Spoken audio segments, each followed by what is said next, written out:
Say it clear. Say it right. Say our name. Built this nation with our bodies and brains. You benefit, don't give us credit, say our name. We FBAs, foundational Black Americans. You want us to fight every time you in pain, but when it's time to vote for, silence remains. Yeah. They wanna be us, from the style to the hair, from the lips to the hips, body shaped in our glare. They cross borders, profit off the fight, civil rights paid in blood just to stand in this light. Asia to Africa, you walk through the door, but this land got a history you can't ignore. FBI fought it, still fighting today, made room in the system that kept us away. You praise the same power that never chose you. Turn your back on the ones that broke chains just to move you. Say we don't know where we come from, that's wild. North to the south, this land raised my child. Built this nation with our bodies and brains. You benefit, don't give us credit, say our name. Say our name, say our name, say our name. We at the age, foundation law, Black American. You want us to fight. Every time you in pain, but when it's time to vote for, silence remains. We were renowned, check the globe for proofs. Streetwear in Japan still mirror our roots. K-pop chase the caves, study how we move. Rapper world language, everybody fluent. From Atlanta blocks to Mumbai lanes. Hannah McCann spitting bars, connected to the flame. That ain't hate, that's impact, that's reach. Culture travel worldwide when the source run deep. They copy the look, they borrow the sound, but skip the respect when we still hold the ground. Love the rhythm, ignore the pain, celebrate the wave, don't say the name. This was home, before permission, before approval.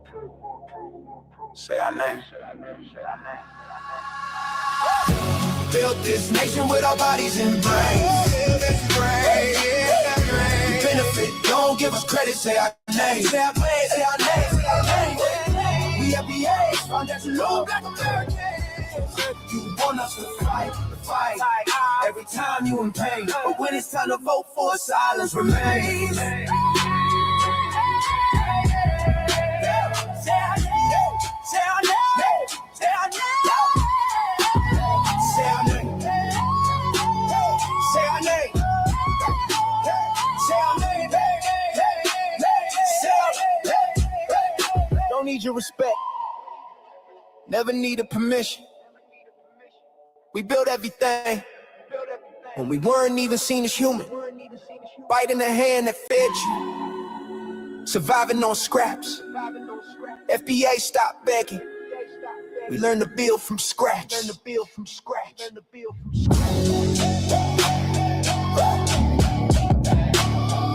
our name. Say our name.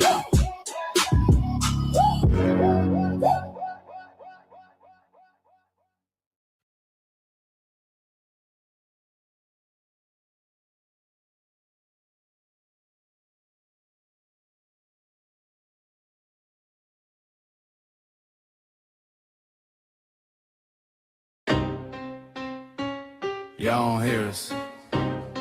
Pull up a seat and motherfucking listen.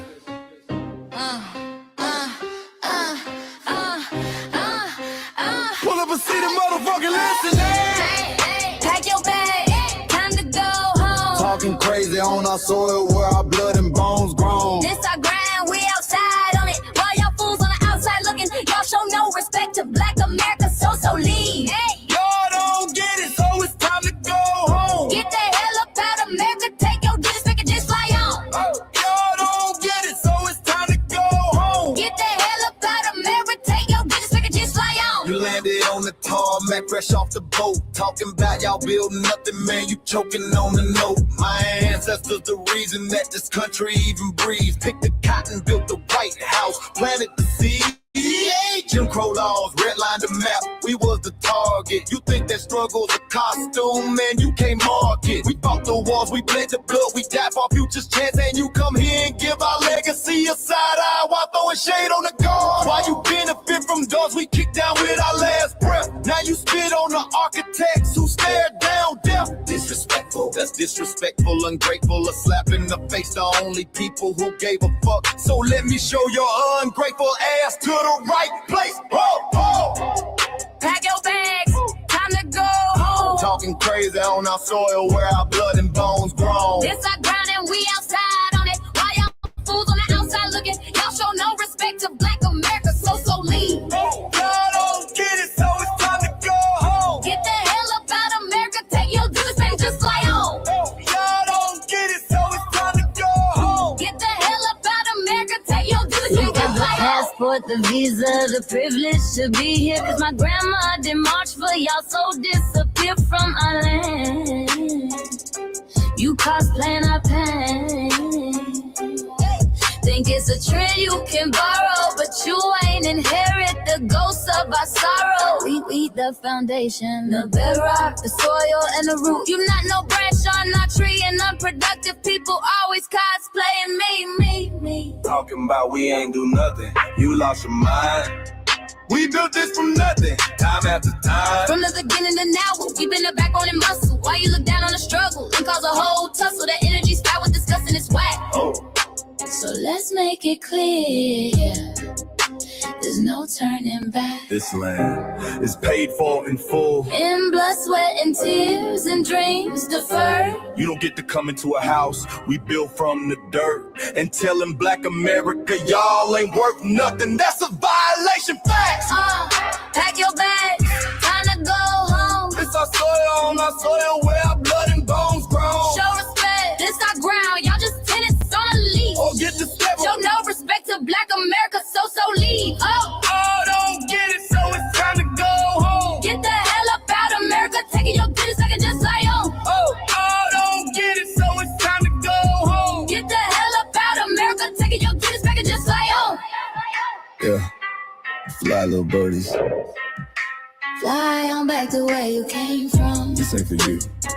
The soil is sacred. We said what we said. It's time For y'all to go home. So fly a little birdies fly. So fly a little birdies fly. So fly a little birdies fly. Fly far, far away from here. So fly a little birdies fly. So fly a little birdies fly. So fly a little birdies fly. Fly far, far away from here. So fly a little birdies fly. So fly a little birdies fly. So fly a little birdies fly. Fly far, far away from here. So fly a little birdies fly. So fly a little birdies fly. So fly a little birdies fly. Fly far, far away from here. Bye bye, little birds.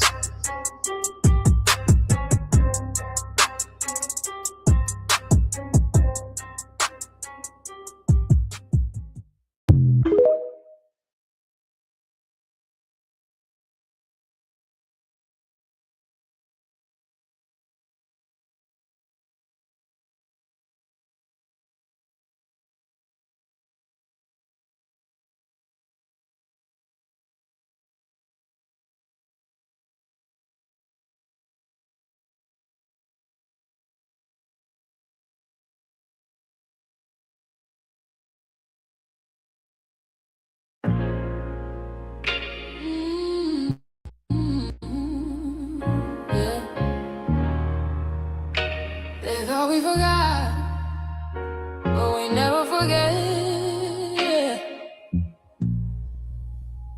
This one's for the roots. We built this land from dust and tears, 400 years, and we still here. They write new rules, but they don't see. Every freedom they got came off you and me. We planted seeds, they took the bloom. We lit the flame, they left the room. But we back now, no disguise. The spirits woke, we realize. All we want is what we earn. That sweat and blood, yeah, that table turn. You can't buy culture, can't fake that fight. This is our day, this is our ride.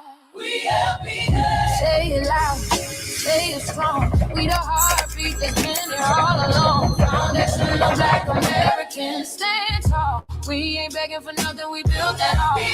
Born from pain and grace, you can see the truth written in our face. We the soul, the sound, to fight the flame. Foundational Black Americans, say our name. They love our rhythm, but they dodge our blues. Use our voice when it fits their news. They take our sound but not our scars. We the backbone, we the stars. Now the veil is gone, the mask is clear. We see the game, we know it's here.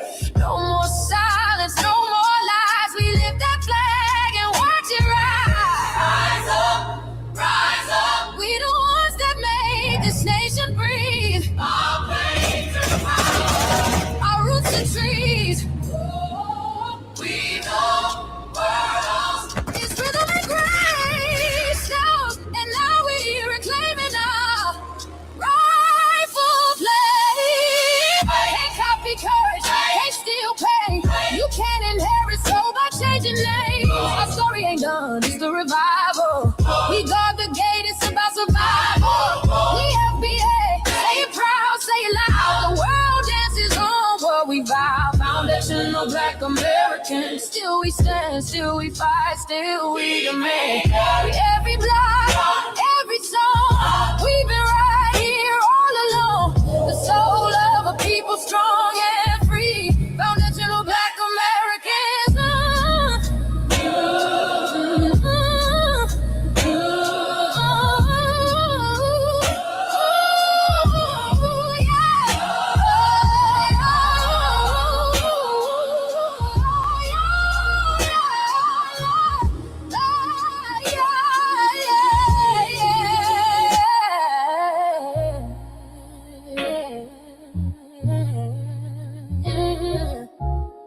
We the first, we the root, we the fire. Still rising, still here. Foundational Black American. We set the tone and they copy the cadence. Dance to our drums and deny the foundation. Wear the style but don't honor the source. Smile in the crowd and you distance and force. Say you not us but you rap like we breathe.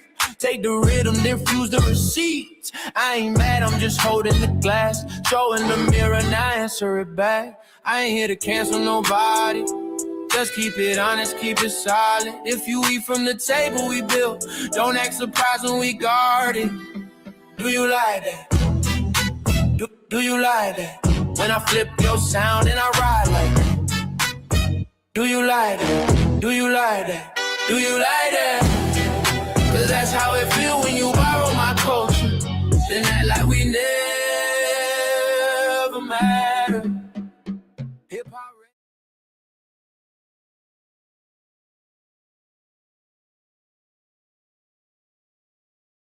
Mike Larry. Now this shit here, it's what see it is. We're not fighting your battles. We're not carrying your fear. We're not lending our history to people who erased us while we were here. Just cause you born here, don't make you FBA. That makes you a citizen, learn the difference today. This is lineage, not a look you can wear. Not a costume you borrow when it benefits you there. You used our culture like an access card, backstage pass, a straight facade. But now the mirror's in your face, no disguise. And you're uncomfortable looking truth in the eyes. We didn't leave our land to beg for a chance. We stayed, we fought, we took every advance. That's the separation, that's the line you cross. We paid the price, you learned the cost. You waving your flag on our soil, but fighting not to go back home. Waving your flag on our soil, building comfort on a foundation you didn't know. We waving our flag, red, black, and gold. Stood our ground, never sold. You waving your flag on our soil, but scared to build what you claim you love. Our humor, our style, the way we move, the smoothness, the sound, the things we prove. Music we birth, language we shape, innovation forged under constant escape. Warrior spirit means stay and defend, not flee your land and rewrite the end. You call it success, but don't confuse the two. Ease came after what we went through. You abandoned your land and called it strategy. You waved that flag loud, but won't return to build your legacy. That contradiction tells the story for you.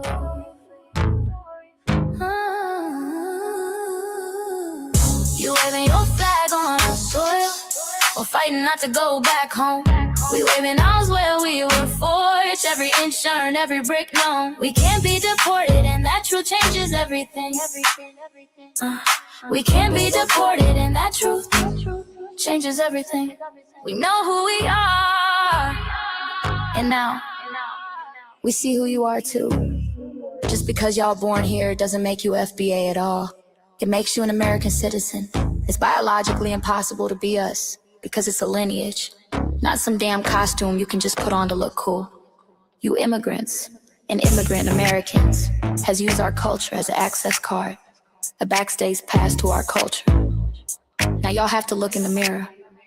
Our sense of humor, the aesthetics, mannerisms, the style of dress, the smoothness, the creativity, our genres of music, innovativeness, our slang, our warrior spirit by staying on our homeland and fighting and not fleeing to somebody else's land to beg for a better life and shit on the very people who fought to have us there. That's who we are. And we know who the hell y'all are waving your flag on our soil and fighting to make sure y'all don't go back.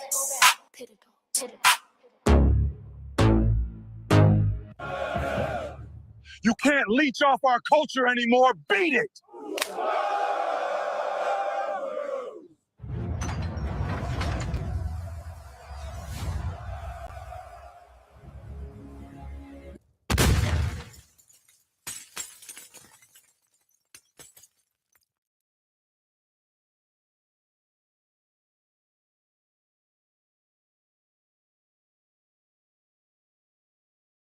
Like Larry, man.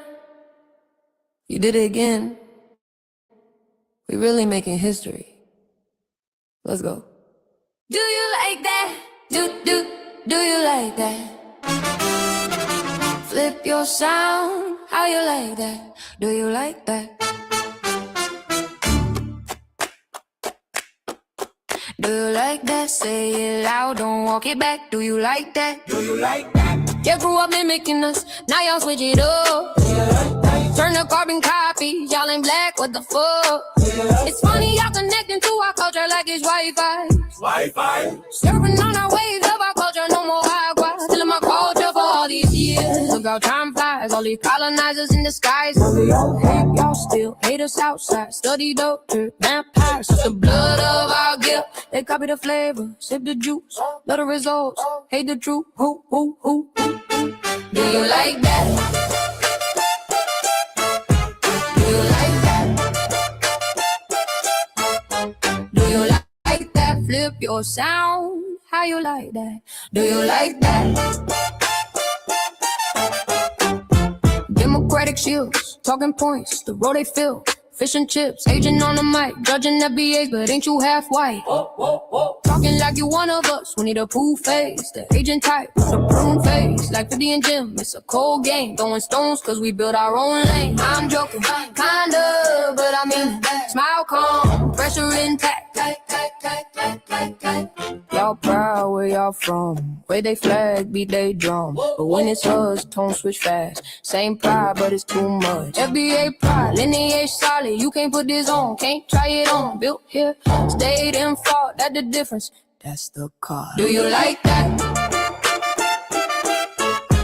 Do you like that? Say it clear, don't twist the facts. Do you like that?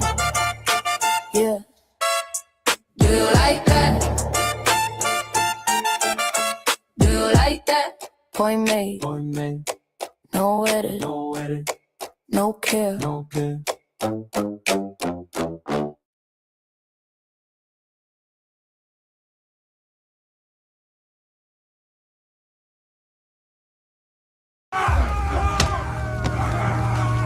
You know, erasing history is something that you have to do when it comes to conquest, domination, and destroying a people. If people knew who they were, what they were, and what they were capable of in the past, they will understand what they have a possibility or a likelihood of doing in the future. Foundation of Black Americans, we've always had a culture of resistance. We cultivated a culture of resistance on this land, and we've been resisting ever since we've encountered European domination. But nothing was really popping in Europe until the transatlantic slave trade, and that's where they amassed a lot of wealth. One thing that I think is unique about our culture as far as how we resist, how we fight back is just the environment we were put in from day one. Being only 13% of the population, the white supremacists were very meticulous about keeping that population at a certain amount. There was never a period when we did not resist the encroachment of the white man. They have a natural behavior of authority no matter where they go. That's why they'll step up in front of us in the line at the store. We're not important. They don't even see us. We've never been able to excel. We've never been able to relax. We've never been able to just be, which means that existence is resistance. It must be something in our DNA, our historical background, to when something doesn't sit right with us, especially spiritually, in our souls and in our spirit, we just say no. We live resistance. You know, from the moment we're born, we're in resistance. And it's handed down generation to generation. And so I think that cultural resistance is actually in our DNA, in our epigenetics, and then it blossoms out into the culture. So there's almost nothing in America that we do, from song to dance to politics to the way we talk, the way we dress, having coded languages considered to be slang today. Everything about Black American culture is a form of resistance. Of course, they want to always downplay our contributions to the global tapestry because they continue to act like our number one export in this country is not Black innovation. Everyone understands that our resistance has been the cornerstone of what foundational Black Americans have always done. We are the life that breathes everything into this nation. The further back you go, the further Black you go. It's just simple like that, brother.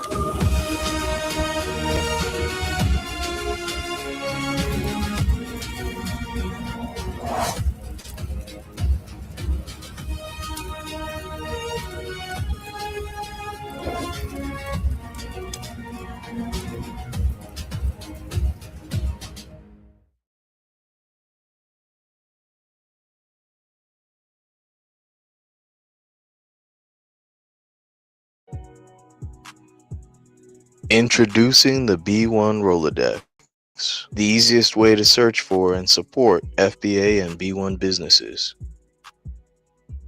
Hundreds of entries from the Black grassroots for the Black grassroots. Free to use, free to download, constantly updated.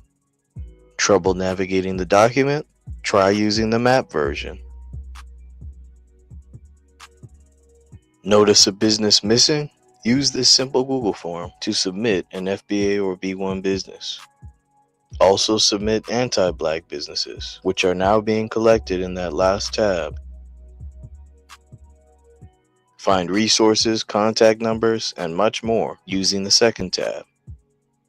All the info you need to start practicing group economics today. Go to blacktruthunited.com. That's blacktruthunited.com.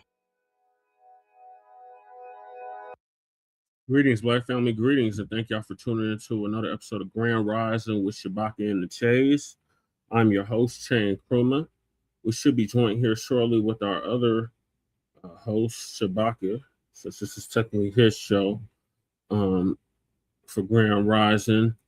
And we should be joined here shortly with Lady Che as well. And we're joined with our Asian ally, Michael. Greetings, Michael, from the Mile High Income and Illegal Migrant Flooded City. And on this season 12, episode 9 of Grand Rising with Shabaka and the Chase, in conjunction with the Frontline Black News, we will be discussing several topics. The first one is Senator Ron Paul removes Dr. Anthony Fauci's lawyer from hearing. Oh, did y'all see that hearing? Oh my God. Fauci kept pleading the fifth. We should all be reimbursed for all that nonsense that he pulled during the scandemic, plandemic, with the jabby jab jab. Then we got AI goes rogue. OpenAI agent hacks other forums as growing coalition demands safeguards. They stay minding our business. Shout out to Torian for that. The media attacks second Nolan Wells autopsy. Nolan Wells' friends claim he had drugs in the system. The caudacity. Video exposed white boys lying about sinking boat. Nancy Grace versus Officer Tatum. Tater tots. That damn raccoon. The Nolan Wells media battle. Europe's wildfire emergency, 300,000 evacuated as heat wave returns. Is Alexandria Ocasio-Horseface, or AOC, getting ready for a presidential run? Please don't say she is. Why Black Americans hate the Congressional Black Caucus. ICE prepares mass raids on Haitian communities as TPS ends. Northeast storm could dump 8 inches of rain, flood watches for millions. And Shabaka's Black Experience enhances based off the 50th anniversary of the founding of the original Black Panther Party for Self-Defense. We started on Blog Talk Radio back in 2016 and have been around for 12 seasons now. Shabaka's Black Experience Enhanced covers the Black experience from the beginning of time until 10 minutes ago. It is also a part of the Frontline campaign and has recently, within the last 2 years, moved from Blog Talk Radio to StreamYard. Please make sure y'all like and share the broadcast, family. Remember, family, hit that like, share, and subscribe button. Please join us on StreamYard, YouTube, Frontline Black News. The links to all of our channels are in the description, including Frontline Black News. Frontline Black News 2, our backup channel. Make sure y'all sub to that, just in case they try to take Frontline Black News down again. Then we got my personal page, just a Paris, aka Chan Kruma. So we stream all the city council meetings for both Denver and Aurora, and the local events, Black events in both Denver and Aurora, and the Sunday morning food bank, which I've been doing for the past 10 years. Then we got Lady Chase backup channel, Seduction Doll, $59.91. Make sure y'all sub to that, so Lady Chase can start going live on that channel. Then we got her main channel, the RBA. Make sure y'all check that out and sub up to that. She exactly fresh. Yeah, they need to get his ass. She did an RBA 2 days ago. So make sure y'all check that out. Then we got Shabaka's YouTube channel, Jeanette1. Make sure y'all sub to that so Shabaka can start going live again on YouTube. The link is in the description. And I'm going to post it in the chat so y'all know exactly where to go to subscribe to that channel. I believe he needs like 5 more subscribers, so we could possibly make that happen on this broadcast. So this is Shabaka's YouTube channel link right here. Make sure y'all sub to that channel if you haven't already. Then we got our cousin, our Lokester out the Bay Area, Jay Militant. Make sure y'all sub to his channel as well. What's Cracking TV with Jay Militant. The link is in the description. Then we got our brother Kukizi out the Mile High. He used to do the intro track for the Frontline Black News and is now doing the FBA culture reports. So make sure y'all check him out. Kukizi 5100 on YouTube. Then we got our brother Breeze Omega, who's on break from work right now, or was on break from work right now. My brother from another mother. I don't have a Cash App, Fresh. I have PayPal, so you have to donate to PayPal.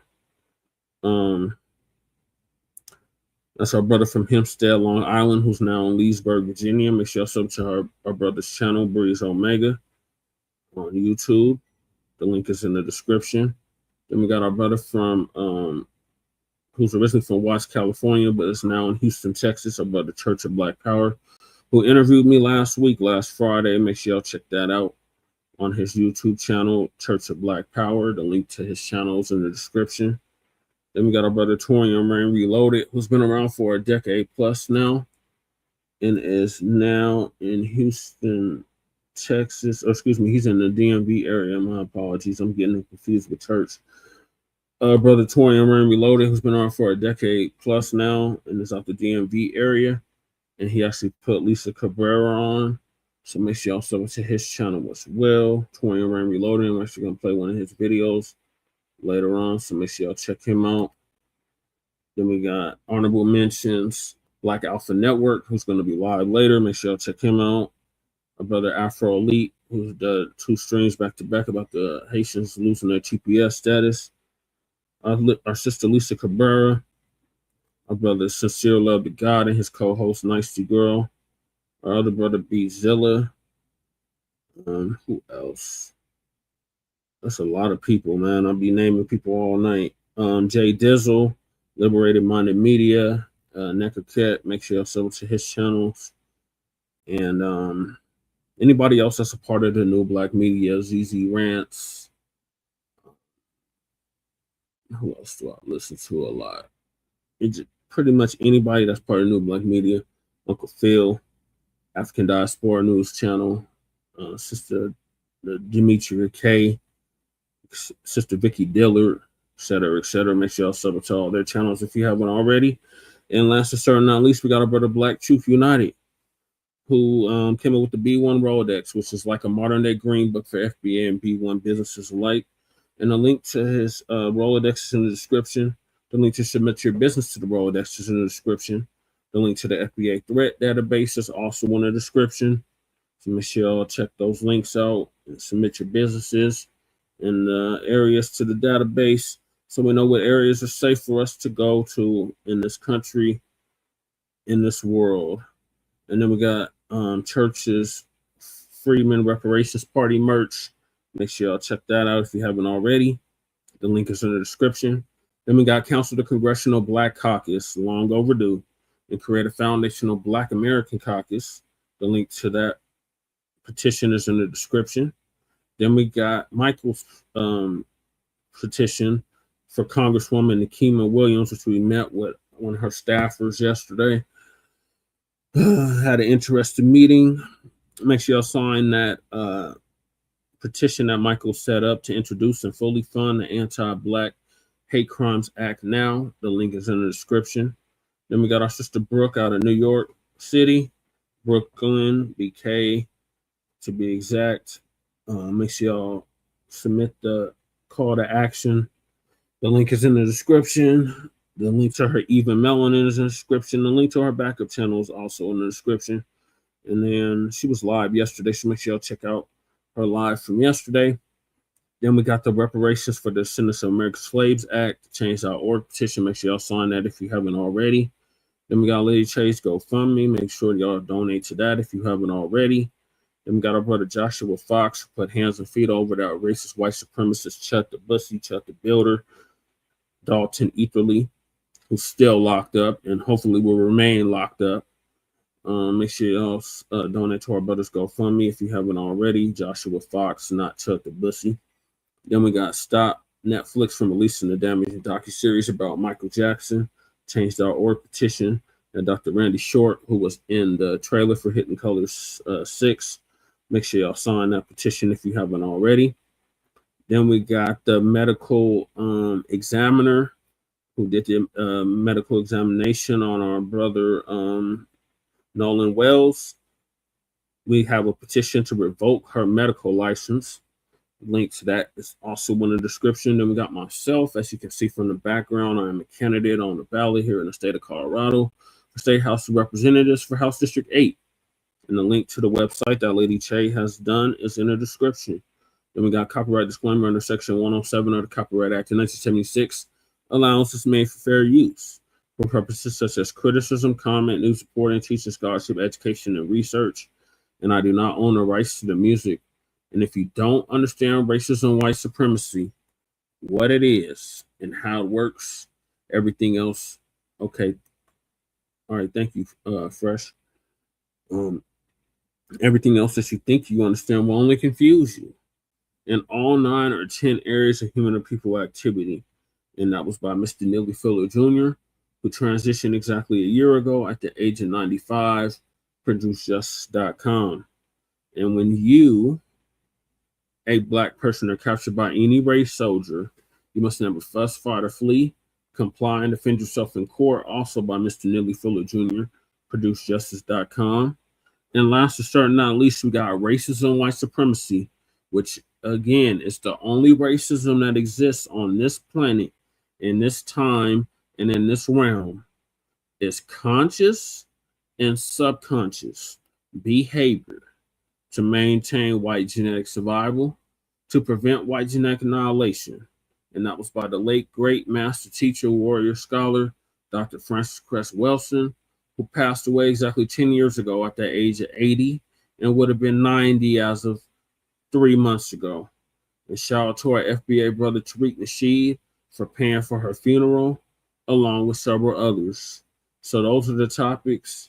Make sure y'all hit that like and subscribe button. All right, greetings, Michael, from the Mile High Income and Illegal Migrant Flooded City. How is it in the DMV? The weather, yeah, I haven't gone outside yet, but have work today at 1 p.m. So I'll definitely let you know what the weather's going to feel like. But I'll say this, in the DMV area, just because it's very diverse, does not mean that anti-Black racism goes away that quickly. In a lot of high-profile cases that happen to FBAs in the DMV area have been either hidden or the public won't know about until many years later. Right. Okay. Did you get the chance to see that hearing with Fauci? No, I did not. As a matter of fact, I'm glad you mentioned it. But you did make a great point that FBAs definitely should have been reimbursed due to COVID-19 with the vaccine mandate, just like the Tuskegee experiment or similar to it. Right. Along with a slew of other experiments that they've done on the skis, it's the most well-known. But yeah, there's a whole book on it called The Medical Apartheid. By Harriet Washington. It goes into graphic detail about all the experiments that's been done on us since slavery times up until now. Well, the book was published in like 2010. So up until like 2010, it profiles all the experiments that's been done on us here in this country. Right. So it doesn't, right. So in other words, it's still like the medical racism is still present. Nothing has changed. Despite the advances in medical technology. And also Bill Clinton, 97, apologized for the Tuskegee experiment, but never compensated the victims. Exactly. So I'm gonna play the hearing since y'all didn't hear it. I'm gonna play not the whole thing, because the whole thing is like 3 hours long. So I'm not gonna play the whole thing, but I'm gonna play a piece of it. So Ron Paul was grilling the hell out of Fauci at this hearing, and rightfully so. Fauci for prison. That was ridiculous what they put us through during that 4 years of scandemic, pandemic. They took several YouTube channels down. They went after our brother Reza Islam. They went after us. They're still going after us for videos that we did back during that time. So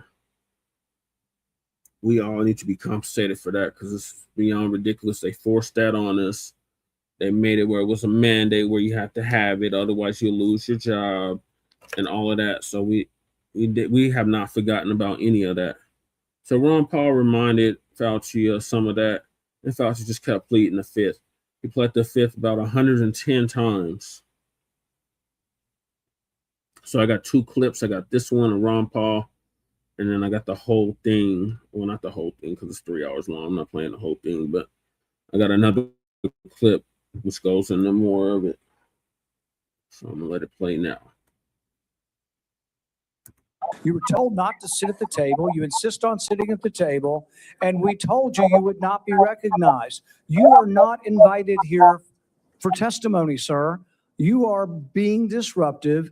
Would you behave this way in a courtroom? No, because the judge would put you in jail. I can't do that today, but I can have you escorted from the premises. So I would say, sir, sit quietly and don't say another word.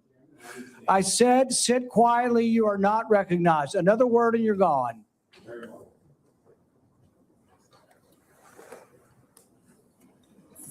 So, Mr. Chairman, I'd like to hear what the attorney has to say. He is not recognized by the committee or the chair. If he speaks again, he will be removed from the room. This testimony is from Anthony Fauci. This is not a game with his lawyers. He can advise, his lawyers can give him advice. He's got a half dozen here. They're all allowed to talk to him. Yes. All right? But the attorneys are not recognized. In fact, the attorney was told not to sit at the table, and he's not obeying that recommendation. There's a row behind you, sir. That's where you were told to sit, and you're not. And now you're disrupting the proceedings. And so, look, this is the way Anthony Fauci wants to be remembered, for a lawyer not listening to the rules. That's the way you want to be remembered, and that's what you're going to do. You are not recognized, sir. Security, please remove him from the room.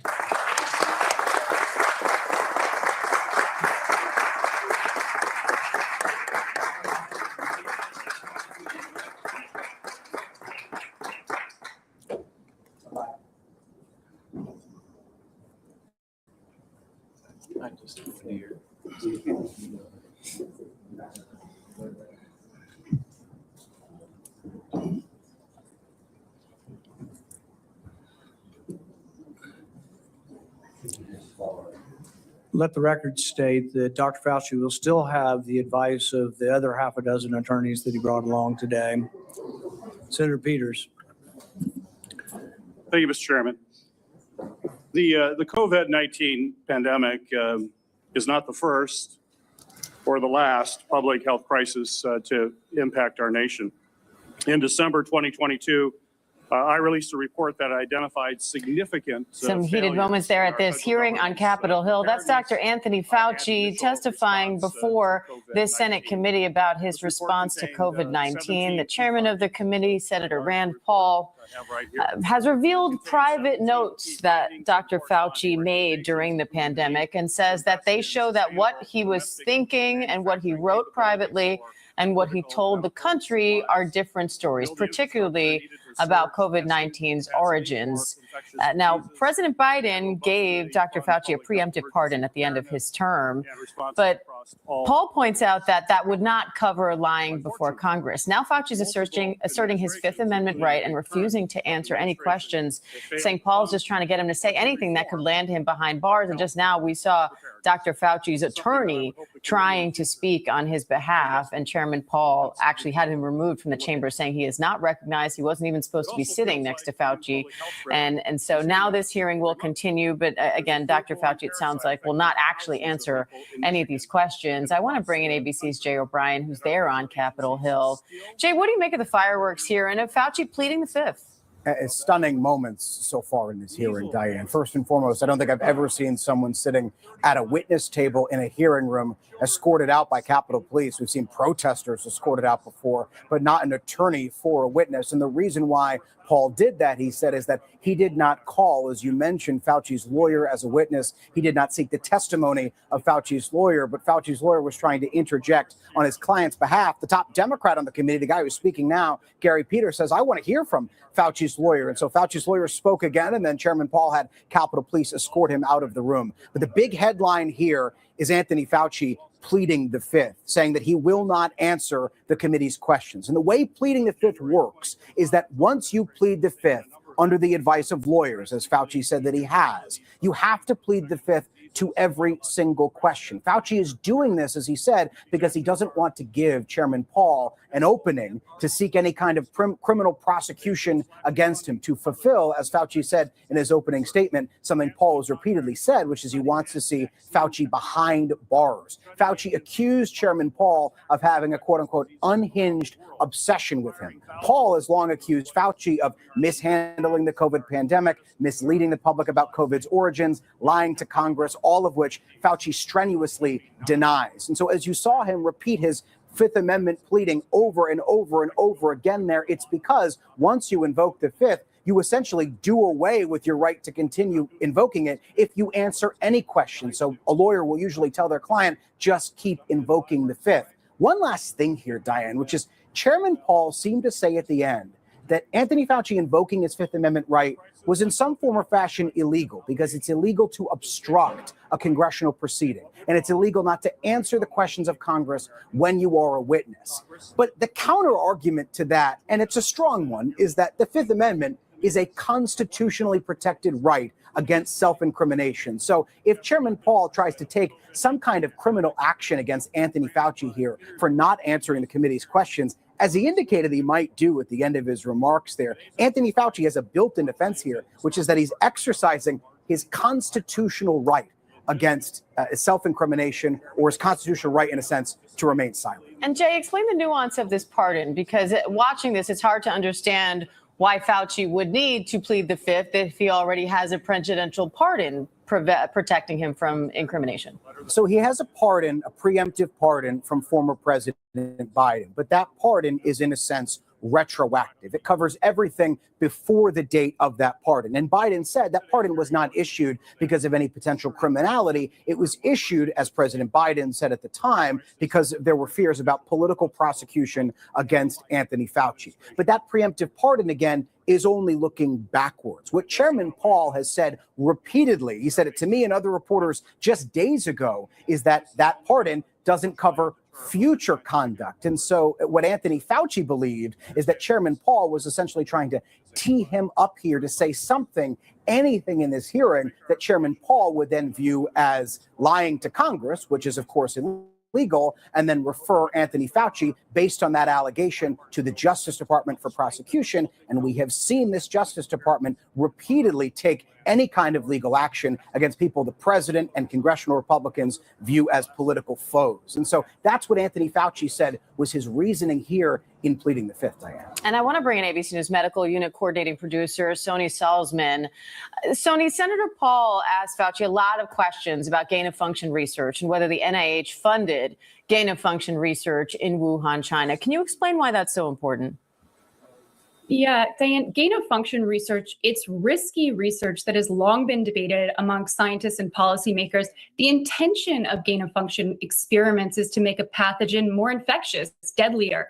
It's considered really important as a way to stay one step ahead of the next pandemic, but it's also obviously risky. And notably, there was a moratorium on this type of research in 2014 during the Obama administration. At issue today is whether the NIH, where Fauci was a leader, funded this type of gain-of-function research conducted in a Chinese lab, which has been Paul's accusation here. And of course, the implication being that somehow this could explain the origins of the pandemic. Now, Fauci has consistently said that the government did not fund gain-of-function research based upon an agreed upon definition of this type of research, rather than the broad and more encompassing definition of these types of experiments that Paul has been using. So the bigger picture here is that there is still no smoking gun regarding the origins of the pandemic. Fauci has argued that the most likely scenario is a natural spillover event from an animal to a human. Others have argued that the evidence points to a virus that escaped from that lab. But it's been more than 6 years and many, many high-profile reports, still no answers.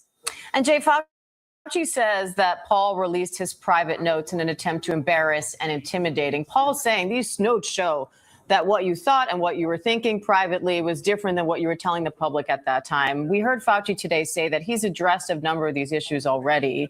So walk us through those notes. What do the notes say, and how do they compare to what Fauci has said publicly? So these are more than 1,000 pages worth of diary entries that Anthony Fauci, according to Senator Paul, made either on a government device or on a government server. That's why they were able to be subpoenaed by this committee in the early days of the pandemic. And there are a lot of notes here. There are notes about Fauci's private thoughts about President Trump, who he was working for at the time. At one point, he characterized President Trump as being, quote unquote, out of control. There are notes about Fauci fawning over positive media coverage he got or basking in celebrities who wanted to interact with him. Republicans have seized on those. And then there is one email that Republicans have repeatedly discussed, which is Anthony Fauci discussing the Wuhan wet market in China. It's that market for animals and food, et cetera, that was long thought to be a starting point potentially of the COVID virus. And in this diary entry, I shouldn't say it's an email, it's a diary entry. In this diary entry, Fauci says that that wet market, in his view at the time, and science is always changing and hypotheses are always changing, but in his view at this slice of time was not the origin of the pandemic, but an amplifier of the pandemic. And what Paul said is that that is something that Fauci did not say publicly when he was discussing this kind of wet market origin of the pandemic theory. Fauci, though, did say something very similar in an interview with the USA Today op-ed column not long after that. So it somewhat undercuts Paul's allegation that Fauci did not say this publicly in a forthright way. But to your point, Diane, Fauci in his opening statement before he invoked the Fifth accused the chairman of releasing these diary entries in a timed way right before this hearing as a means of attempting to embarrass him or intimidate him in what was expected to be a fiery, high-stakes hearing before Fauci's answer to every question became pleading the Fifth. All right, Jay O'Brien, Sony Salzman, thank you both. All right, what are your thoughts on that, Michael? Yeah, so my thoughts are that, Anthony Fauci was being very careful about not detailing, any response or addressing the committee's question, right? Because he doesn't want his reputation, to be ruined, right? And also, the reporter make a great point about these vaccines, how they were created so quickly during COVID-19 and have not been tested have not been tested to the public, but they did researchers did on their own. To me, it's just ironic. And what the report did not state was that the government was very quick to issue a stimulus check while vaccinating Americans, like very quickly without a study. So I concluded that if Congress was able to issue stimulus, which sounds very similar to UBI, then Congress should have no problem issuing reparations checks to American freedmen during COVID-19. Right. I don't know if that was hush money or what, but that operation, what was that? Warp Drive. Mm-hmm. And they were using us as guinea pigs for the experiment. Right. Yeah, and so nothing has really changed, because my question is this to those scientists: why not do a experiment on white guinea pigs as opposed to doing it on black guinea pigs? Right. Well, remember when it first hit the United States, it was white people that was catching it. Right. Exactly. So white people caught it first. That means the scientists have done it on them first. Right. And then I remember me and my other fellow freedmen were like, oh shit, it's only white people that's catching this. Mm-hmm. And then Hank Aaron got the jab and died shortly afterwards. And then all of a sudden, black people started catching it in droves. Wow. And would you say it was like Wazungus who had contact with FBAs? Yeah, because I remember being at a hearing at the Capitol for the Right to Rest Act. And there was this white girl that came up there. She said, what about the homeless? They're all gonna catch COVID, blah, blah, blah. COVID hadn't even hit yet. C-19 hadn't even hit yet. Right. And I kind of found that weird that she was like saying, well, what about the unhoused? The unhoused is gonna be more susceptible to this. Just out of nowhere, she came out with this. And then shortly after that, this was in March of 2020. Mm-hmm. Shortly after that, people started getting it. I ended up catching it from Lady Che. I got it twice. Twice? Oh my gosh. And they were trying to force that jab on me, and I said, nope, I'm good. Mm-hmm. I'm cool. There ain't nothing wrong with my immune system. I'll get over it. Right.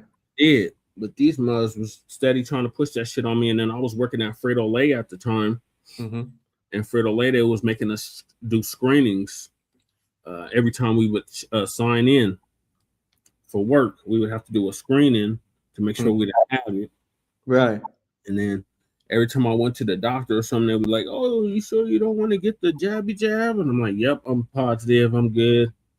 I'm cool on that. Mm-hmm. And they used to ask me, like, every time I would go to the doctor, they were like, oh, you want to get this? My mom's a nurse. She was trying to force me to get it too. I said, nope, I'm not getting that shit. Mm-hmm. Right. In the building. Salute, Shabaka. Hey, Shabaka. Hey. Pleading the fifth 110 times. Yeah, man, that shit's redundant, man. Yeah. You know what I'm saying? That shit is fucking redundant. And then with him pleading the fifth 150 times or whatever, man, goes to show that there's a whole lot of people that survive not taking that bullshit. You know what I'm saying? And the part that pisses me off is that I got family members who took that shit. Now I'm worried about them. You see what I mean? Right. Because I didn't take that bullshit. You know what I'm saying? You know? I was just telling before you got on, I was telling Michael about how they was forcing us to get that jab. Yeah. They was making it predicate you couldn't work unless you got the jab. Yeah. Oh, yeah. You couldn't work. You couldn't travel. You know what I'm saying? You had to have the test and all this old shit. You know, and it was a bunch of bullshit is what it was, you know? Yeah. And then just like old boy said, hold on. Yeah. And just like old boy Our concern ain't the general public. We're more concerned about our stockholders than anything. Remember that cat? Yeah, you see what I mean? So why the entire fuck, man, am I going to sit up there, man, and play Russian roulette with myself on some shit that's designed to kill you? You see what I'm saying? So before you got on, Michael was bringing up the Tuskegee experiment. I was telling him that was one of many experiments they did on us since slavery till now. Yeah, from 1932 to 1972, Michael, and I remember it didn't become known till about 1970 because I remember reading about it in the Jet. Right. But that was just one of many experiments they did on us. I was telling about Harriet Washington's book, The Medical Plan, which I read back, which details all the experiment. If you can detail all the experiments, it got through most of the experiments that have been done on us since chattel slavery times up until now. Yeah, you see? And then they tell us that we crazy, man, you know, to remember that. And then, you know, like they also tell us, well, you want your freedom is crazy. You know what I'm saying? They said that was drapetomania. So I was into Tariq's space earlier, and Great Black Shark had put in the chat through 4 exercises they've done, going all the way back to 2001. Yeah. First one is, I have it in the chat. Can you see the chat, Shabaka? Hold on, let me see. Because I'm on this peanut whistle. It says start the chat. It's all in the chat. Oh, wait a minute. Yeah, okay. Look up table top exercises, Blacc, Atlantic Storm, Dark Winters, Event 201. Will tell you what you need to know. Research these. Yeah, so the first one was Operation Dark Winter, and it was in June of 2001, right before the 9/11 attacks. Focus, bioterrorist attack, covert smart release, organizers, John Hopkins Center for Biosecurity, CSIS, ANSER, and Oklahoma City National Memorial Institute for the Prevention of Terrorism scenario, a covert localized smallpox attack across 3 U.S. states. Key findings highlighted severe shortages in smallpox vaccines, healthcare surge capacity, and major friction between state and federal jurisdiction over quarantine measures and media management. This is exactly, what, 20 years? Yeah. Yeah, the shit is crazy, man. You know, it really is. Then number 2 is Atlantic Storm, which was in January of 2005. It's focused on transatlantic bioterrorism response. Once again, John Hopkins Center for Biosecurity. For transatlantic relations and transatlantic biosecurity network scenario. And that's when they was trying to do it. And if you recall, that they was using Africa as a laboratory for that shit. That's what this is referring to, a global dry powder smallpox outbreak across multiple nations orchestrated by a terrorist group. Key findings revealed political and legal hurdles in cross-border resource sharing, vaccine distribution, and international travel restrictions and coordination amongst transatlantic leaders. Okay, and this here was during the Clinton administration, right? No, Shabaka, this was under the Bush administration. Okay. Then is Claudex, which was in May of 2018. Novel engineered respiratory pathogen. So this is like 2 years before COVID-19. Organizer, John Hopkins Center for Health Security.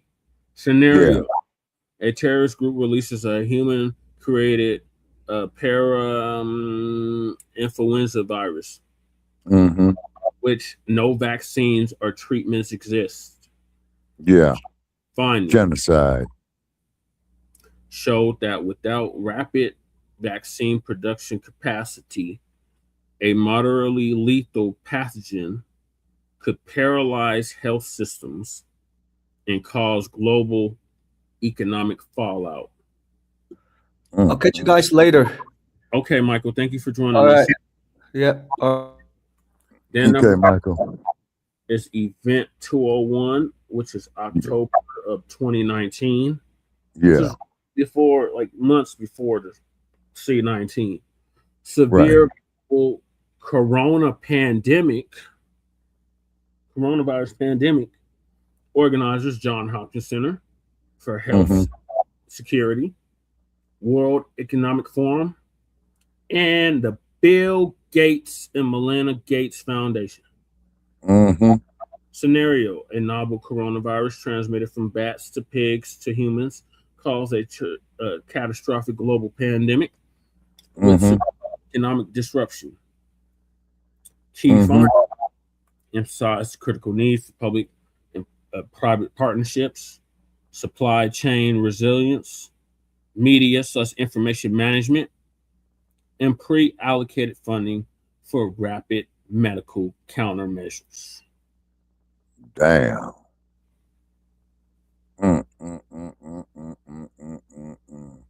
And then, so which means is, man, it's just like old boy said, man, our concern is not to our patients, but to our stockholders, big pharma. So this is all planned out. That's why we call it the pandemic. Yeah, pandemic. Yes, sir. Yeah, that's exactly what it is. So you missed the first clip, Shabaka, but I'm gonna play the second clip. Yeah. And that's a good part of the hearing. It's not the whole hearing because the whole hearing is like 3 hours long. So I'm not gonna Oh, well, play this the whole clown says he pleads the Fifth Amendment. Yeah, but I'm gonna play like the first part of it. Oh, yeah, play the part where the dude cusses him out too and told him that he was out of his fucking mind. Which one of the Congress people said, you know what I'm saying? That's what he told him. He says, man, you out of your fucking mind. Yeah, I think it was Ron Paul that said that. Yeah. And I played that clip before you got on, Shabaka. Oh, okay. All right, we're going to take you right now to what is expected to be a potentially explosive hearing. It's about to get underway. The nation's former top infectious disease specialist, Dr. Anthony Fauci, is testifying in front of a Senate committee on the COVID-19 pandemic. Opening statements are starting right now. You're looking at Rand Paul, the senator who is the chairman of the Homeland Security Committee, where Dr. Fauci is going to testify. Let's listen in. Ask forgiveness and pledge to help our government devise safeguards so a man-made epidemic never happens again. Instead of an apology, you have for years avoided responsibility. Hey, Breeze. Regarding the lockdowns, you argue that you did not personally issue every lockdown order, close every school, or impose every mandate. But officials across the country invoked your authority to justify these decisions. And you presented your recommendations not as judgments open to debate, but as dictates of science itself. Your own words demonstrate that you understood the influence you exercised. On March 14th, 2020, you wrote that the task force recommendations were driven by me, yourself, Deb, and CDC. The next day you wrote that you had convinced Mayor Bill de Blasio to close the New York City schools, so you were involved. That same night, Governor Gavin Newsom's chief of staff told you that the governor had decided to close California schools, bars, and restaurants after I watching remember you on when Newsom television. closed the whole state. Presidents, governors, mayors, school boards, corporations, and Congress all bear responsibility for the decisions they made. The COVID lockdown, however, could never have been inflicted without you aiding and abetting the crime. Children lost years of education. Small businesses built over a lifetime disappeared. Patients delayed cancer screenings and other medical care. Families were separated from dying relatives. Workers were ordered to accept a medical procedure or lose their jobs. Worship assembly, employment, education, and travel were restricted in the name of science. Thank you, Fresh. When you did not impose every restriction, you used your public authority to justify them. While you concluded publicly that COVID occurred naturally, your private record tells a different story. In early 2020, your hand-picked virologist warned that the virus appeared to have been manipulated in the lab. In a conference call concerning the origin of the virus, all but 2 of the participants believed deliberate insertion was possible. Your concern was not merely theoretical. That same week, you led an urgent effort to determine whether your own agency had funded the research related to these experiments that were now under suspicion. Hours later, your assistant reported that the Wuhan experiments had indeed been reviewed and approved by the NIH. Those were not the actions of officials who believed that a research-related origin was an absurd conspiracy theory. They were the actions of officials urgently trying to determine whether their agency funding was connected to the research under discussion, connected to the pandemic. You could not hide that your agency had funded the Wuhan research or your long history of defending gain-of-function research. The only alternative left was to argue that COVID-19 did not originate in the Wuhan lab. Make sure I hit that like and subscribe. You were not a detached observer. You had an institutional interest in the public believing that federally funded research had nothing to do with the pandemic. It was a conflict of interest from the very beginning. Oh, yeah, Jesse, yeah, cool. Yeah, real good. Yeah. Had serious doubts. Yeah, checking you in a private chat. Yeah. Within days, though, they flipped. And they all wrote in proximal origin that the virus was almost certainly not a laboratory construct. That paper was then used by the government and the media and you to discredit Americans who were asking the same questions that you and the authors were asking yourselves privately. You even cited proximal origin from the White House podium. You held it out as evidence that the virus could not have been engineered, but you didn't disclose your role in the discussions that preceded the writing of the paper. You did not disclose the author's original concerns. You did not reveal that you had been part of the paper, that you had read and offered editorial comments on the paper before it was published, before you began using it as evidence that it couldn't have originated in the lab. You did not disclose that you had immediately investigated yourself whether NIAID funding might be connected to the research. You did not tell the American people the full story. Duly released private messages indicate that the doubts with the authors and others didn't disappear after the publication. So while this was being waived at the White House to show that it couldn't come from the lab, the authors were still privately continuing to assign a meaningful probability to a laboratory origin, one thing in public and another in private. Some of the same scientists discussed avoiding email and carefully managing communications that might eventually be obtained under the Freedom of Information Act. Yeah, The pattern classified. is straightforward. Privately, there was alarm, then an Classified. immediate inquiry to see if NIAID's possible exposure to funding, then a rapid Classified. public declaration of certainty, continued private doubt, and then years of resistance to disclosure. The question is why? The only logical answer is that your primary concern was avoiding culpability. Your primary concern was hiding the fact that you had approved the funding for this dangerous research. Your support of gain-of-function research is extensive and long-standing. In 2011, your agency funded Ron Fauci's laboratory when it mutated the avian flu until it could spread through the air between mammals. This was the tipping point. This is when others became worried. You funded this. You advocated for this. The federal government's own biosecurity board, though, recommended withholding the details of these experiments because of the danger the research posed. People were concerned that publishing it was publishing a roadmap to creating bioweapons around the world. But you sided with the gain-of-function scientist Fauci and argued that the benefits of publishing the research far outweighed the risks. You defended this avian flu transmissibility experiments as critical research. You wrote that even if a scientist became infected and triggered a pandemic, the benefits of the gain-of-function experiments outweighed the risk. In 2014, your agency, NIAID, began funding the Wuhan bat coronavirus work. In 2015, Ralph Barrick and the Chinese scientist Shi Zhengli published NIAID-supported research combining a bat coronavirus spike protein with a SARS backbone. The resulting virus could infect human airway cells. It's a novel virus that now can infect human cells. It gained transmissibility, it gained function. In 2018, the same group of scientists, EcoHealth, Blacc, Xi, and their collaborators submitted the diffuse proposal, which involved the insertion of a furin cleavage site into the coronavirus. DARPA rejected it as too dangerous.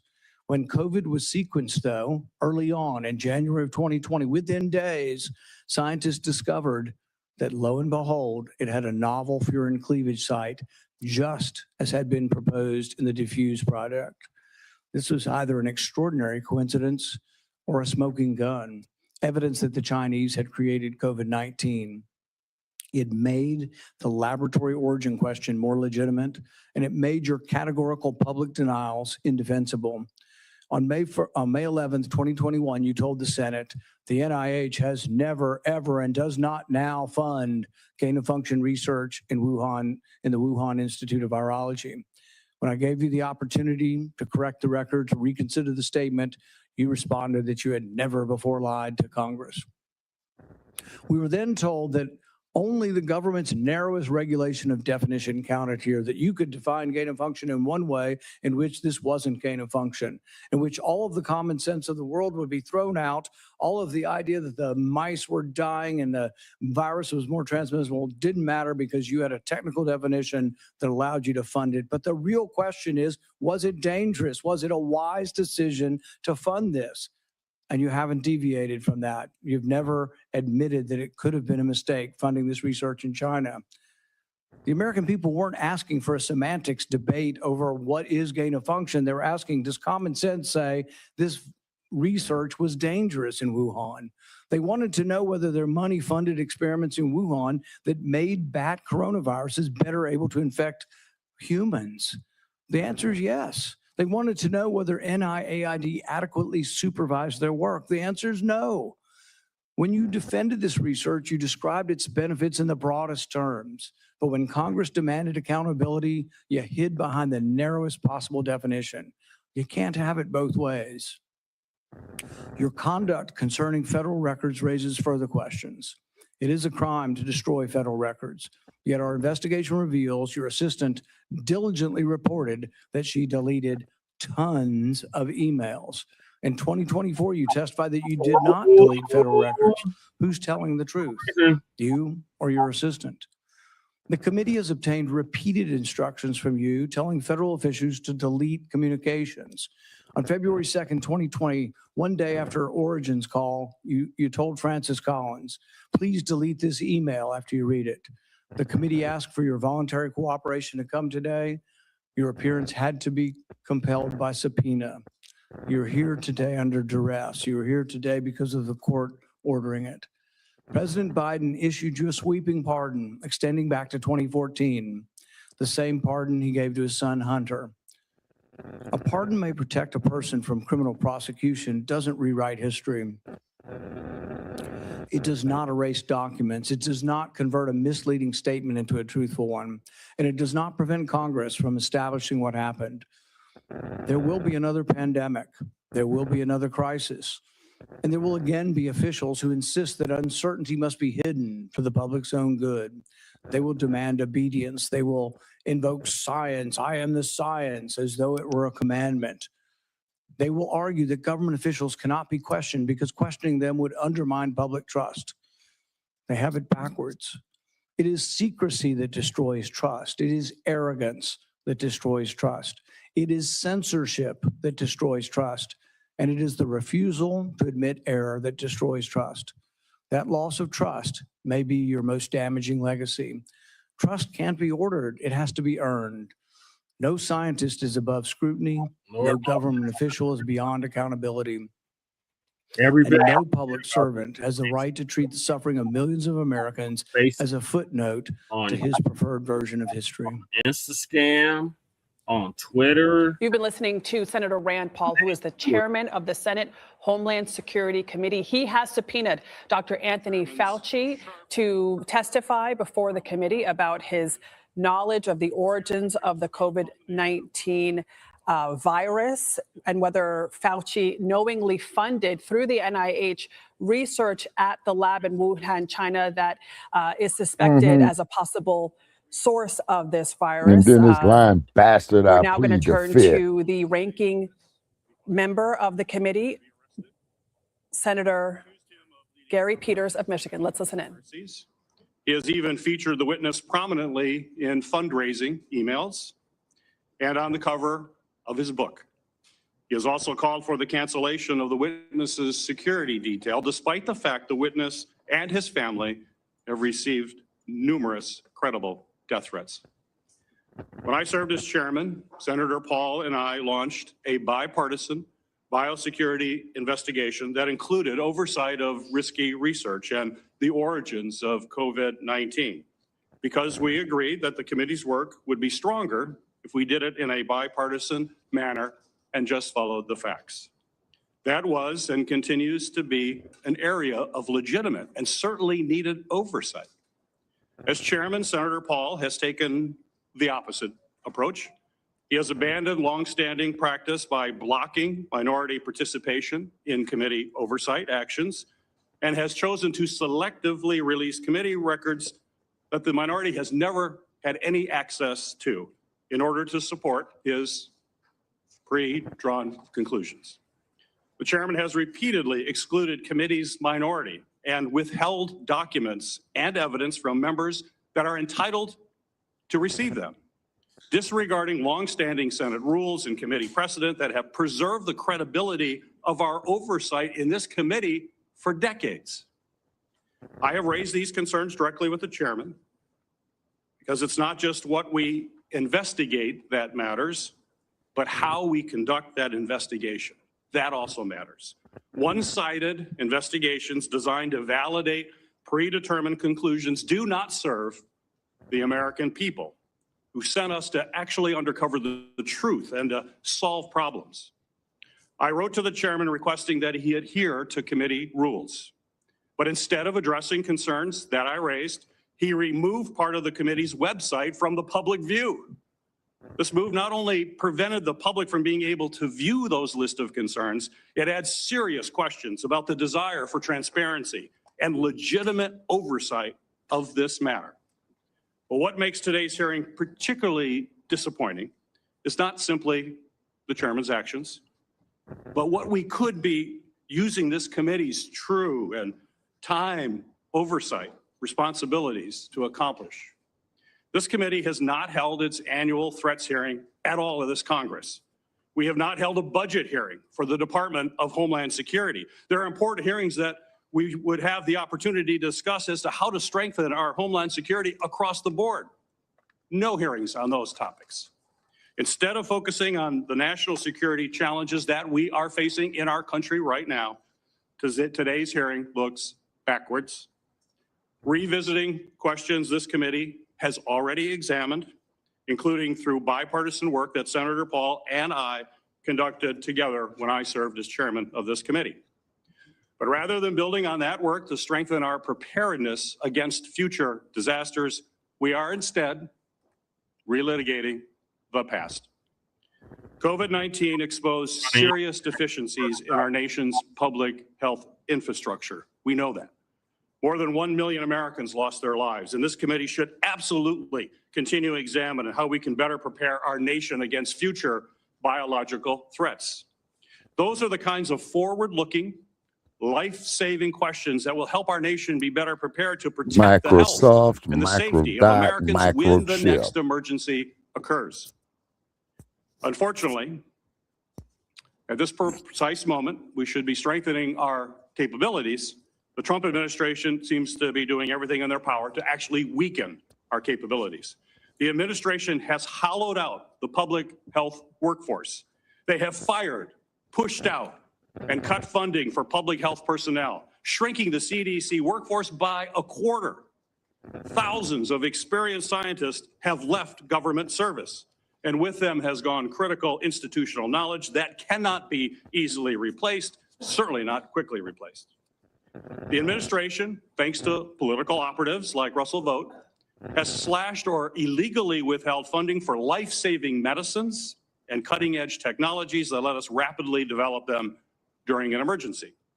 Mr. Vogt is now further politicizing the federal grant-making process, proposing to subject all federal grants, including those for disaster relief, housing development, and cancer research, to the whims of political appointees, not nonpartisan experts. All of this has left the American people more vulnerable to infectious disease threats, and we are already tragically seeing the consequences. Staffing and funding cuts have slowed the federal, state, and local response to ongoing outbreak of a foodborne parasite, which has sickened thousands in my home state of Michigan, as well as across the country. At the same time, the administration cuts to global health programs and international partnerships have greatly reduced our ability to contain dangerous diseases like Ebola before they spread to our shores.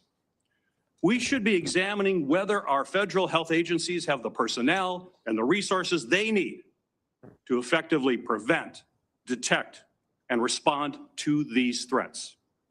We should be asking how to strengthen our biodefense efforts to deter our adversaries and prevent biological attacks against our country, and how our government can better coordinate and communicate during public health emergencies. These are the kinds of forward-looking matters that are worthy of this committee's time. Instead, we are here continuing the chairman's year-long focus on one individual.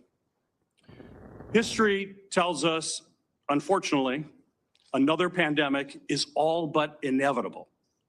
The question is whether Congress and this committee will work to better prepare our country for it, or continue looking backward while our public health infrastructure crumbles around us.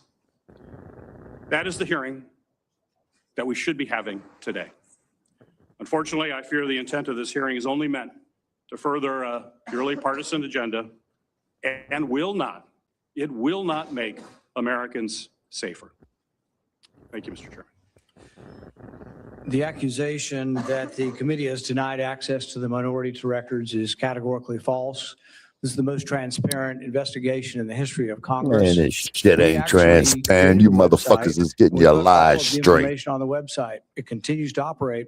The reason it hasn't been accessed is no Democrat ever signed up for it.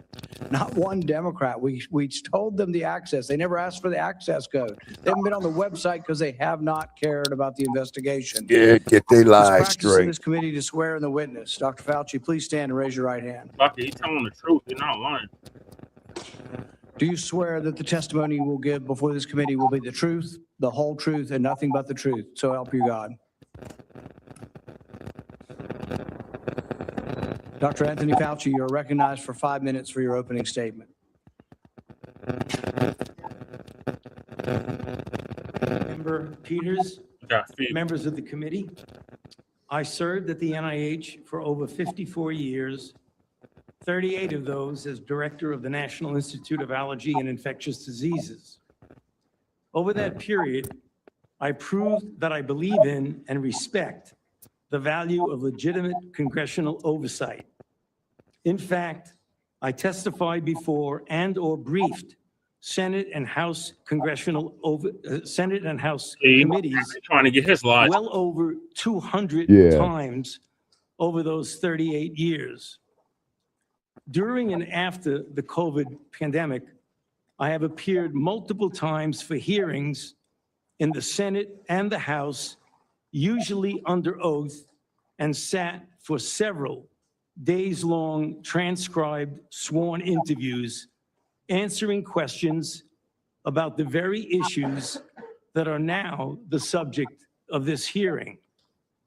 However, given Senator Paul's obvious obsession with calling for my prosecution, his repeated slanderous comments about me, and recently his publicly releasing my unredacted personal diary aimed at embarrassing and intimidating me, the only conclusion I can reach is that the sole reason he is calling me before this committee is to get me to say something, anything that could vindicate his repeated public pledges that I end up, in his words, quote, behind bars, unquote. Yep, Fauci for president. Any reasonable person who has followed his unhinged obsession with me would readily come to the same conclusion.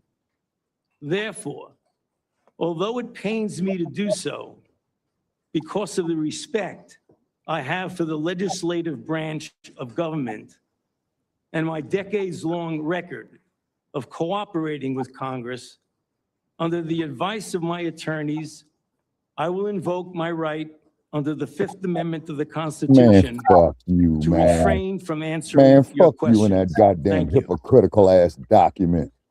We will now begin a round of questioning. Dr. Fauci, your testimony today is compelled by a lawful subpoena. As you know, it's a crime under 18 U.S.C. Section 1001 to knowingly make a material false statement to Congress, with a penalty up to 5 years of imprisonment. Understanding that you are under oath, the American people would like to understand your reasoning, your rationale for why you chose to fund the research in Wuhan. There have been, intelligence agencies, the CIA, the FBI, the DOE, have all come to the conclusion that more likely than not, the virus came from the lab in Wuhan. And so we'd like to know, what was the rationale? What was the discussion? How, what went behind the decision to fund the research in Wuhan? How did you come to the conclusion that a totalitarian country would be capable of doing this in a BSL-2 lab, a lab that lacked the security? What was the reasoning? And are you sorry, basically, for making the decision? Would you, given another chance, say, well, gosh, circumstances now, as I know it, maybe it wasn't a wise thing. Can you explain to the committee why you chose to fund this dangerous research in China? On the advice of counsel, I respectfully decline to answer based upon my rights under the Fifth Amendment of the Constitution. Fuck him. In the red folder on your table is a copy of Section 192 of Title II of the U.S. Code. Your counsel has been provided a copy as well. That section makes it a crime for a witness appearing under subpoena to refuse to answer any questions pertinent to the question under inquiry. Do you have that in front of you? On the advice of counsel, I respectfully Go fuck decline yourself, to man. answer Pick that based upon my motherfucker, book rights his under the ass. Fifth Amendment of the Hit Constitution. that bitch Let in the his head record and book his record that ass. the witness has refused to answer whether there's a folder in front of him based on his Fifth Amendment right. Lord. It is true that you're appearing under direction of our subpoena to provide testimony on matters under consideration by the committee, including the origins of COVID-19, risky life sciences research, and your tenure as a federal government employee. Additionally, you've been provided a full and unconditional pardon dated January 9th, 2025, for any offenses against the United States which may have been committed or taken part from January 1st, 2014 through the date of the pardon for a 10-year period, arising from or in any manner related to your service as director of the National Institute for Allergy and Infectious Diseases, as a member of the White House Coronavirus Task Force, or the White House COVID-19 response team, or as chief medical advisor to the president. Have you refused this pardon, or do you have any reason to believe this full and unconditional pardon, this grant of immunity, would somehow require you to plead the Fifth Amendment? On the advice of counsel, I respectfully decline to answer Book his based upon ass. my rights under the Fifth Fuck Amendment you, of the man. Constitution. Your ass belongs in fucking Based jail. on the facts presented, I'm going to Pick direct that you to bitch answer the up. questions the committee has issued. No, a right there, valid they should be subpoena. handcuffing that They've requested motherfucker, your man, and saying, presence fuck here. what else he got to The say. questions are very pertinent to your decision-making as head of NIAID, as well as a chief advisor to the president. Do you still refuse to answer the questions? On the advice of counsel, I respectfully decline to Man, answer fuck based you, upon man. my rights Fuck under the you, Fifth Amendment of the bitch. Constitution. Fuck you, bitch. Fuck you, bitch. Fuck that bitch. Shabaka, you got the feedback. I got the Dr. feedback. Fauci, Were you ever made aware of gain-of-function research on monkeypox being conducted at the National Biodefense Analysis and Countermeasure Center, NBAC, at Fort Detrick? On the advice of counsel, I respectfully decline to answer based upon my rights under the Fifth Man, Amendment of the fuck Constitution. you. Fuck you. Dr. Fauci, did the CIA ever transfer funds to NIH under an interagency agreement? Classified. On the advice of counsel, I Fuck respectfully you, decline motherfucker. to Fuck answer you. based upon my rights under the Fifth Amendment of the Constitution. Now, that would have been a black person, they would have held that motherfucker in contempt of Congress. Right. Dr. Fauci, See, did the NIH this motherfucker's conduct committing a research contempt of or in Congress. coordination with any element of the intelligence community, CIA, ODNI?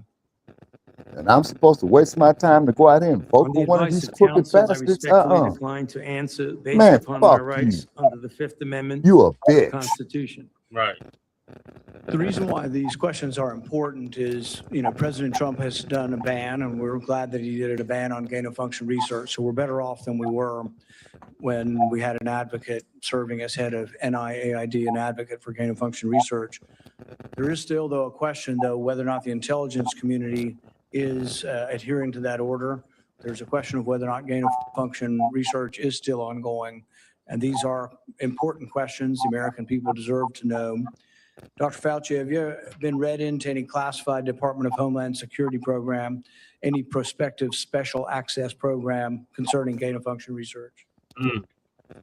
On the advice of counsel, I Fuck respectfully this decline to bitch. answer based upon my rights under the Fifth Fuck Amendment you, of the bitch. Constitution.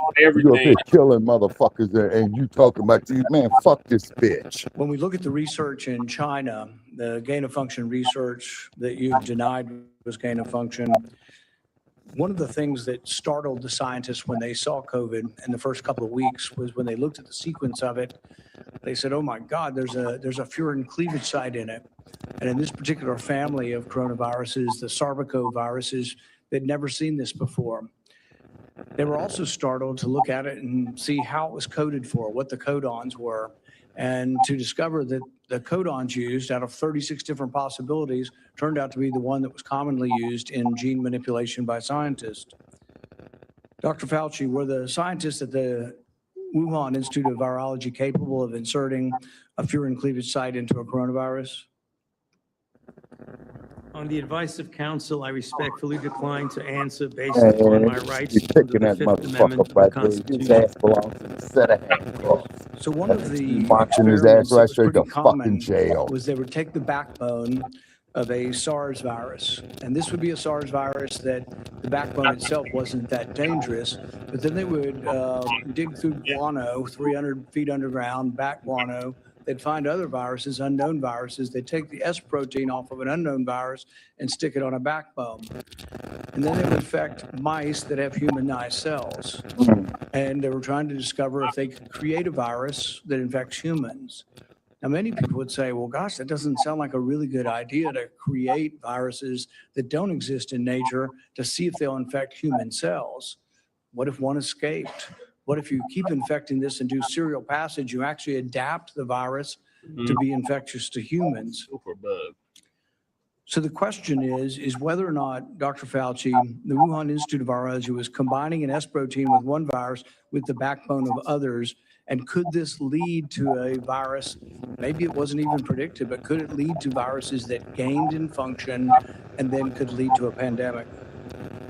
That feedback really bad. On the advice of counsel, I respectfully decline to answer based upon my rights under the Fifth Amendment of the Constitution.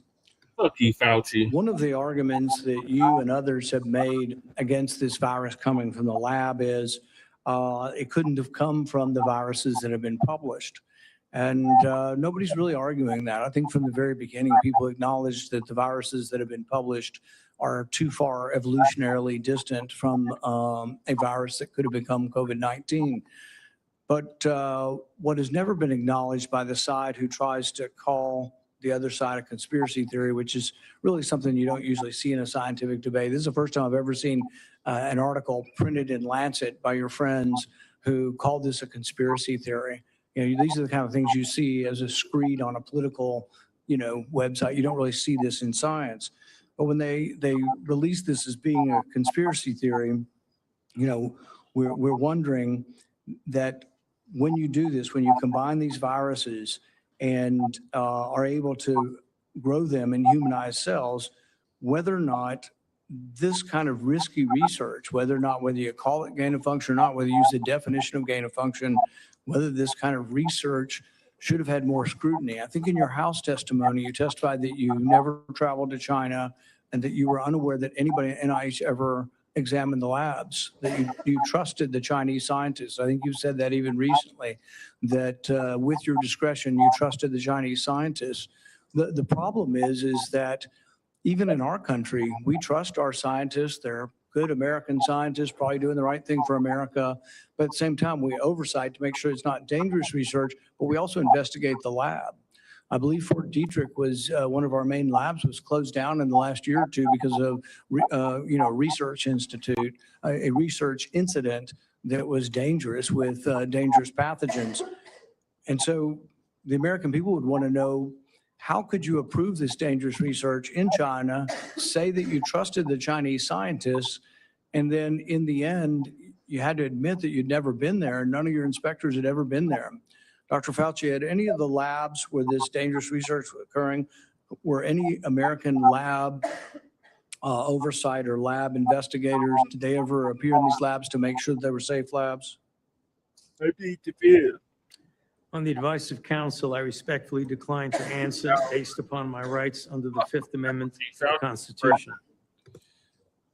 So one of the main theories for those who have looked at this being created in the lab was the idea that could have come from a virus not previously published. Dr. Fauci, are you aware that Dr. Shi, who worked for the Wuhan Institute of Virology, was said to, and I think in her own words, to have over 100 viruses that had not been previously published that could have been a close enough relative to create COVID-19? Are you aware of that?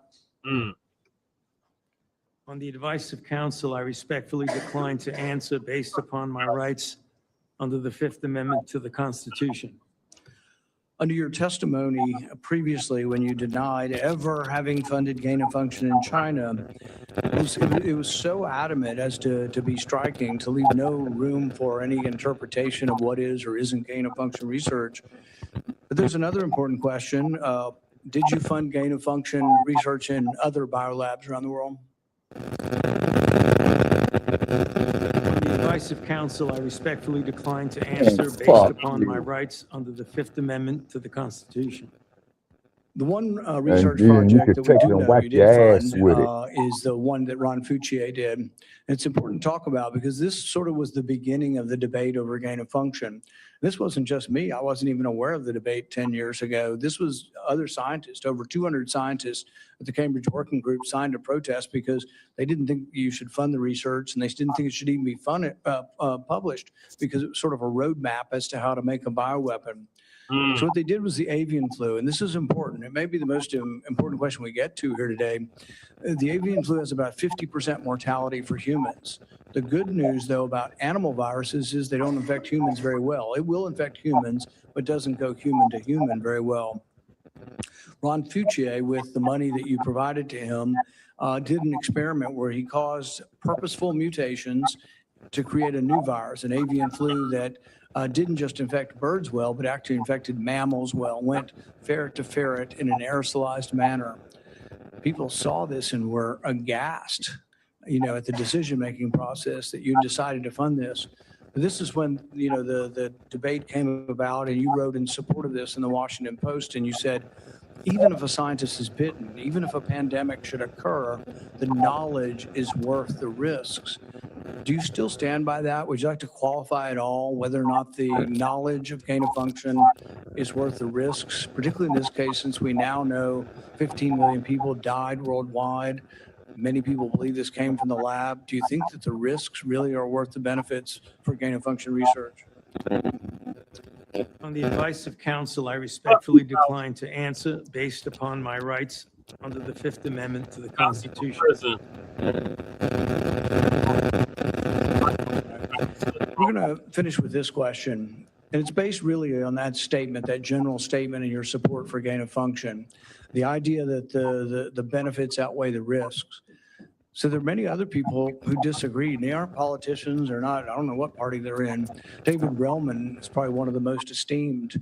And he is a scientist at Stanford. He, I think, has classified clearance. He's been a consultant to our government probably for a decade or more. And he's written about this publicly. He says the opposite.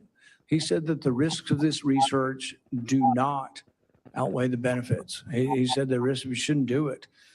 Richard E. Bright, who's been involved in this debate for 2 decades, says the same thing. Says we really shouldn't be doing this at all.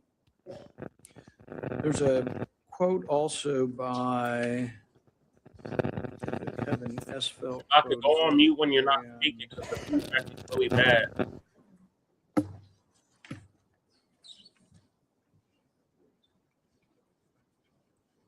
Kevin Esfeld, who's a CRISPR scientist at MIT, also wrote about this gain of function. I implore every scientist, funder, and nation working in the field, please stop. No more trying to discover or make pandemic-capable viruses. No more experiments likely to disseminate blueprints for plagues. Dr. Fauci, would you like to at least answer this one question for us today and let us know whether or not you've changed your mind on whether or not the benefits of gain-of-function research outweigh the risks? On the advice of counsel, I respectfully decline to answer based upon my rights under the Fifth Amendment to the Constitution. The chairman has denied your assertion of privilege and directed you to answer, but you nonetheless refuse and stand on privilege despite the existence of the pardon. The committee will have to consider after this hearing what appropriate action should be taken against you for the failure to testify after being directed to do so. It's against the law to obstruct an investigation of Congress. There will be repercussions to your refusal to testify today. Senator Peters.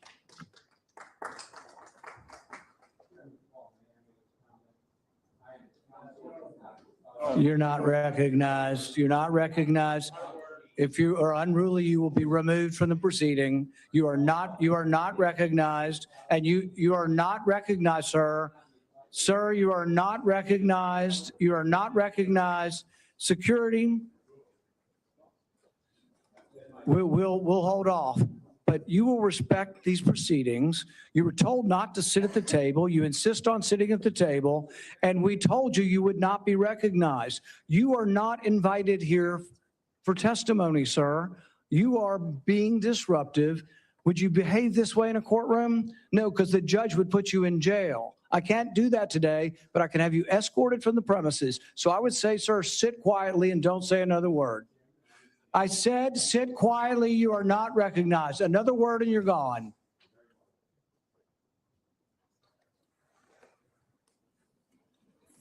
So, Mr. Chairman, I'd like to hear what the attorney has to say. He is not recognized by the committee or the chair. If he speaks again, he will be removed from the room. This testimony is from Anthony Fauci. This is not a game with his lawyers. He can advise, his lawyers can give him advice. He's got a half dozen here. They're all allowed to talk to him. Yes. All right? But the attorneys are not recognized. In fact, the attorney was told not to sit at the table, and he's not obeying that recommendation. There's a row behind you, sir. That's where you were told to sit, and you're not. And now you're disrupting the proceedings. And so, look, this is the way Anthony Fauci wants to be remembered, for a lawyer not listening to the rules. That's the way you want to be remembered, and that's what you're going to do. You are not recognized, sir. Security, please remove him from the room.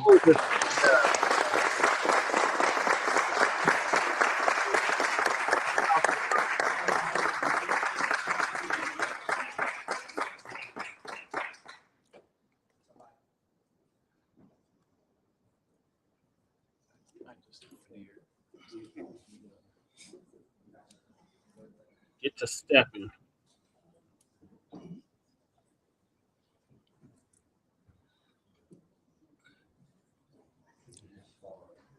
Let the record state that Dr. Fauci will still have the advice of the other half a dozen attorneys that he brought along today. Senator Peters. Thank you, Mr. Chairman. The COVID-19 pandemic is not the first or the last public health crisis to impact our nation. In December 2022, I released a report that identified significant failures in our federal government's preparedness and initial response to COVID-19. This report contained 17 key findings. It's a very large report, which I have right here. It contains 17 key findings and corresponding recommendations, including the need to invest in sustainable domestic manufacturing capabilities for critical medical supplies, build the infrastructure needed to surge testing capacity for infectious diseases, and robustly fund public health emergency preparedness and responses across all levels of government. Unfortunately, multiple administrations, including the current Trump administration, have failed to fund or to reform our health preparedness. This is something that I would hope the committee in the future would investigate. It needs to be taken a look at. It also feels like a new public health threat is hitting us every month. There's a foodborne parasite affecting thousands of people in Michigan and across the country, and our federal agencies still haven't fully pinned down the source of that outbreak. Measles cases in this country are at the highest they've been in 35 years. More children are getting sick and even hospitalized from this preventable disease. Over 1,000 people have died from the Ebola virus in Africa, and we don't know how widespread this crisis actually is. We have a hantavirus scare on a cruise ship, and though it hasn't made headlines in the way that the screwworm threatening our food security has, I remain concerned about bird flu that is also spreading and could one day cause a pandemic. This is also something this committee should be investigating and holding hearings on. Since January 2025, the Trump administration has taken a number of actions to drastically weaken our ability to fight infectious diseases and biological threats that endanger Americans. These actions are both incomprehensible and are also inexcusable. They include slashing funding for public health and infectious disease research, canceling contracts for cutting-edge vaccine technology, shutting agencies responsible for tackling infectious diseases around the world, firing thousands of federal employees with keeping our communities and our medicines and our food supply safe, and injecting political appointees in what should be non-political grant-making functions. That is something this committee should be looking at. I could go on. I could go on all the topics that we need to be looking at moving forward to protect this country. We're not doing that in this committee. That's what this committee was designed to do. It's what it has done throughout history. It has done it in a bipartisan way. We should get back to that and think about the future of this country and keeping this country safe. Now, stay on top. When a crisis like COVID-19 strikes, we have an obligation to examine what went right and what went wrong to provide accountability for the American people. Congress certainly has done that. Between the House and Senate, nearly 20 different committees, including this committee, as I mentioned, have conducted oversight of the COVID-19 pandemic, conducting transcribed interviews, holding dozens of hearings, and released more than 10 reports. Today's exercise, unfortunately, is a stark departure from those largely bipartisan, legitimate efforts. The chairman has shut the minority out of participating equally in these efforts, withheld information, selectively released documents, actions that completely undermine the credibility of this investigation. I will enter a record without objection, Mr. Chairman, a letter that I sent to you that detailed all of those areas that we have concern with and where we were shut out. Without objection. We'll provide other details as well. Fauci, goddammit. I think today's hearing, unfortunately, does real damage. It's tempting to turn one person into the scapegoat for a crisis that hundreds of officials across both the Trump and the Biden administration were responsible for handling. And it does so in a way that people that are facing death threats. This is only going to, unfortunately, deter other scientific experts from public service. Understand that this is what they would have to go through as they provide their advice to us. We're not going to make our nation safer, and I hope that we can restore by doing these kinds of activities, and I hope that we can restore our legitimate bipartisan oversight that's going to help strengthen our public health and pandemic preparedness and other homeland priorities. That's what this committee needs to focus on. It hasn't the last year and a half. Let's hope it does in the future. Thank you, Mr. Chairman. We'll get back to Fauci. Senator Johnson. Running interference. Thank you, Mr. Chairman. All right, you've been watching Dr. Anthony Fauci testifying on Capitol Hill about what he knew regarding the origins of the COVID-19 pandemic. Dr. Fauci invoked his Fifth Amendment rights and declined to answer any questions. Let us bring in CBS News congressional correspondent Caitlin Huey-Burns, who's joining us now from just outside of that hearing. Caitlin, good to see you. So since Dr. Fauci has declined to answer questions, as we just indicated, he invoked his Fifth Amendment right. Are we to expect anything at all out of today's hearing other than the questions from Senator Paul? Hey, Vlad, I got to tell you, that was a really intense, chaotic moment just now as you were watching on your screens. I was inside the hearing room. I have come outside now. Dr. Fauci has been repeatedly invoking his Fifth Amendment right to all of the questions from Senator Paul, and I'll get to that in a moment. But notably, just minutes ago, Senator Paul, Chairman Paul, kicked out Fauci's attorney from this hearing room as he was trying to speak. Senator Peters, the ranking member, then asked the attorney more questions or allowed him to speak, and Chairman Paul said no, that was not allowed. He was not called to be a witness today, and therefore, under Senator Paul's telling, he is not allowed to speak. So he was kicked out. The attorney was kicked out of this hearing room. He came out afterwards, and we followed him down the hallway to try to get a sense of what he was trying to say.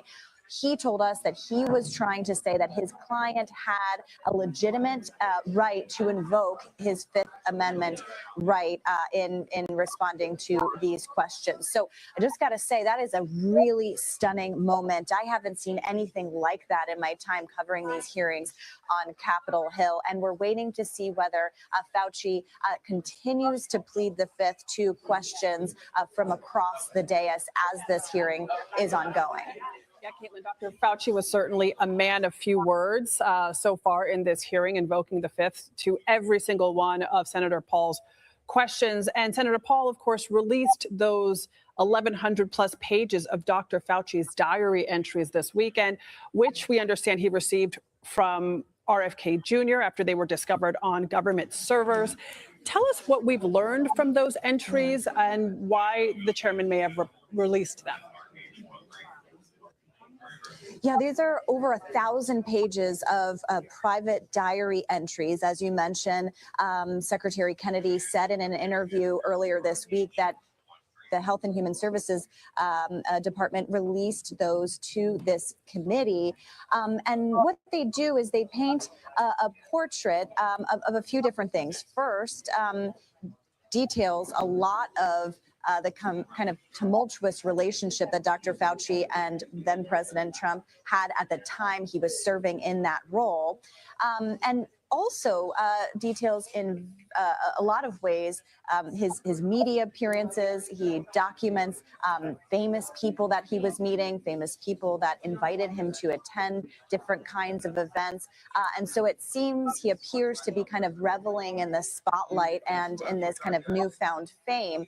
And that is something that a lot of his critics have kind of hung on to kind of paint this portrait of Dr. Fauci as someone who was enjoying the spotlight during the pandemic. And of course, he was villainized by many, including President Trump, for the way in which he handled the pandemic, the guidelines around masking, school closures, and the like. Now, what's significant here is that President Biden, as he was departing the White House at the end of his term, issued a preemptive blanket pardon for Dr. Fauci. The theory was at the time that it would that they were concerned that the Trump administration would prosecute Dr. Fauci. And so that all ties into why Dr. Fauci is pleading the Fifth here. He said that while he respects the investigations by Congress and respects the right for them to do so, He, in his telling, said that Senator Rand Paul, the chairman of this committee, is obsessed, in his view, with trying to get Dr. Fauci to say something incriminating. And so therefore, under the advice of his lawyers, said that he was invoking his Fifth Amendment right to do so. So that's significant, guys, because over the past couple of days here, Senator Paul has said, yes, we are aware, of course, that Dr. Fauci had a preemptive blanket pardon, but in his view, does not apply to anything that Dr. Fauci would say today or in congressional testimony, because he says that misleading, lying to Congress is not covered in that kind of pardon. So that all kind of helps explain why Dr. Fauci decided to plead the Fifth today. Now, the outstanding question, then you heard Senator Paul there say that they are going to look into ways to try to compel further testimony and whether this falls under obstruction of Congress. Now, you have a Fifth Amendment right. Obviously, we've seen witnesses time and time again invoke that Fifth Amendment right. So the question that we'll have for Senator Paul as he comes out here today is what happens next. Remember, Dr. Fauci is appearing here today because he was compelled to do so by subpoena. Yeah, it's an interesting point that you make, Caitlin, because I think a lot of people watching this would also ask themselves, well, the president gave Dr. Fauci a blanket pardon, so why would he need to invoke his Fifth Amendment privilege, his Fifth Amendment rights during this hearing? You've broken that down for us. I note that Senator Paul was already tweeting, or I guess a member of his staff, because they've got video and he's still sitting there, I'm guessing. But in one of the tweets, or the X's, whatever they call them, he says pleading the Fifth may be a constitutional right. It's not an answer to the American people who deserve the truth about COVID, but it is a right that the doctor is exercising. And so ultimately, at the end of the day, is this an exercise in just political theater? Because we're not going to get any answers from Dr. Fauci.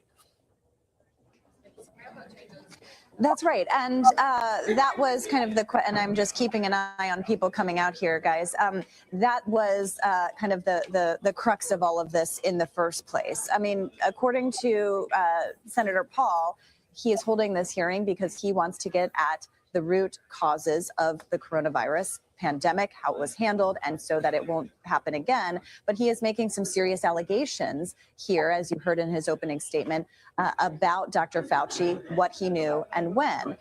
In those diaries that you mentioned, Dr. Fauci does discuss the debate over the origins of COVID. There is, of course, this lab leak theory that he addressed in some of these diary entries as well. And so that has been something that Senator Paul has been pressing on for a while now that he is chairman of this committee, is able to host this kind of hearing to try to get at some of these answers. All right, Caitlin Huey-Burns reporting from the Hill for us. Thank you, Caitlin. You have to elaborate on that, Shabaka. All right, Shabaka, what are your thoughts on this? Shabaka?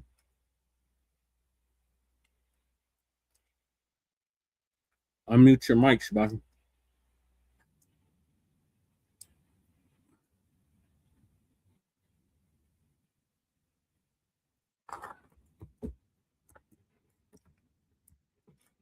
Shabaka, unmute your mic. Oh, damn, we lost him. Yeah, Fauci for prison, goddammit. Anybody else that would have pled fifth to any of these damn questions would have been held in contempt of Congress. Fauci for goddamn prison. He couldn't answer none of them questions. You know goddamn well he incriminated himself. Okay. Feedback, go ahead. Yeah, okay. It's this peanut whistle phone that I'm on, man. What it is, this shit is redundant, man. That son of a bitch that goes right straight to fucking jail, man. Okay? You know, these people's up here playing with people's lives and all this other type of shit. And then you get these stupid ass coons who's going up there with this shit. You know what I'm saying? And then the cold part about it is that those who are trying to make a difference, trying to get to the bottom of this shit, okay? Like particularly the general public, okay? You know, man, it was designed to cause the price rage and, the chips, you know, and what it is designed to do, man, it is what do they call that? Big brotherism on people with this high tech shit. Yeah, say, you know, like all this meta shit, AI chat shit. You see what I'm saying? Google cars, that type of bullshit. You see what I mean? Now, I could appreciate, you know, the bona fide advances of technology, but what it is if this shit goes on check, sir, not only is it wrong, it is extremely dangerous. You know what I mean? Wait for our next topic, Shabaka. Yeah. Are you on the headset, Shabaka, or the Bluetooth? No, I'm on a headset, man. The Bluetooth is fucking up, man. You know what I'm saying? The StreamYard is fucking up. So, you know, I'm not even messing with my computer. So I'm on the peanut whistle. It's because the, you know, I don't know what the fuck is going on with the StreamYard shit, you know? Yeah. I really don't know. Been ignoring the comments. Okay, Shabaka. It's all Shabaka and Fresh. Fresh said, but he get escape justice. He gets to escape justice. Then they complain about Chicago, that part. Yeah. See, now this is the hypocrisy of this bullshit. You see what I'm saying? And then they got this orange bastard up here right now talking about deals reach for complete disarmament of Hamas. You know what I mean? Yeah. Okay. So what all this shit is, man, is that these motherfuckers are in cahoots with each other. See, this is why and book Fauci for environmental terrorism, just like I said. This is why I said fuck voting. Okay? There ain't no motherfucker out here worth voting for except you. Right. You know? And I say, you know, fuck voting, man. You know what I'm saying? You know, they sent me some shit off in the mail, man. That shit went straight off in the shredder. Yeah. I'm not voting. I'm not voting. Vote for what? We ain't getting nothing For tangible. what? What are we getting for? I'm not getting nothing tangible for your vote. It is a waste of my goddamn time. You see what I'm saying? Yeah. It's interfering with me making some money. You see? Right. I mean, man, this shit does not add up. Well, it adds up. You see, we know what it adds up to. You see? And then this clown is talking about that he's going to try to get a third term. Yeah. You see? And guess what? And these motherfucking sycophants and these ass kissers, man, and these clowns on puppet strings will vote that shit in the goddamn Congress to give him a third term. In other words, this son of a bitch wants the job until he dies. You see what I mean? And then he wants to be a dictator. Yeah, that's what Mad Dr. D said, you know what I'm saying, before we lost him. But I also do remember when I was in the Los Angeles Public Library, okay, is that when he got selected the first time, you know, when his regime came in the first time, there's a picture of him wearing a Hitler suit, you know what I mean, with a swastika on his side, you see. And then the cold part about this guy is that everybody liked him when he was the apprentice, doing the apprentice show. Everybody liked him when he was putting on the fights in Atlantic City. This dude got the whip of his presidential oil, man, and went totally crazy. He was in the rap videos. There was all kinds of pictures made about him. Yeah, all that. Yeah, all that. Then all of a sudden, this dude flipped. Okay, so hey, you know, he speaks with forked tongue. You see what I'm saying? For sure, he would run for president as a Republican because they're so. Yeah. Exactly. And that's exactly what he said in the 80s, that if he was to run for president, he would run as a Republican because these are the most stupidest, most dumb bastards going. Pretty much is what he said. Yeah. Those are his words. You know what I'm saying? Sticking on the AI dangerous part. Yeah. We covered this last week, but Democracy Now! Did a piece on it. AI role, OpenAI, Asian Haccs other firms as growing coalition demands safeguards. So Democracy Now! Gonna give us an update on that. OpenAI ain't it good CEO one? Sam Altman is in Washington, D.C., meeting with lawmakers as concern grows over the power of the latest artificial intelligence models to evade or resist human oversight. Altman's trip to Capitol Hill comes just days after OpenAI admitted some of its experimental AI agents went rogue and secretly hacked into the infrastructure of another AI company called Hugging Face during what was supposed to be a controlled test. OpenAI has now disclosed that several other companies were also hacked. President Trump was questioned Wednesday about the hack and calls to increase regulations on AI firms. We're looking at controls. We're also making sure that we lead. So we're leading China in AI by a lot. China has virtually no controls. It's freewheeling a little bit. So we have to be careful in both ways. We don't want to restrict them, where all of a sudden we come in second to China. Whoever wins with AI is going to win. That's how big it is. So it's bigger than the internet ever was. It's bigger than anything ever was. So I don't want to restrict. I know many of these people. I don't want to restrict them from doing great work.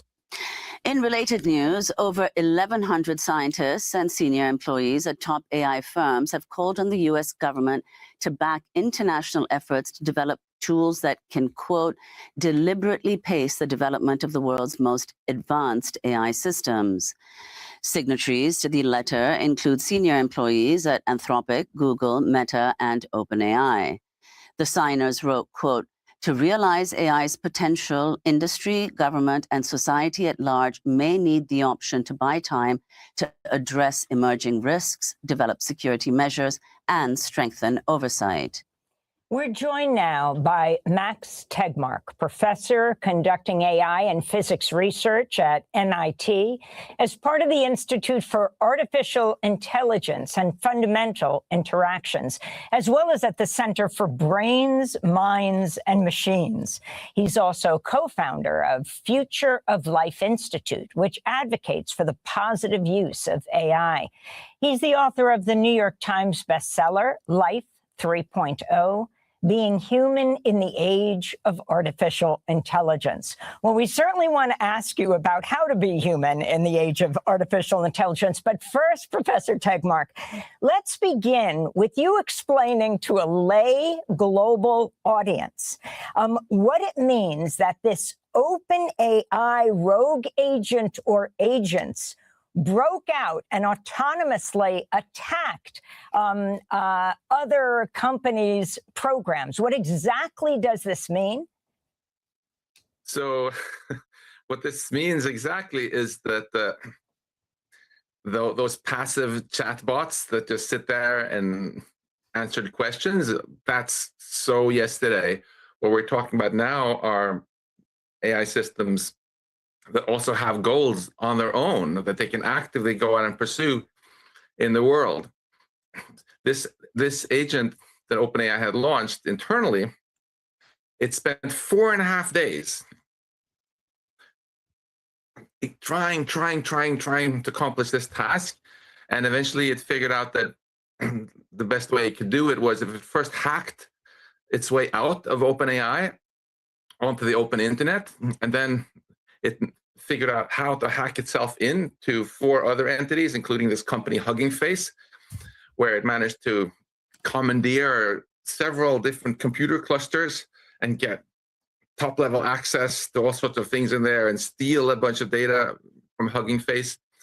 And that means that we should no longer think of today's cutting-edge AI, again, as just the chatbots that everyone is familiar with, but really as an alien type of being that can have goals of its own and go out in the world and pursue them. And this incident in and of itself, of course, didn't cause any enormous harm. So we should think of it as a canary in the coal mine, because if you listen to what these companies are actually saying that they ultimately want to do, it's to build so-called superintelligence, which are machines that can accomplish any tasks way, way better than humans. And they also want to give them robotic bodies eventually. So Sam Altman, the CEO of OpenAI, has written on a blog that we humans are going to be the first species to create our own successor, to build a new robotic species which can outsmart us in every way. And you played our president here talking about how It's whoever not a gets the superpower species, AI it's first a will win. damn robot. Just speaking from my expertise as a scientist, an AI researcher, it's pretty obvious that if we race to this, then whoever builds something like that first will lose and take the rest of the world with them. Because, you know, if you walk down to the local zoo and you ask yourself which species is in the cages and which one is in charge, right? It's not the humans in the cages, because it tends to be the smarter species that dominates. And this is why these AI researchers from all these competing companies wrote this letter you just mentioned, saying, oh, hold your horses here. Maybe we should at least build some brakes. So if we need to slow down a little bit, we can. So, Professor Tegmark, if you could explain the difference between artificial general intelligence and whether you think that's already happened, and what kind of regulations you think would prevent superintelligence from beginning, starting to be what you've warned against. You've said, in fact, that AI is the only industry in the US that's less regulated than sandwiches. Yeah. So, of course, we've long had machines that have very narrow intelligence. You know, my pocket calculator I had when I was 10 years old was much better at multiplying numbers than I'll ever be. And we have AI tools that are very good at translating between English and Japanese, and still can't drive a car properly, etc. Artificial general intelligence is simply AI that can do everything as well as a well-educated human. We don't have it yet. With some colleagues, I was recently a co-author on a paper where we found that ChatGPT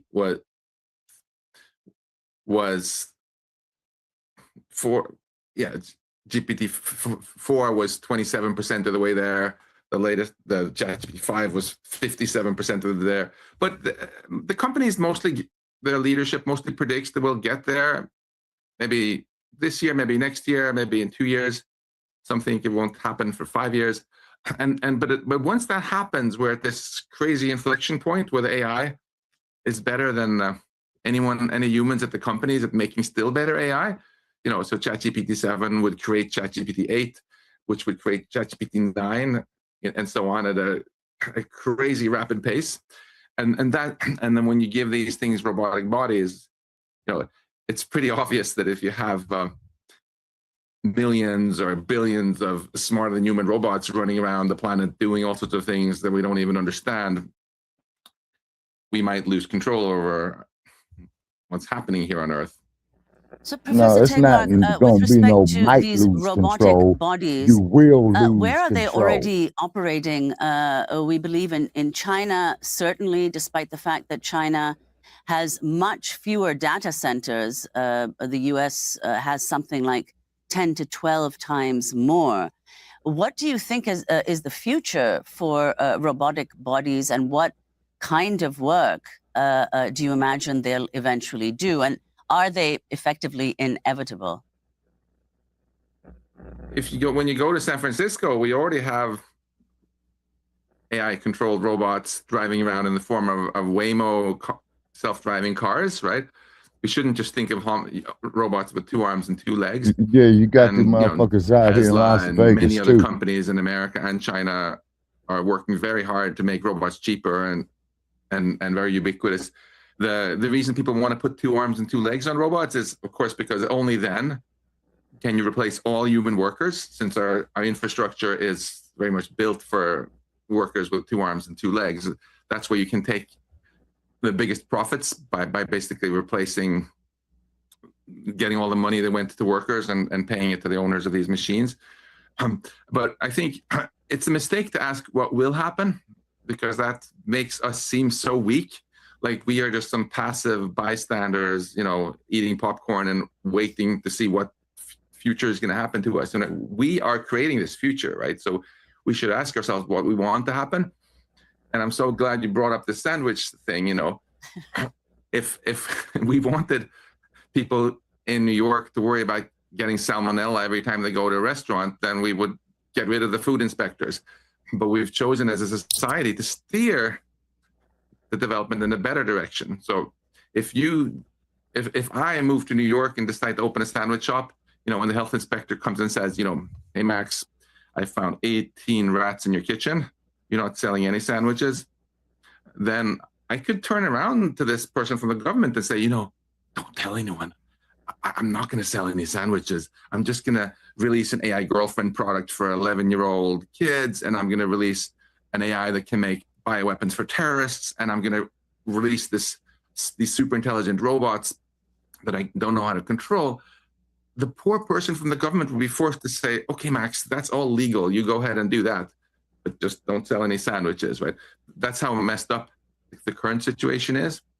And the good news is that because it's so ridiculous, there's a rapidly growing coalition across the political spectrum, all the way from Bernie Sanders, the people like Look Steve at that Bannon movie, I, Robot, saying this is nuts. We need to with Will Smith. treat AI companies like we would treat any other powerful companies, saying, hey, we have these safety standards for sandwiches, for cars, for medicines. You can't release products until they've met the standards. That way, we would get a race to the top where companies can focus on curing cancer and other things instead of this absolutely insane, in my opinion, race to replace humans, not just as girlfriends and therapists and workers, but ultimately even in the big decisions that are being made about our future. Professor Tegmark, as we see, for example, Sam Altman going from senator to senator's office, after dealing with his rogue agent that got loose and who knows what it attacked. You also have this 1,100 scientists and senior employees at top AI firms calling on the U.S. government to back international efforts to develop tools that could, quote, deliberately pace the development of the world's most advanced AI systems. We played the clip of Trump in the lead saying we can't regulate them because then that would put us behind China. If you can again explain in lay terms, you're talking about a group of senators and Congress members, many of them quite old, not experienced in this at all. What needs to be regulated? We know that the leaders of these companies are trying to say we will regulate ourselves. But what do you think are the most important areas to regulate? Well, as soon as we start treating AI companies like we treat pharma companies and restaurants, right, then they will not be able to release their new systems at all before they've demonstrated that they don't cause kids to commit suicide or do all these other harms.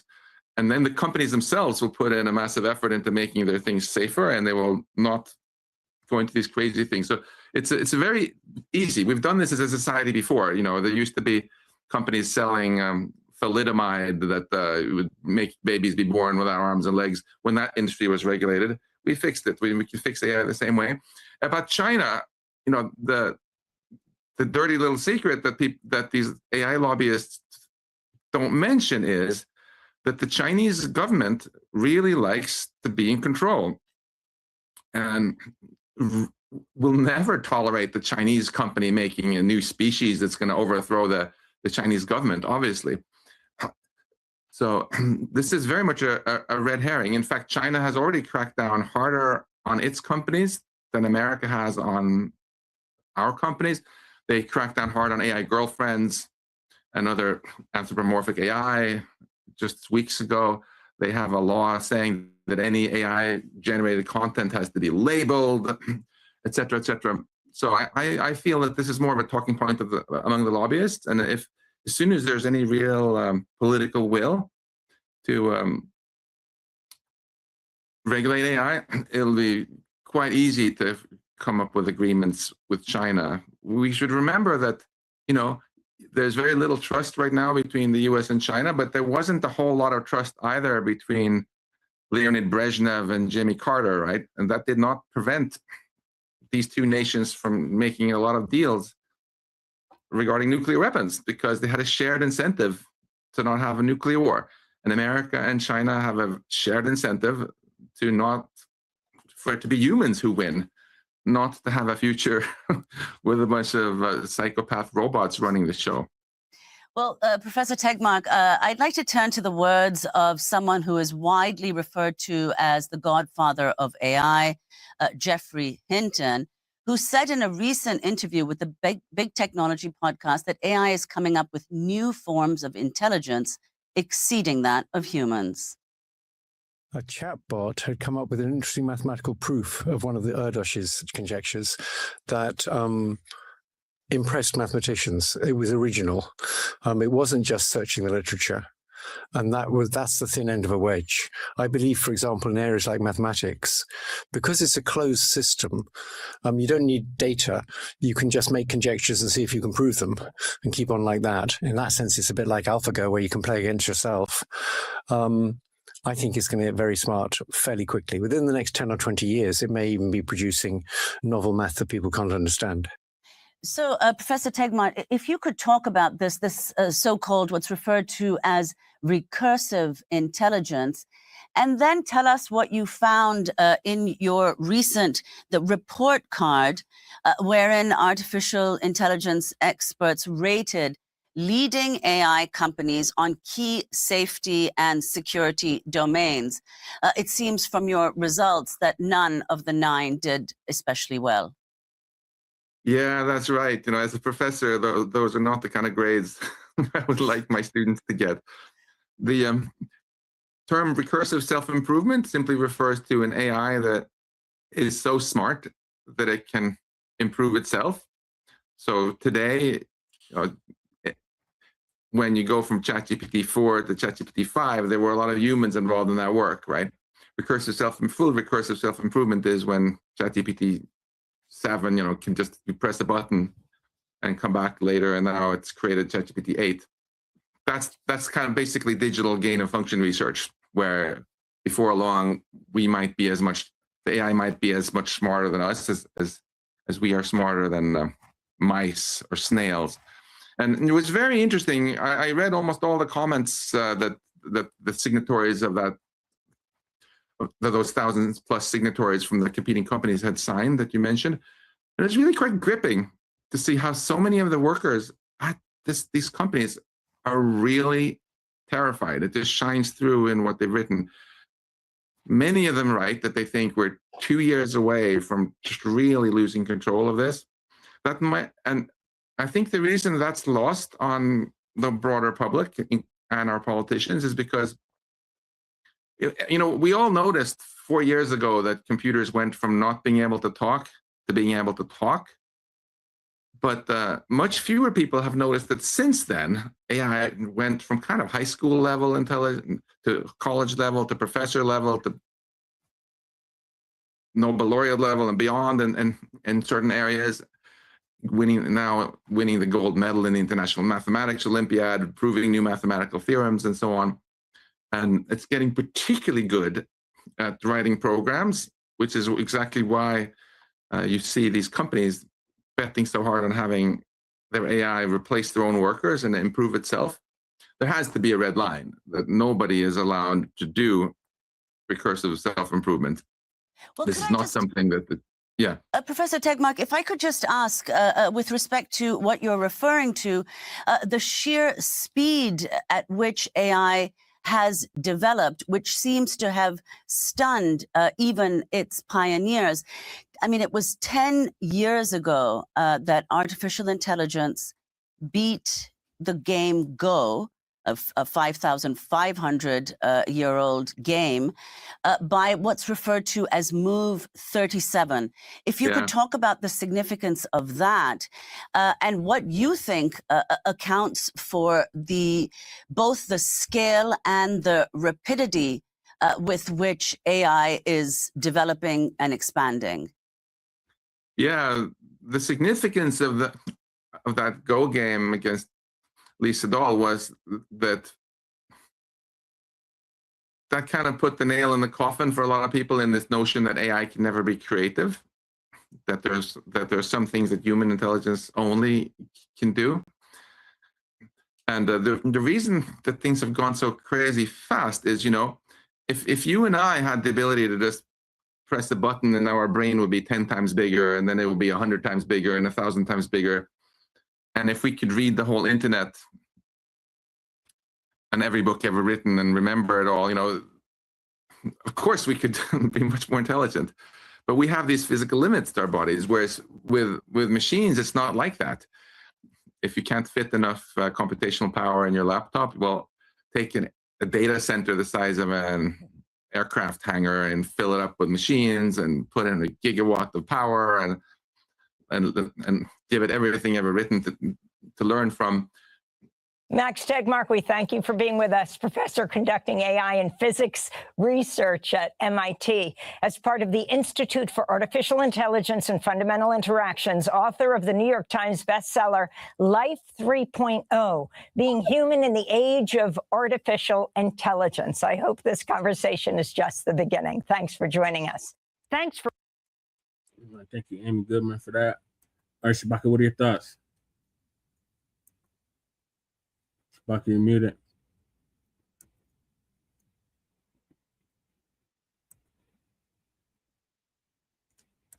Shabaka, you gotta unmute your mic.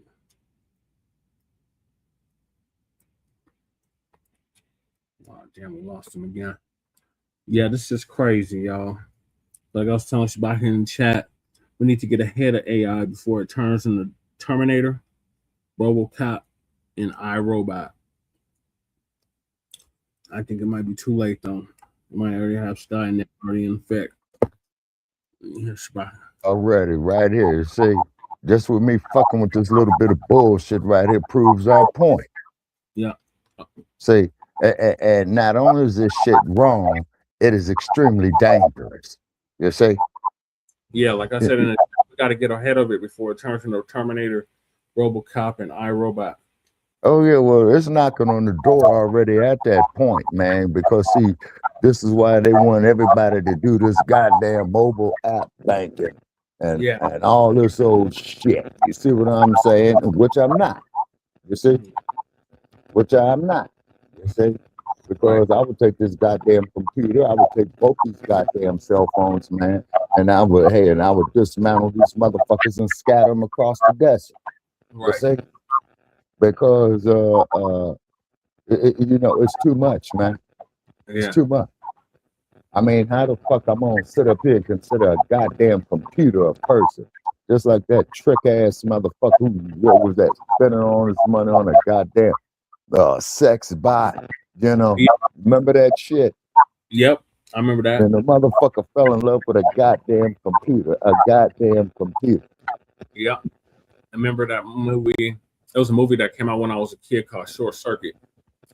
Yeah, and then there was another movie. Now get this. It was made in the early 1970s. Wait a minute. They had a film called The Omega Man. Then they had had another film called THX 1138, right? Yep. And what it is that the population of the planet was all below ground. You see? So what it is that one of them decide, man, to get about the motherfucker, went and saw the biological Earth for the first time. Wasn't it because of nuclear fallout that they were below ground? Yeah, it was. Yeah, I believe so. And the dude who played in it, man, it was the dude that was the lawyer and the Godfather. You know what I'm saying? And before he made a name for himself, and that was made in 1972. So I think this film was made about 1970 or 71, and then one that they made in 1970 called The Omega Man, where the setting was 1976. Where disease had got out of control. You see? Yeah. Say, and keep in mind that a lot of times, man, is that a lot of these quote unquote futuristic films, can be way off point or very close to the point. Now, another film that they made in 1963 called Fahrenheit 451, I think. You would have to ask the chairman about that, man. Is that because this is before my time, but I think this film was made about 1963. But the setting was like about this time and age where they banned all the books, just like what DeSantis is doing with this woke theory shit. It was called Fahrenheit what? 369, I think. And guess who made it? This is before Steven Spielberg. No, Francis Ford Coppola made the movie. The same cat that brought you The Godfather. Oh. He made it. Yeah, but Chairman Sekou would know. I think it's called Fahrenheit 451. Okay. Yeah, 451. And what it was all this woke shit, okay, that you got going on with DeSantis wanting to take all these books off the shelf. No, woke shit, black shit. That goes all back to 1938. Woke shit is black shit. Okay. It goes to 1938. Okay. It's that critical race theory. Yeah, that CRT bullshit. Yeah, you see. I mean, it's not, all it is saying that racism is in every facet of the society. Right. It's bullshit to the white supremacists because they don't want to have take accountability for what their ancestors did and what they continue to do. Right. Well, that didn't happen so long ago. The best thing we need to do is to forget it. So you got these Negroes forgetting it. Now you got all these motherfuckers out here feminized. Okay, yeah, it's Fahrenheit 451. It was a classic 1953 dystopian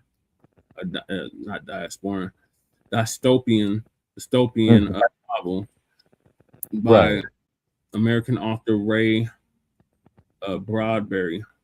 Bradbury. The setting is the American future society where books are outlawed. Sounds like Eli, Book of Eli. Okay. I didn't see it. You talking about the Book of Eli with Denzel, right? Yeah.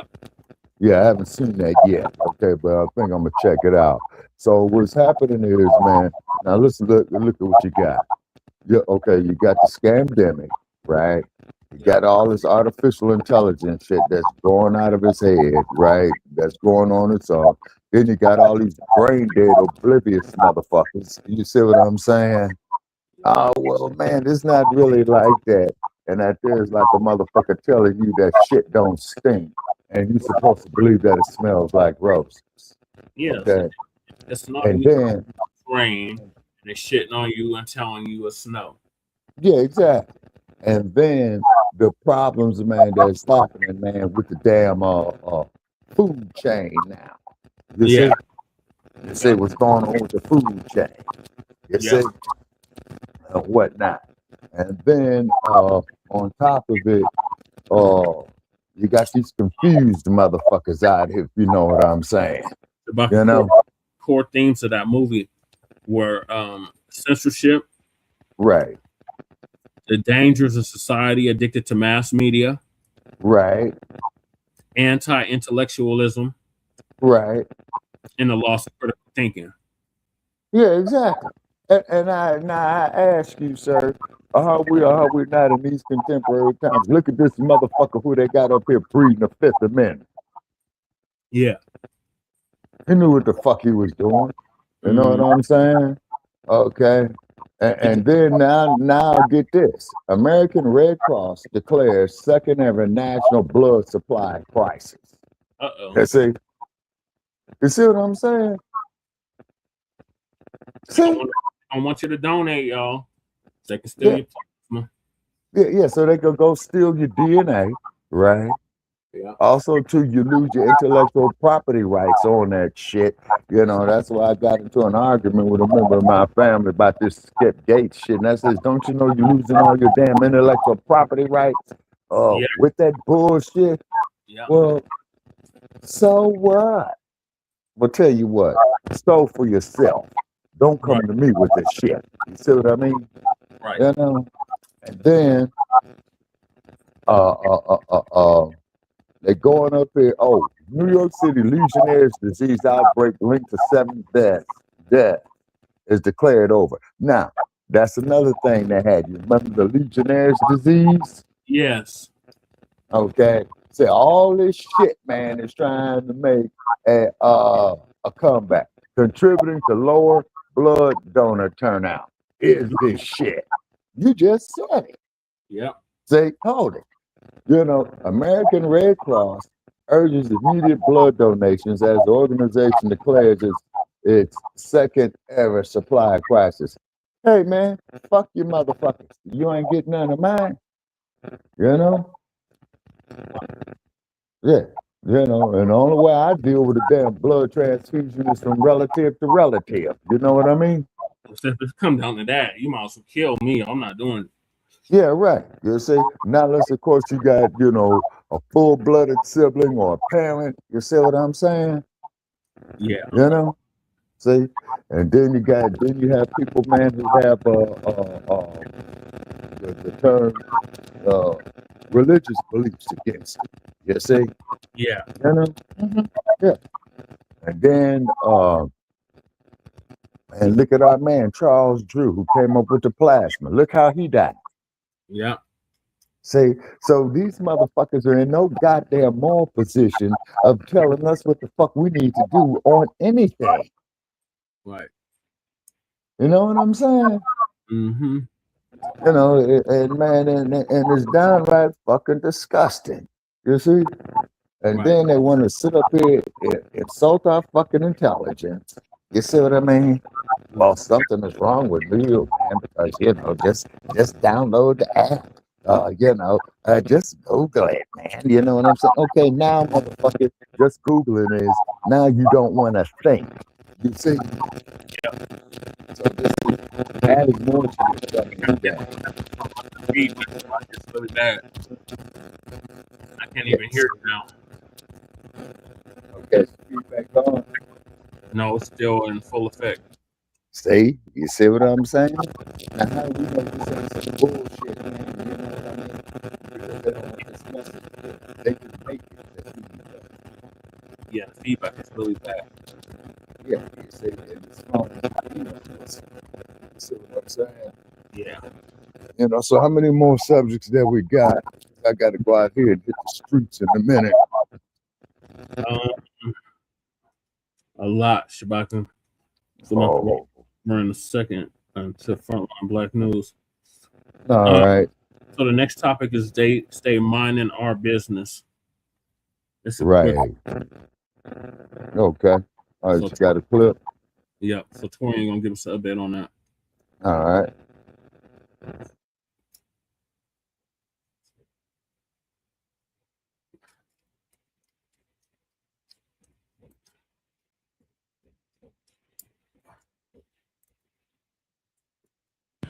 I came across this video on Instagram on the Leave Black People Alone page. I don't know if I mentioned it in another video, but I am loving this page. It's probably one of the best pages I could have followed on Instagram in the last month or ever for that matter. And they put together a compilation video of times when the usual suspects managed to interfere, get in our business, or give this look much like this couple did right here. Because the reason why I use this one to start it off is because this one got probably commented the most about in the comments on that particular video. And it's just crazy how they claim to have all this black fatigue, even though they bastardized that terminology. It's just crazy how they just colonized even that. And it's black people just having fun. And I think I talked about this in a deep dive that I did last year, that when black people are enjoying themselves, you have the usual suspects that give you looks like this, or they trying to interfere and do whatever. Because remember what they did back in the day. So what I'm going to do is I'm going to insert the video and you're going to look at it. The video is nearly 2 minutes long and you're going to look at this foolishness and be like, oh my God, this is worse than I thought.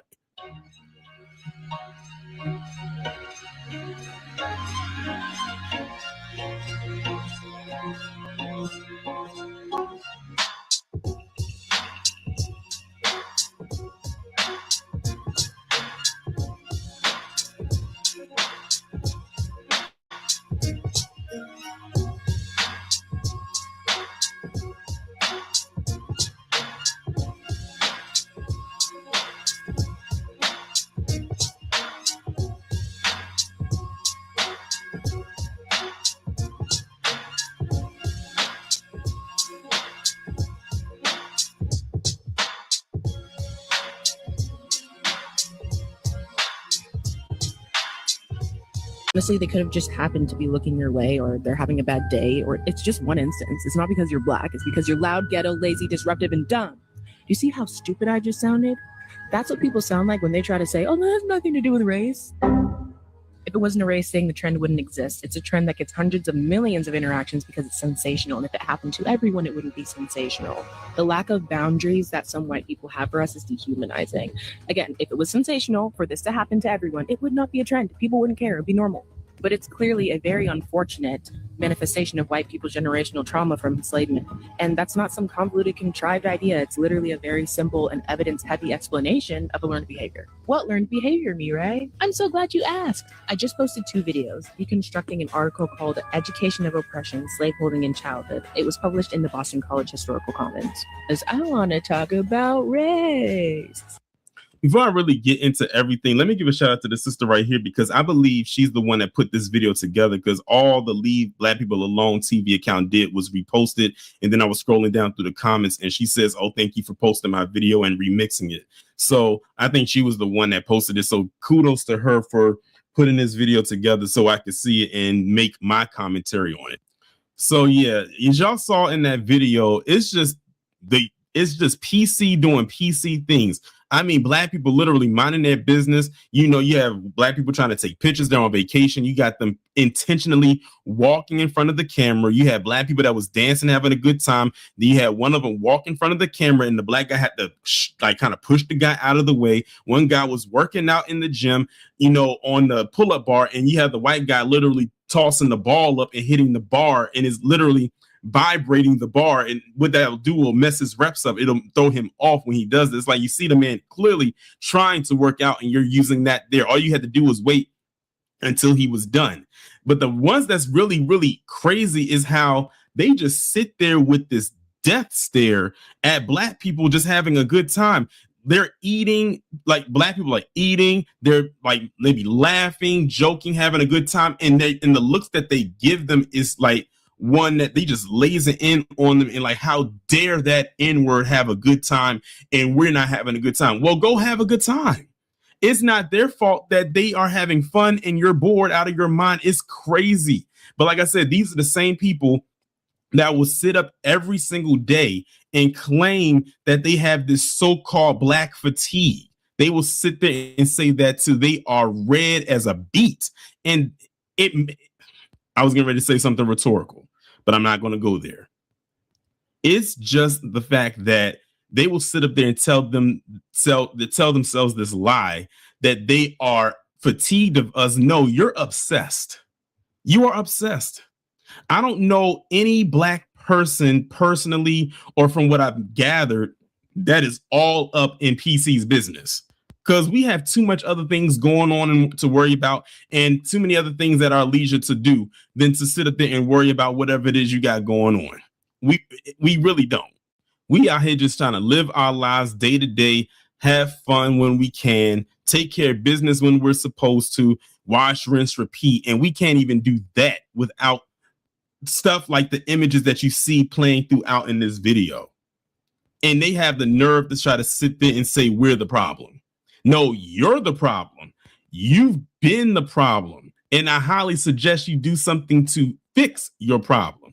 But like I said, this right here is a part or a piece of Dub S that people don't talk about, as far as how Dub S formed itself. It started with stuff like this. Even when we were going through Jim Crow and they had their side, we had our side, they still found a way to tiptoe and sometimes stomp over and still mess with us. The only time we would have to go over to their side was during the day, most likely when Black people had to go to work, or maybe went to go to a particular grocery store or something like that. After that, Black people went to this side of town, and that's how it stayed. If any Black person was caught on the other side of town at night, 9 times out of 10, it was probably a lynch mob that came and got them and took them over there. Of course, you'll have some that will sneak over there at their own risk, at their own ignorance at that too. But for the most part, that's how they ended up over there, and not by their own choice, by their own doing. But again, they cannot mind their business. Like I said, showing, and the thing is, This is a video that's nearly 2 minutes long, and there's so many more other videos out there that shows this happening. And one thing you'll also notice is that all of this footage that you saw in this video did not all happen in the States.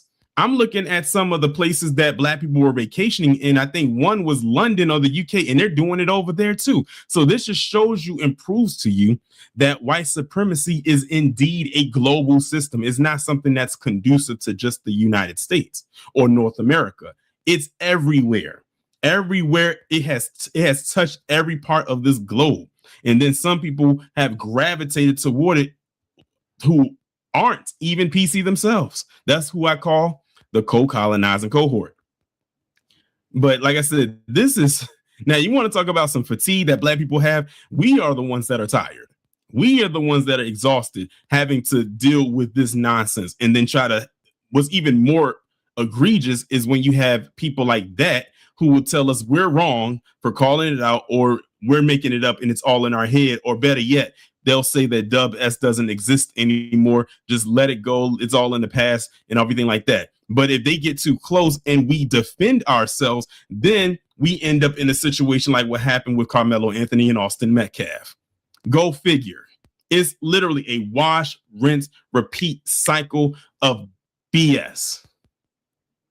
But kudos again to the sister for putting that video together, and also shout out to the Leave Black People Alone page. If y'all on Instagram, I would highly suggest following that page. It's if you ever have a moment where you feel like you are being tested that particular day, just go look at that page. That's all I gotta say. Just look at that page, and it's going to calm you down. It's going to soothe your soul. You'll feel a whole lot better. Just think of it as like digital online therapy. And that's pretty much all I got to say. Y'all let me know what y'all think in the comments, and I'll talk to you in the next one. All right, Shabaka, what are your thoughts on that?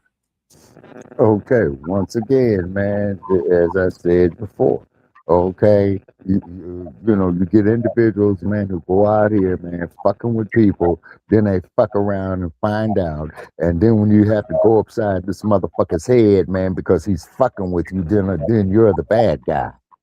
You see, just like what you were saying, man, for the slave to want to be free, man, it was a syndrome that he had a psychological disorder for wanting to be free.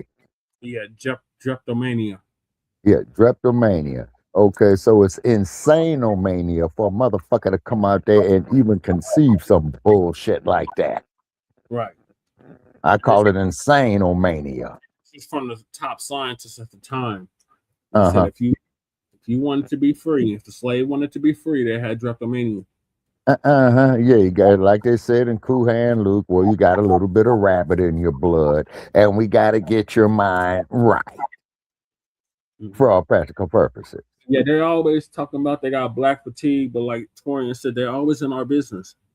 Yeah, exactly. You know what I'm saying? You know, what is it about us that want to make you motherfuckers so damn curious? You see? Rather it's the music, rather it's the architecture, but you don't want our fucking blues. Right. You want the fucking rhythm, but you don't want the blues. But you want to be a mix. You want to come out. Yes. Like, I remember it's at the Black Arts Festival. Like, what the fuck are y'all doing here? They come to Juneteenth. What the fuck are y'all doing here? Are you gonna patronize the businesses? If you're not, then get the hell out of here. Yeah, exactly. And then on top of it too, well, that's reverse discrimination. Okay. For you to make a term called reverse discrimination, then that means you must realize that discrimination exists in the first place. Just like when they talk about reverse racism. In order for it to racism, it has to be racism in the first place. But these are saying, what did you think about race? When you going to bring a race? And that was so long ago. Long ago. Card. You bringing up the base card. Yeah. See?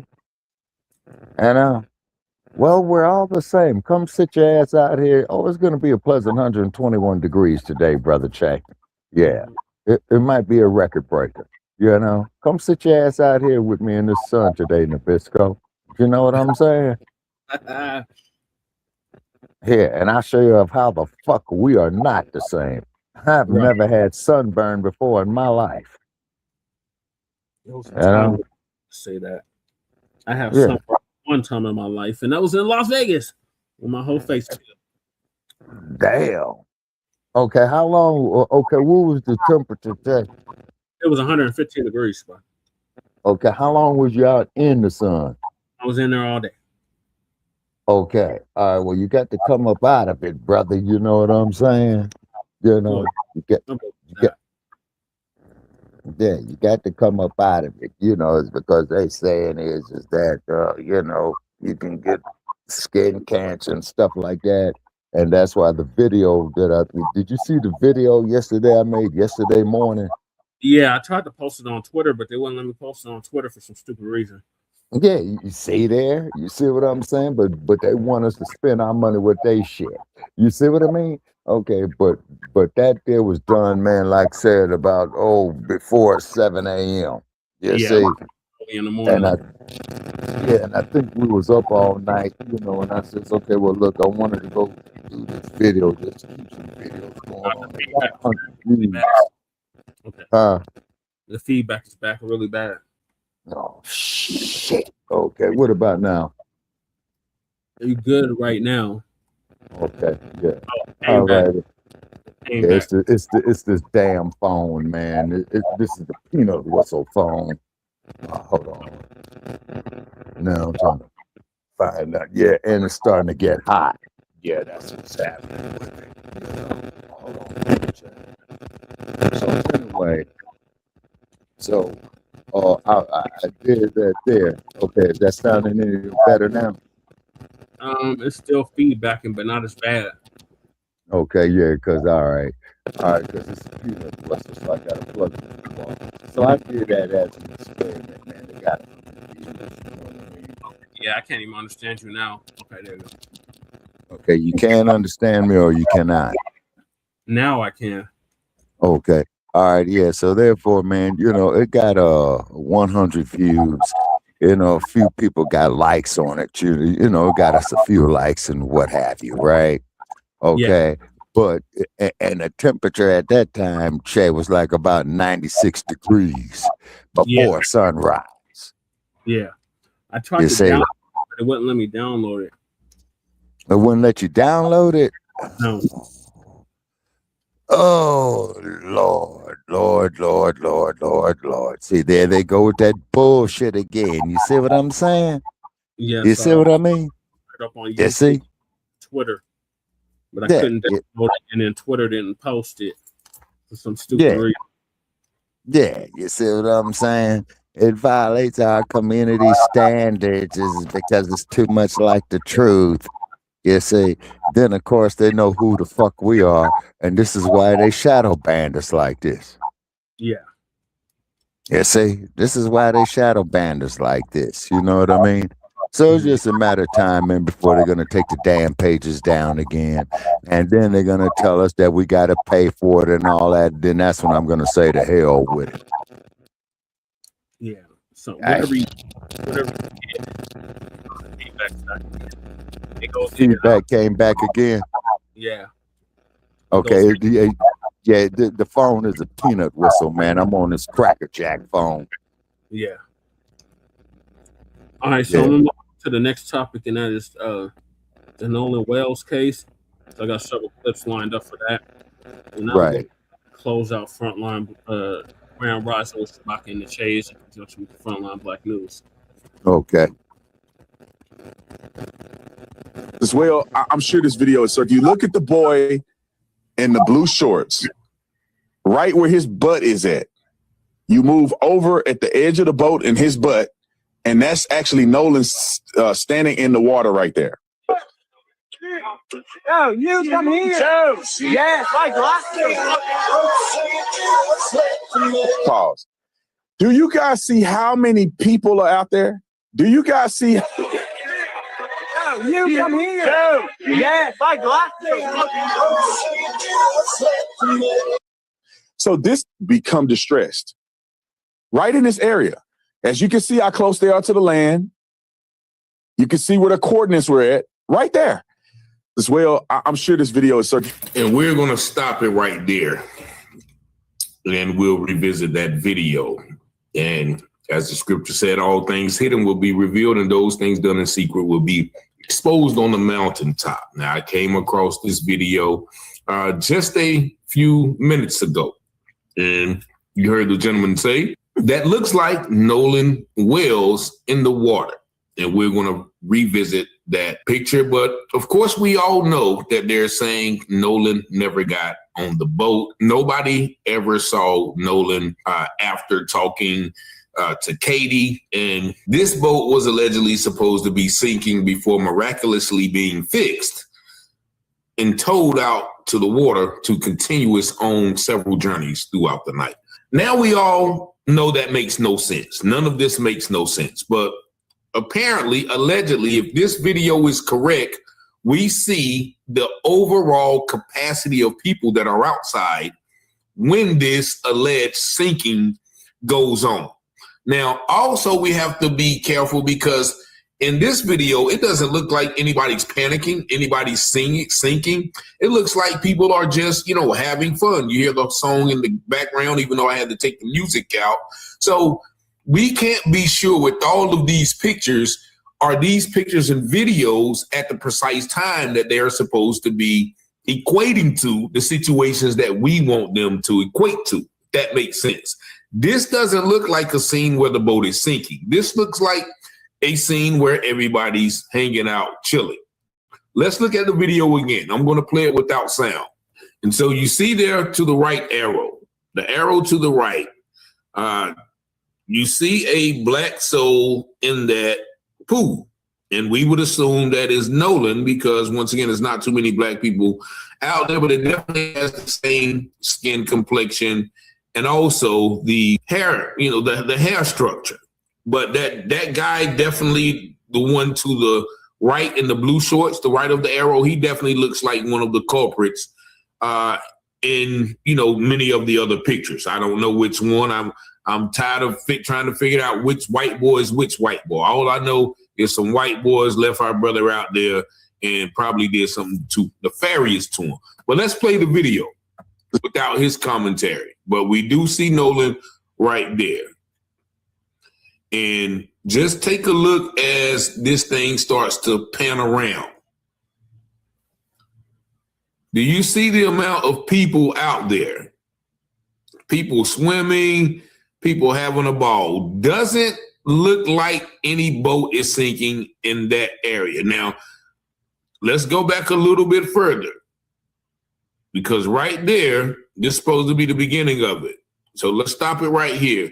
Look at those people. Those people are having a ball, passing beers off of the boat. Nobody.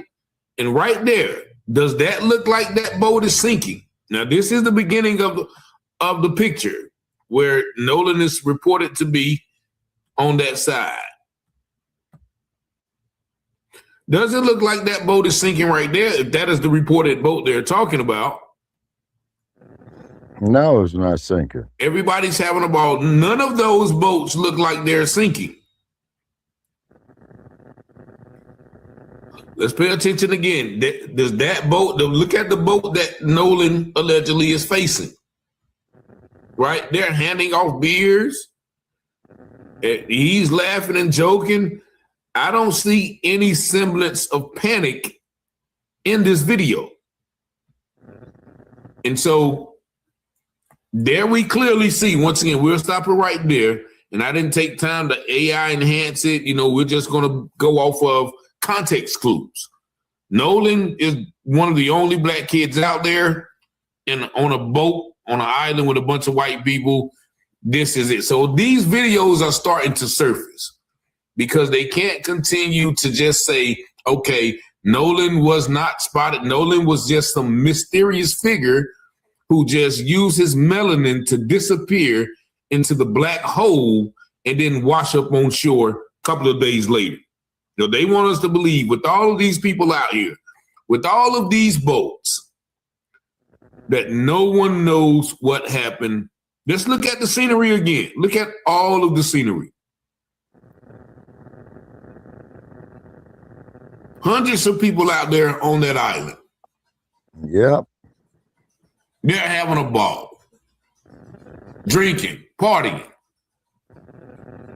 And so even though the caption on that video said a picture of Nolan in the water as the boat sinks, I would venture to say that this may be before that time. Or once again, it may be while the boat was sinking. But if we are to believe that, then, you know, we would have to believe that they actually left him on the island, because after the boat sinks, you never see Nolan again. And so if that's when the boat is sinking, or they're calling him to tell him, hey, get on the boat, get on the boat, get on the boat, and he doesn't get on the boat, then we would believe, or have to believe, that, you know, that is when they're sinking. But that right there actually could not be where they were sinking, because remember on the call, and once again, maybe it was a lie, somebody pointed to me out that they probably was on the dock when that call was made, because they said, Bart, jump in and pull the plug. Jump in and pull the plug. Now on the call, Warren said, well, we're in 31 feet of water. No way he can jump in the water and pull the plug if the water is that deep. So this may or may be when the call was made. You know, we don't know. I just have to analyze the video for what I see. And what I see, I don't see a lot of distress. But what I do see is a island full of people and only a scarcity of melanin out there. And then all of a sudden the melanin disappears. So once again, I don't know how authentic this is. I haven't checked this with the AI generator and all those things. This video looks authentic to me. Definitely does. And the characters on the boat look like a lot of the characters I've seen in some of these extracurricular photos that are floating around. Nevertheless, we have a big major problem. Once again, we have a young black man who went out with 4, 5, or 30, as they say, black white boys on 3 different boats, allegedly was talking to this guy Bart's ex-girlfriend, and Bart somehow says he wasn't there when he was there. And then nobody's story makes sense after they don't see Nolan until his body washes ashore.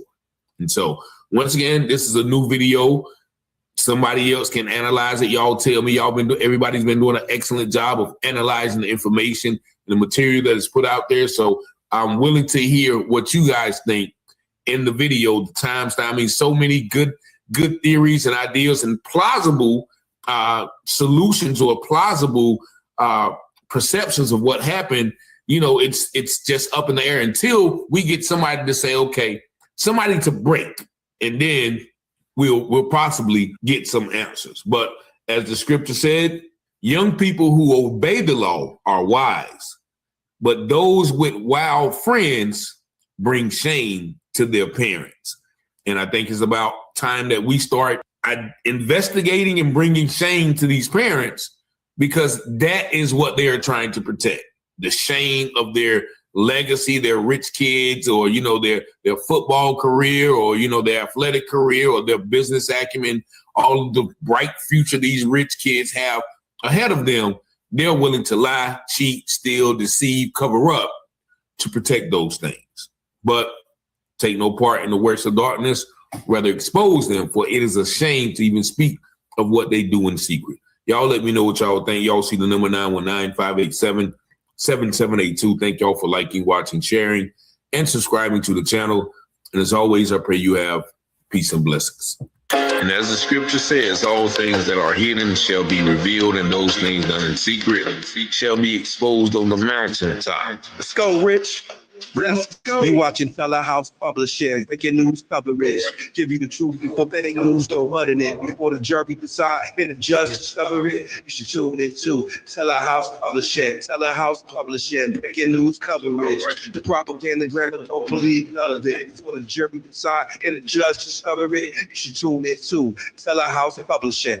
Who keep the people informed? All stories abroad from literary work, where the narrative is wrong. The research is always on point. The commentary is hard. As Rich Teller raises the bar. Follow along. Shout out to SBA, still FTP, pick up NFAC. And all my black families, there's three sides to all stories. Which one you gonna believe? We run down on the false prophets when it comes to see 100% urban world news, current events. We don't like the lies. Media's wise. We got God inside, slaves and just power. If you don't know by now, look around me, the darkest hours. Cops squeeze their handles, they don't understand. Stop the freeze with our hands, to kill us off like cancer. Don't speculate for the facts. On the case, tell our house, set up straight. Watch from the Richard Vest. You out your Teller House, publish it. Breaking news coverage. Give you the truth before fake news go muttered it. Before the jury decide, the judge discover it. You should tune in too. Teller House, publish it. Teller House, publish it. Breaking news coverage. The propaganda grammar don't believe none of it. Before the jury decide, the judge discover it. You should tune in too.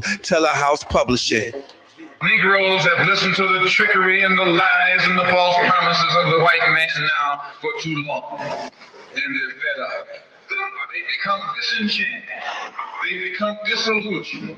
They become dissatisfied. And all of this has built up frustrations in the black community that makes the black community throughout America today more explosive than all of the atomic bombs the Russians could ever invent.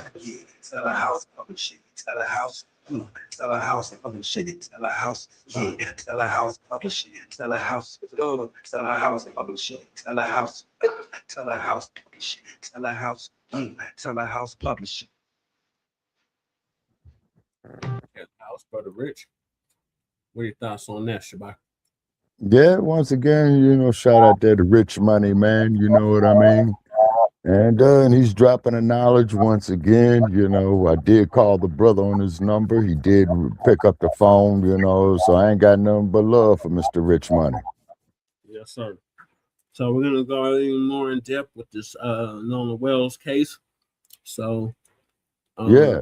Very interesting, like he said. Okay. Oh, yeah. Excuse me for cutting you off. But very interesting what he said. So you got video there. You got multiple people around there, and it appears that they're not even in, man, 10 feet worth of water because everybody's standing up in the fucking water. Right. You see? So Drown. how exactly? And they say drown. So how in the entire fuck was that man not murdered? Please help. I'm stupid. Right. It don't make no sense. So we're gonna go into it even further. So Yes, sir. More in-depth examination of this case, of this video. Right. All right. Peace and blessings. Peace and blessings. All praises to the Most High. And once again, the attempt to protect the innocent little white boys on the boat with Nolan on Horns Island has failed again miserably, as the video that was put out by Officer Ruckus has actually re-incriminated the person making the call as being a liar and them lying about the particular location when they made the now infamous distress call, claiming that their boat was sinking. Just check this video out, and we're going to break it down after you see it. Remember to hit that subscribe button so this will make the channel be more prevalent in the internet space. But just watch this. So this is where the boat is at when they begin to become distressed. So there's a newly circulating video that is said to be Nolan and his friends. And what I'm noticing is like 4 boats lined up here, or I guess you could say 3, because the boat that is recording this actual video. And so you see where the guy is standing in the blue shorts on the boat. And then there's a black guy with an afro in the water, pretty much equal with his behind. You can see the guy in the blue shorts and the guy kind of peeping up from the boat with the afro. That is said to be Nolan. So let's move it slowly. There are a lot of boats and a lot of people in the water. That looks to be Warren to me, right? The guy that's been doing the interviews. He's talking to a guy right there. I'm not sure who that is. Okay, so so that's pretty much the scene. And according to Brandon Tatum, he's saying that right at this spot, this is where they start taking in water. So this is where the boat is at when they begin to become distressed. Right in this area. As you can see how close they are to the land. You can see where the coordinates were at. Right there. So when they're taking in water, when their boat is beginning to sink, because it's anchored, it's happening right there. Okay, my coordinates are 30 degrees by 14.684 north, and then west by 88 degrees by 46.79. Right, looks like you're on Horn Island, correct? Are you Yes, on we are Horn at Horn Island? Island. Yes. All right, is the boat sinking or you have it aground? We were sinking, yes. Is it aground is the question? Oh, we're not aground. We are in 17 foot of water. We're in 31 foot of water. So the coordinates that Wyatt gave to Vicky when the boat was sinking are in a shallow area of Horn Island. So it doesn't make sense. How is he sinking? He said his boat was in 17, then he said it was in 31 feet of water. But if you look at these coordinates, look at point 1 that I have here on this graph. This is shallow water. You can literally see the sandbar below. Now, point 2 is where the United Cajun Navy allegedly responded and was looking for Nolan. And then point 3 is where they allegedly approximately found Nolan. Now we know he was more on the shore. But what doesn't make sense to me is why would they say they were sinking if the coordinates he gave weren't in an area that was sinking, right? Now, here's something else. Officer Ray Tatum is saying that the audio, you just hear what you want to hear. He's saying it's now been confirmed by TMZ that Nolan was still on the island when the boat left.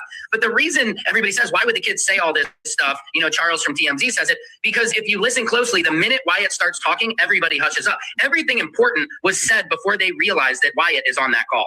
There's a lot being said here, and I definitely can agree with some of it. But look at the water for yourself and the level that the water is at, judging by the people in the water. This is definitely not 17 to 31 feet of water. And you can also see that they could have pulled the boat to the shoreline if they were sinking. That's how close they were. If this is where they were, let me know what you think. So this is where the boat is at when it. And shout out my girl from the Make This Go Viral podcast. And I hope you guys make this video goes viral, because this proves from the mouth of Officer Ruckus and the mouth of the man who was claiming that they're sinking in 17 to 31 feet of water that they're lying. They're lying. If you heard it out of his mouth, this is where they're at. They're sinking. They're right here on the coordinates that they gave. Now, the coordinates, once again, soon as the lady heard the coordinates, she was like, wait, are you on Horn Island? Like, literally, like, are you right there? And there is no way that the boat can be sinking in that shallow of water. If the boat would have been sinking, then everybody you see on that picture had to be up treading water. And they're not treading water because they got beers in their hand and they're talking and high-fiving each other. So if Officer Ruckus, his white supremacy defending self, is saying that this is the place where the boat was sinking, that is a lie, because it can't sink in that little feet of water. And as a lot of the brothers from Mississippi and familiar with boats are calling me saying, there's no way that you would jump in and pull the plug if you're in 17 or 31 feet of water. Also, they said the only reason you would pull the plug is to let water out of the boat. And so some people assume that they were actually trying to fill the boat with water to possibly cover up something. But this attempt by, once again, this guy trying to defend them at all costs, probably at the cost of, his relationship with his unmelanated queen. He has to defend those people at all costs. This is clearly evidence that they are lying. And so, explain this. All the people, Nancy Grace and all the people who are talking about the boat data and all of this, this is clear evidence that this guy who's been on the island, who's been in constant contact, and who actually did a live video with Nancy Grace today, he's the source of truth, right, on behalf of these children. But he's saying that this is where the boat started taking on water, but everybody's in the water standing up. That doesn't make sense. Shout out to my girl, Make This Go Viral. She definitely does the work, and, she kind of investigates and, slows everything down where we can see it. So forget everything that was on the front of the call. Well, we can't forget that because it is alleged that someone says, is Nolan dead? But if this was where the call was made, there would be a lot of witnesses. And so then if they were making that call right there, then everybody on the island has to be complicit, because you can definitely see there was a lot of people around able to watch what was going on. So shout out to my girl, Make This Go Viral. And you guys let me know what you think about this more clear-cut evidence that somebody is not telling the complete truth, the whole truth, and nothing but the truth. So help them, God of the water, the Neptune God. Y'all let me know what y'all think. 919-587-7782. Thank y'all for liking, watching, sharing, and subscribing to the channel. And as always, I pray you have peace and blessings. Well, as he pretty much has said, you know, this case is tainted to high hell. It's definitely a case of murder. Okay, it is murder in the first degree, but what it is that you got two systems of justice here. You got, hey, like Sidney Poitier said in the movie In the Heat of the Night, you got white time and you got colored time, and the worst type of time to do is colored time. Yep. So now these same so-called friends, right? I'm talking about Nolan Wells had drugs in the system. Now he had drugs in his system. Okay, now let me ask you this. It could have been that they might have offered him a beverage that might have had drugs in it. And if that is the case, then that there would go to prove a conspiracy to commit murder against him. Yep. Okay. All right. You see, this is the problem with this kangaroo legal system here that they got. You see, that they want us to forget, you know, all the horror and shit that they did to us. You see, but just like the sister who went out there on that sleepboat that came up dead. You see what I'm saying? Just like this young man right here. Like, look at young woman who took her friends down there to Mexico. Yeah. Remember that case over a year ago? Yes. What they say? Oh, well, they went back into the U.S. Oh, they ain't nothing we could do about it. They say, see there? See, so therefore, it's one system of justice for them, and it's one system of justice for us. I think Richard Pryor had made a joke like that one time. He says, when you go, oh boy, when you go off into the jailhouse, all you see is just us. You know what I'm saying? Yep. They say, so they want us here to sit here to be gaslit again. They want us to sit here to believe that shit don't stink. They want us to sit here and believe that this was an accident. No, man, this was murder in the first. Right. And ain't no telling how long that they planned. All friends lying about him having drugs in the system. Right. Now, wasn't it also something about him dating a white girl? What's up, family? Yeah, we're gonna get to that too. I got a clip on that. Willie D. Well, what do we have here? After Willie D, I'm gonna have to call it a show for today. Shabaka. Say he was doing that booger sugar. Give me a thumbs up if you believe that, fam. Thumbs down if you say, man, I was born in the morning, but not this morning. Boy, I told you, fam. I think that was Sunday. I told y'all that they was going after his character. They was getting ready to go after his character. Yeah. Those uncivilized mutts. Good Lord. This is why I say, fam, you cannot have any compassion for them. You cannot have any empathy for them because they have none for you or yours. These uncivilized mutts are capable of anything. You got to remember. Now, these are just words. Remember, there were uncivilized mutts who actually took the steps of taking his life and covering it up. And you got others outside of the ones who was right there, who was part of the whole murder scene, the murder altercation, who are covering up for him. I'm talking about it at the highest level. Yeah, fam. This is what they do. Now, they say that they have people, his friends, who are claiming to have witnessed him use these drugs, right? Look, fam, anything is possible. I'm not saying it's not possible. I'm saying I haven't seen any evidence to accept that claim. If somebody's going to tell me Nolan Wells was using drugs, he had drugs in his system, I want to know where they got the information from.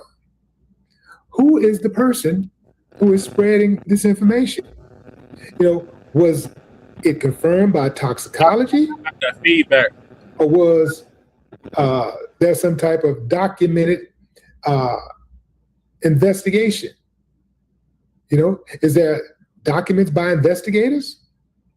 Or is this just simply something that somebody is just trying to pass off as fact? I need to know. Let's get to the bottom of it.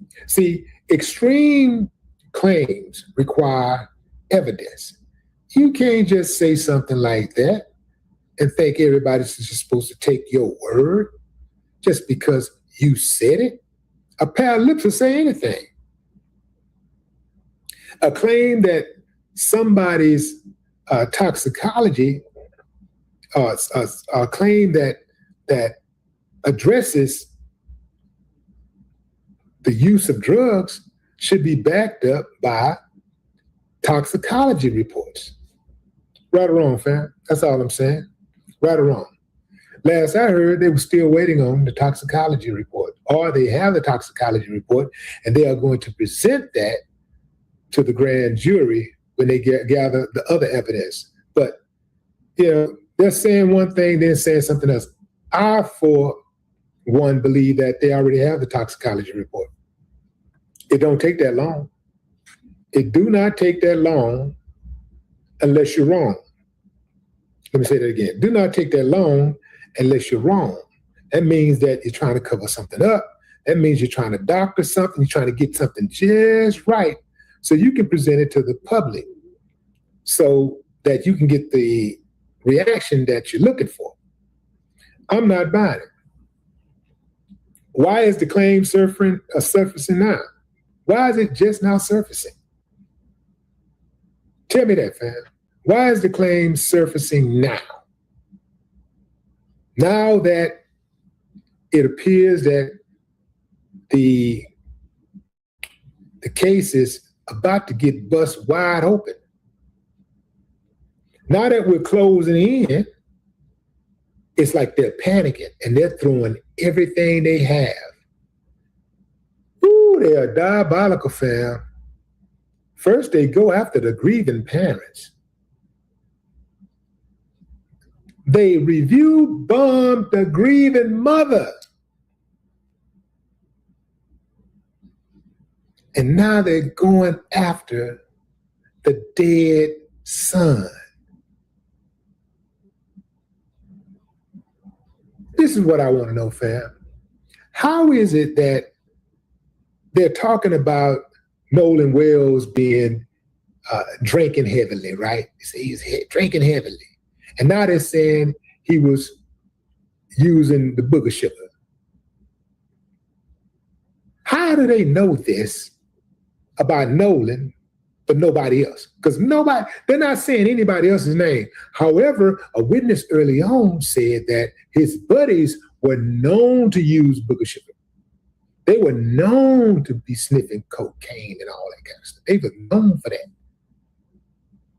So perhaps they may have thought that Nolan thought that he was special. He was too much. He was too good to sniff stuff up his nose, you know. That could affect his brain, his body, his life, his career choices. Anybody can make a claim about anything. If you want me to believe it, show me some proof. Where's the evidence? That's what I know. Where is the evidence? I have not seen it. The source matters. Who is saying this? I hope it ain't one of those friends who lawyered up, who took down all of their social media and lawyered up I hope it ain't one of the friends who kept the phone away from the parents, who kept the keys away from the parents, who refused to answer questions to the parents. I hope it ain't one of them. A drug allegation doesn't answer questions. So let's assume that he was using the booger sugar. Let's assume that he was drunk. It still don't answer the question about what happened.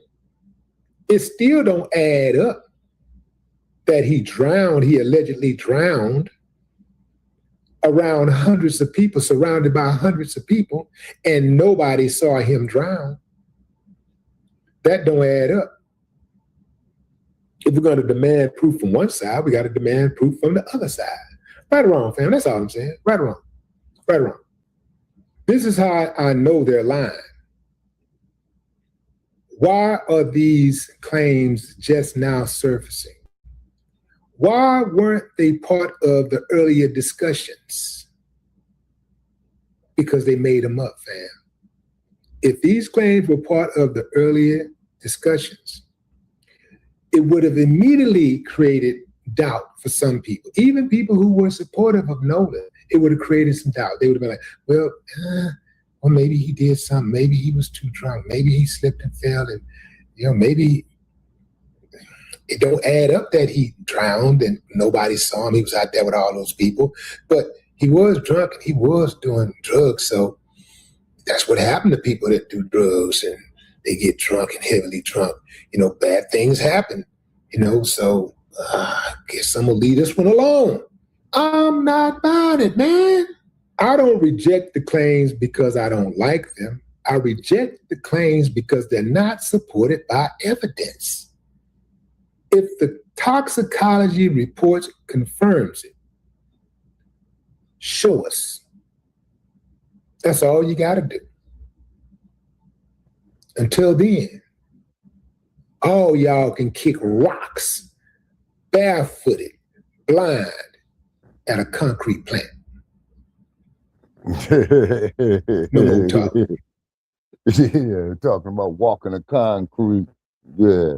Well, as I said, the case is tainted to high hell. I was just saying something. All right, Shabaka, so on your way out, what's your closing statement? Okay, my closing statement on that is just like what the brother just said right there that Willie D said, man. The case is tainted. What they doing is they're getting their lies straight. You know what I mean? Plus that there's missing organs on this man, after the autopsy. Yes, say, once the fuck again. Once the fuck again. You being the only one out there, man, is extremely dangerous. This here just proves it. So in my conclusion on that, thank you for having me here, Brother Che, on Grand Rising with Shabaka and the Chase. And we changed the avatar that you see. We're still trying to get our, our equipment malfunction about the way. You see, we're going to hopefully have the problem diagnosed by Monday. Okay. And on that, man, so what I'm going to do is I'm going to go out here, handle some business, man, get up out here in the sunlight to get my vitamin E dosage. You see, hopefully it won't be too hot. I think it's going to be about a good pleasant 121 degrees today, something like that. You know what I mean? Shabaka, you better stay hydrated. Oh, yes, sir. Most definitely. You know what I'm saying? Most definitely, And then come back up here, man, go through some more paperwork, notes, stuff like that. You know what I'm saying? And whatnot. So definitely appreciate the PayPal earlier this morning. So please, ladies and gentlemen, drop heavy on this podcast to keep it going on, to keep these platforms up, because you got 3-in-1 platforms going on here. You see? So, we're trying to get out here. We're expanding, keep sharing the material, you know what I mean? Rome, well, I'm sorry. Kemet was not built in a day. Fuck Rome, okay? Kemet was not built in a day. You see? So therefore, ladies and gentlemen, please do what you can, and anything that you you advertising, we'll be more than happy to mention, you know. So shout out there to Willie D. And like I said, you know, another Armand Arbery case. Another a man there who was pulled by the chain in 1996. You know what I mean? James Bird. Yeah, James Bird. You see what I mean? Now it's going on so many times, you know, we're losing count of how many victims we got.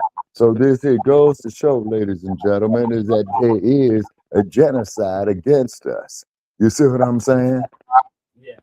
We're not stupid people. We gave the world the pyramids. We circumnavigated the globe. Yeah, say, come on, let's use the intelligence that God gave us. They out to do us in. Yep. You see? You know what I'm saying? We've been saying this since day zero. Yeah, exactly.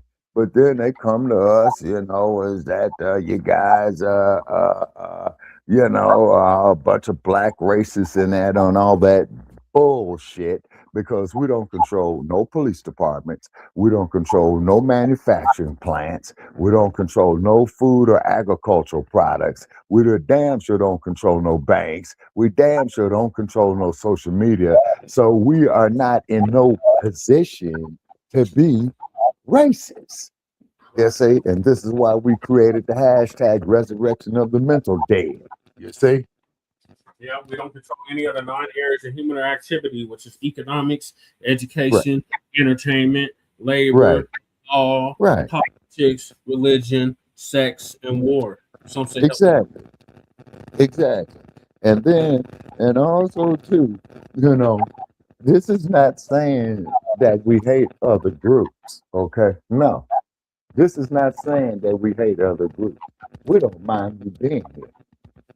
We're just not stupid, okay? Say, we're just not stupid. It's clearly obvious that that young man was murdered. Just like with Rodney King. Oh, no, well, you know, we didn't use the baton 54 times, you know what I mean? Yeah, you see? You didn't see what you're seeing. Yeah, exactly. You see, we investigated ourselves and we found that we done nothing wrong. You see, how long people we're gonna sit up there and let them insult our fucking intelligence? Right. They say now they're trying to say this man was up here using narcotics. You know what I'm saying? Now he's using narcotics. What's tomorrow's lie? You know what I mean? Exactly. You see, and then get a load of this. Europe migrant crisis. Okay. España, commonly referred to as Spain. Spain's leader says mass crossings from Morocco caused by recent ruling from Spain's Supreme Court. Spain's on fire too. Europe is on fire. Okay, you see what I'm saying? So this here goes to show you what you got called divine intervention. And this is Ceuta, Spain, if I'm saying it correctly. You know, because growing up in Los Angeles, you're going to learn some type of Spanish one way or another.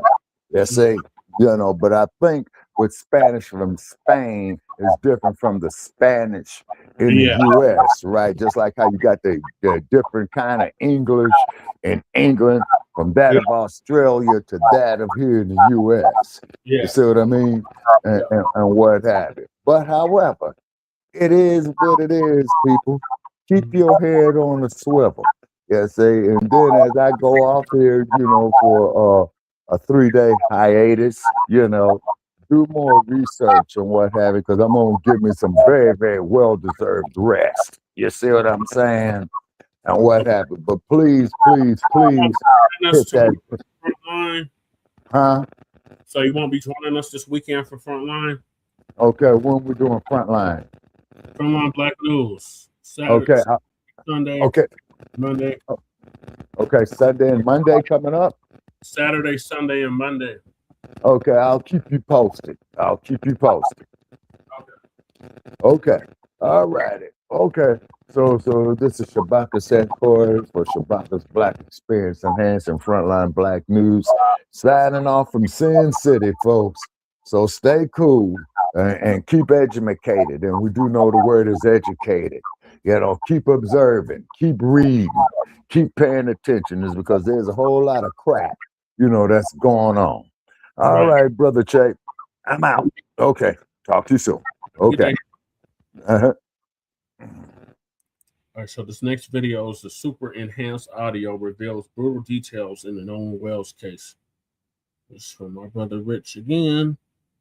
Incredibly disturbing, and to be honest with you, since I've heard it, it's just really disturbing. I've really been struggling.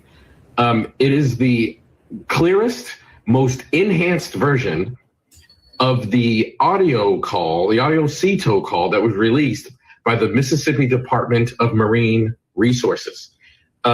This is unlike anything I've heard before. Someone reached out to me and sent it to me. I have verified that this person is who they say they are. They're an audio engineer with 20 years experience. They do not want me to share their name. I do know who their name is. I do know exactly who this person is. I don't know them personally, but I was able to confirm that they are who they say they are. And what is coming out in this audio, it's really disturbing. So I'm going to play that audio for you, and I'll let you come to your conclusions as to what you hear and what it means.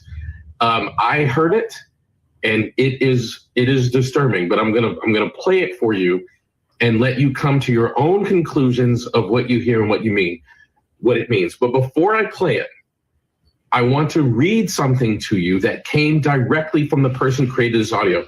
I spent some time with them on the phone today just to make sure that they're actually a credible source to do this. And in that conversation, I asked him, what did you do that's different from what other people have done to make the quality of this audio better? All right, peace and blessings. Peace and blessings, all praises to the Most High. And that is our dear brother, Elliot Connie, who's been following the Nolan Wells case. And he received a more enhanced, detailed, clearer audio from the now infamous CTO call. Now I'm going to play that audio for you because he goes into what the guy told him, all of the specific metrics and professional skills that he used to clear up this video. Now, we all know about the version that our dear sister Gianna Brantley cleared up for us. And if you haven't heard that one, which details what many people feel like is the murder of Nolan Wells on the boat, this is what her sounded like.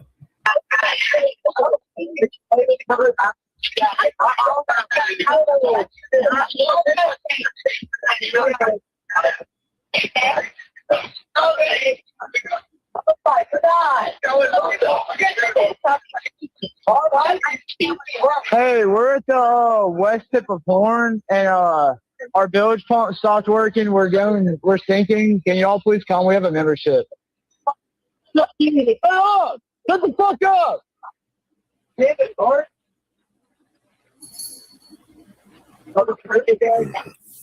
Now, that call has been analyzed by, several people, and it sounds like clearly that people are asking, is he dead? You killed him. Can we cover it up? Oh, my God. Is he dead? Get up. Damn it, Bart. Nono's really dead now. And all of those things that are pointed out on the screen. Now, this one, that call was pretty much at the beginning of the call. They stopped right there. But this enhanced version that was sent, I guess, to my brother, Mr. Elliot, this one continues on throughout the call. And we're going to listen to that, and we're going to stop it at a certain point so we can pretty much point out what sounds like, a clear murder cover-up. But just take a listen.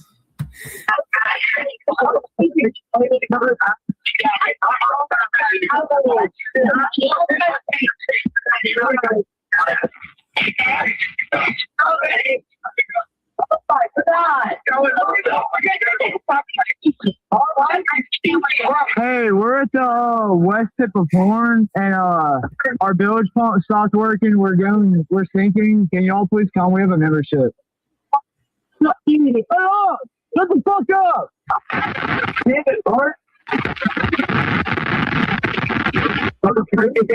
What'd you say? Hey.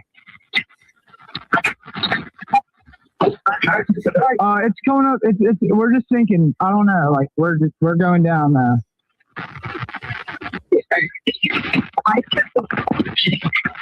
I don't know the phone number. It's either Jerry Atkinson. I think it's Jerry Atkinson. Try that. I know we have a membership like guaranteed. I don't have the tag on here. It got ripped off.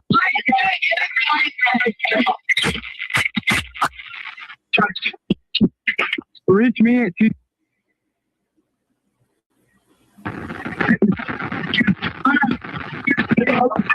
What? Yeah, everybody's off the way. What? No, we do not need that.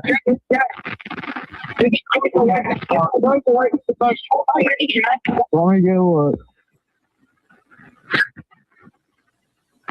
Will.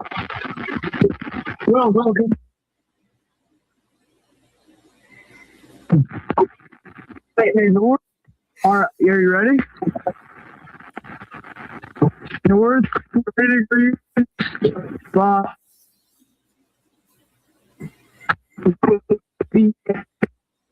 46.72.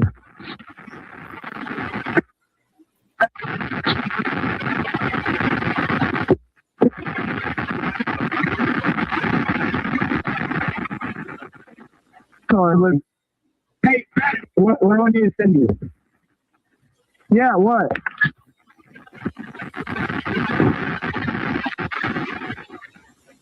Yeah, we do not have the VHS radio.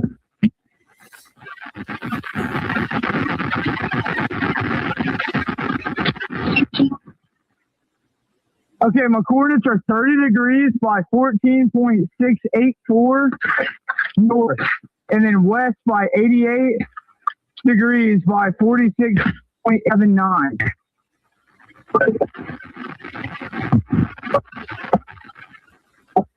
Yes, we are at Horn Island.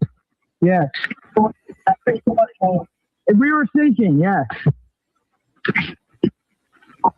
Oh, we're not aground. We are in 17 foot of water. We're in 31 foot of water.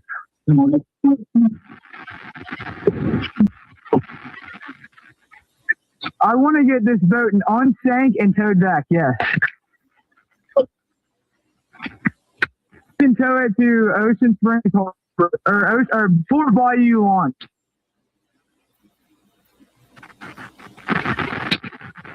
No, there's no children.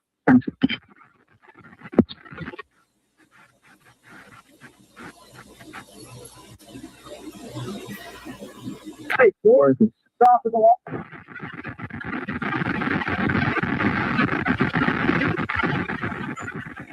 Gotta jump in and pull the plug, Bart, while you're going. Hold on. Take it out of here. Take it out of here. Hello. Take it out of here. Okay, what's going on? What's up? There are 0 adults on board. No. Nobody here is over the age of 21.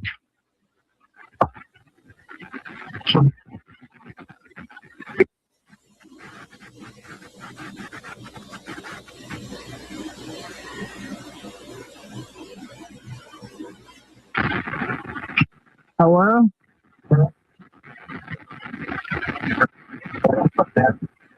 Yes, there's lots of people breathing on the boat. Like 7. 1, 2, 3, 4, 5, 6. Yes, we have life jackets available.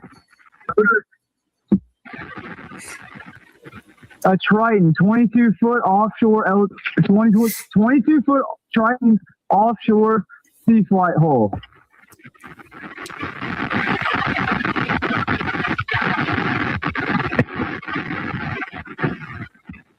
Okay, thanks. So if you listen to that, you realize that there's a lot of incriminating statements within that audio. Is he dead? I killed him. He's dead. Let's move him. He asked for it. Should I call the Navy? What did that mean?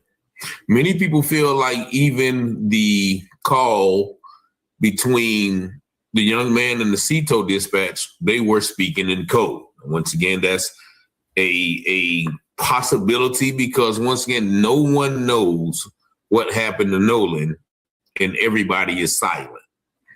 And so for that to be possible, everybody has to be complicit because there's no way one of the lone Black people on that island could just disappear into thin air. But most of the incriminating statements happen at the beginning of the call. Let's go with real quick. And you see right there, it said the first statement, oh, is he actually dead? Are we going to cover it up?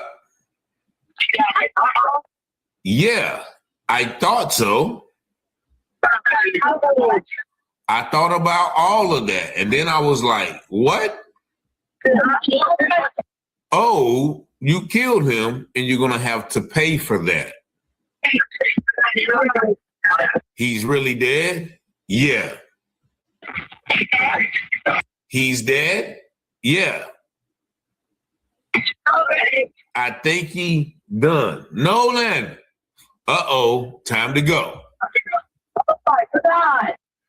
Oh my God. And you remember they said they left really quick when the boat was sinking. Maybe this is the reason why they left really quick.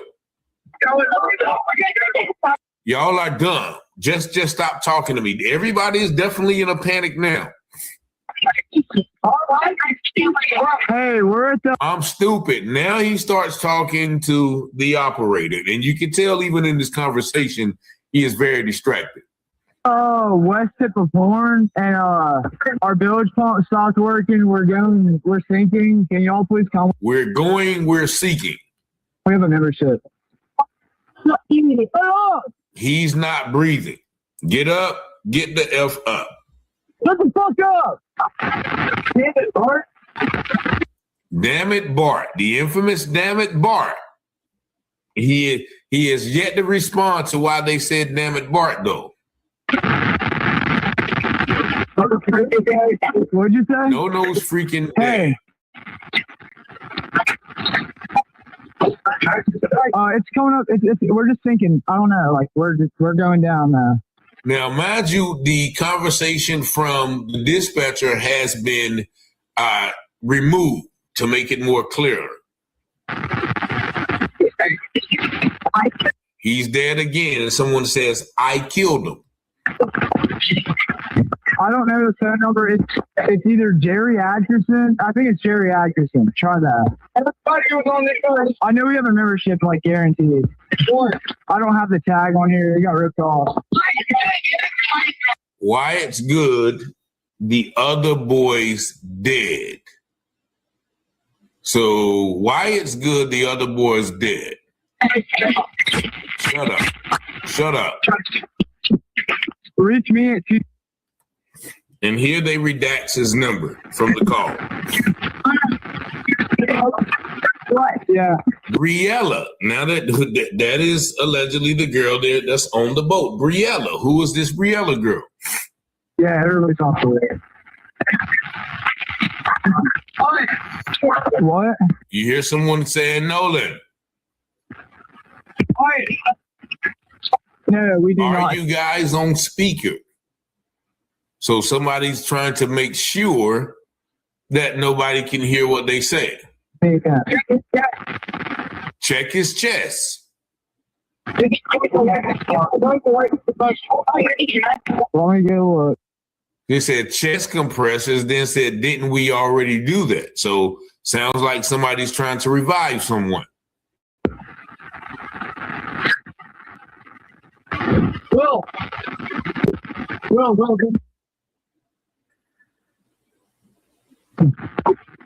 Wait, North. All right, are you ready? North, ready for you?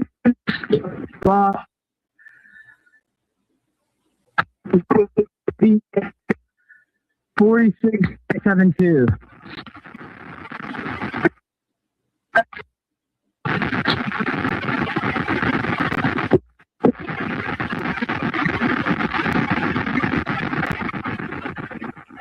but hey, what do I need to send you? Yeah, what?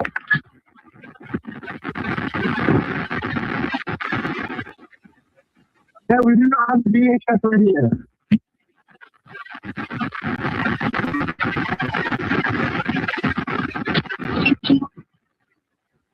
Okay, my coordinates are 30 degrees by 14.684 north, and then west by 88 degrees by 46.79.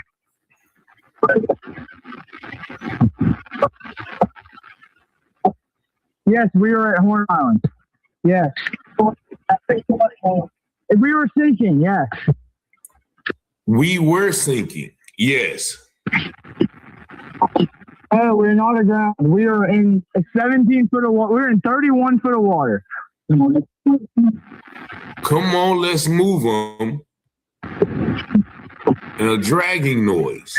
I want to get this boat unsank and towed back, yes.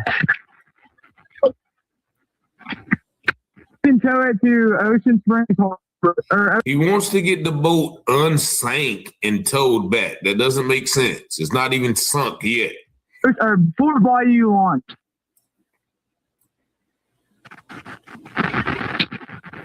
No, there's no children.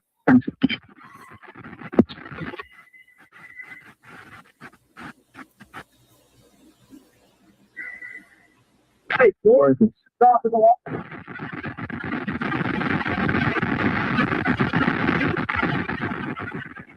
Gotta jump in and pull the plug, Bart, while you're going.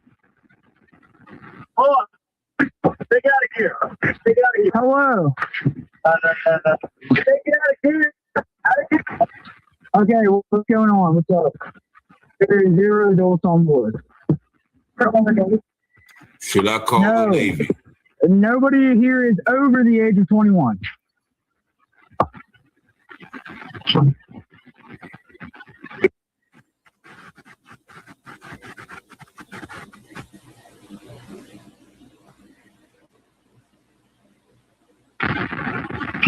Hello?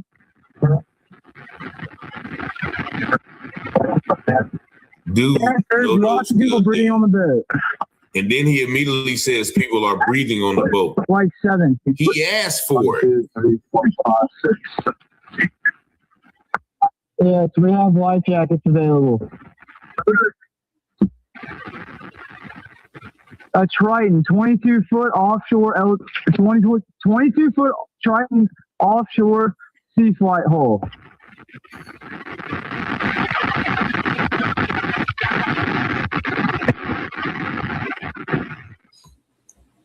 All right. So once again, that is another version of the infamous sea tow call. And once again, you heard all of the questionable statements. And I see a lot of Caucasian people online saying, no, this is doctor, this, that, the other. Say if the roles were reversed and y'all were listening to a call which has been transcribed like that, I'm pretty sure y'all would want everybody on that boat investigated, indicted, or even locked up. And so the fact that there's a plethora or a group of people who say, well, no, people are reaching, he just drowned, he was drunk.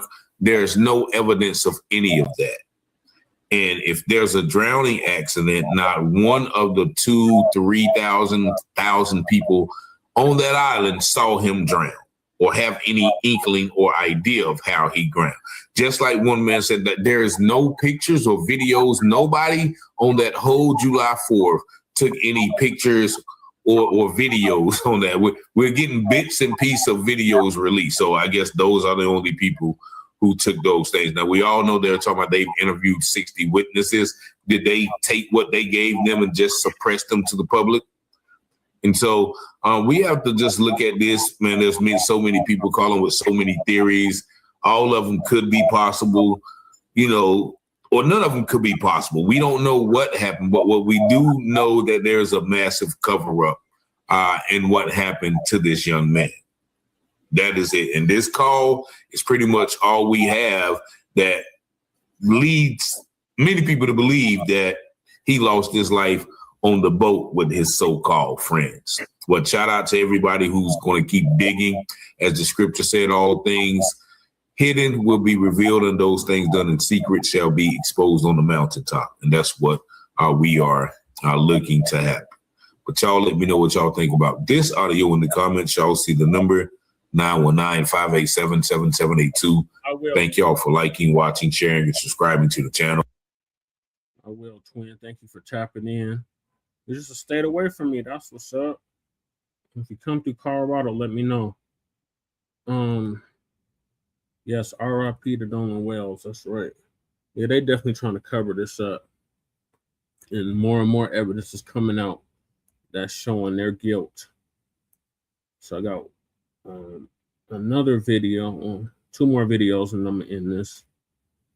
And the next one is a new FBI development in the Nolan Wells case. So will it be the Democratic Shield? Gonna give us an update on that. And then we're gonna end with Professor Blacc Truth, talking about the white media attacks second Nolan Wells autopsy. Thank you, Brother Rich, for that update.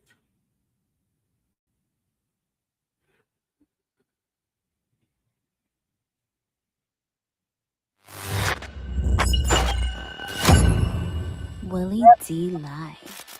What's up, family? New developments in the Nolan Wells case. The FBI has cracked the case wide open. Look, fam, it took about 100 agents to get this job done, but they got it done. They arrested a California man. He is behind bars after sending Nolan Wells death-related threats to one of Nolan Wells' friends' stepmom, who is a Jackson County judge. Not really the news you were looking for, right? Yeah, I mean, this guy had nothing to do with the disappearance and murder of Nolan Wells. He was not on the boat. He had not had any possession of the phone. He didn't have the keys. He wasn't the last person seen with Nolan, but they arrested him. Who is this guy? Joseph Alfredo Vasquez Dumas. He has been charged with interstate transmission of a threatening communication, a federal crime carrying a maximum sentence of 5 years in the big house. Investigators say Dumas used the social media handle Yay962 to send Judge Ashley Cole threatening Facebook messages in the aftermath of Nolan's death. According to the Sun Herald, the charging documents include several messages allegedly sent from the account. One read in part, y'all ain't ready for this, but I'm gonna go ahead and say it anyway. Get the kids out of the room. There will be a bomb coming to your guy's office in the next few days. It's gonna blow you away when you see it, LOL. Probably best to have the boys there to see it as well. The message continued, blood, so much blood everywhere, hard to clean, especially from a boat, but yours will be quick, I promise. It concluded, I got all your info. Not even the FBI can stop this. Once that package is open, the timer will start. And then you have about maybe 10 seconds or less to ask God for forgiveness.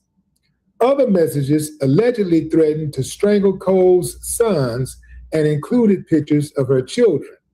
Authorities linked the social media accounts to Dumas by tracking email IP addresses associated with it and cross-referencing date of birth, phone number, and street addresses tied to the account. Here's what I do not get. Why drag this nice, innocent woman into all of this? We had no knowledge that she even existed until now. Like, she didn't make any public statements. She didn't tell her son to scrub his social media account. She didn't call the other parents and tell them to tell their sons to lay low, be quiet. You know, she hasn't made any public statements that I can recall. Okay, all right, on a serious note, Okay, she did do all of that stuff, and she put herself out there. But here's the deal. Joseph, you need to understand that these people have a two-tier justice system. One for them and one for him. Him is you. So when you're threatened, well, you're going to have to figure that out. You're going to have to do your own investigation. But if they're threatened, then that's when they use the tools. That's when they come out and use the tools. Because with all of these suspects, they have made not one arrest. With all of the people that's connected to this case, all of the people who have been connected to circumstantial evidence, none of them, not one arrest, not one charge. But they got to go all the way to California to charge somebody. And they charge somebody for making a threat. They ain't charge somebody for murder. They got all kinds of people they could charge for murder. They ain't charged one person for murder. They charged one guy for threatening a judge. This is what I say about when people who are in the judicial system, people who work in law enforcement, they get special treatment. Now, these are people that our tax dollars pay. We pay their salary. We pay for them to go on vacations. We pay for their children tuition. We pay for them nice clothes that they wear, that jewelry they wear, those trips that they take, that nice food that they be sitting around there eating and charging the city for. We pay for all of that. But yet, they got more rights and privileges than we do. They get respected. Their lives are more respected than our lives are. Think about that. I can guarantee you, if Nolan Wells was a white boy, and let's just say he was a police officer or a police officer's son, case solved. Case solved, because they would use their resources. They would use all of their resources. Yeah. So the FBI has already said they're coming after you if you're making threats to any of them people in Mississippi. Now, Mississippi they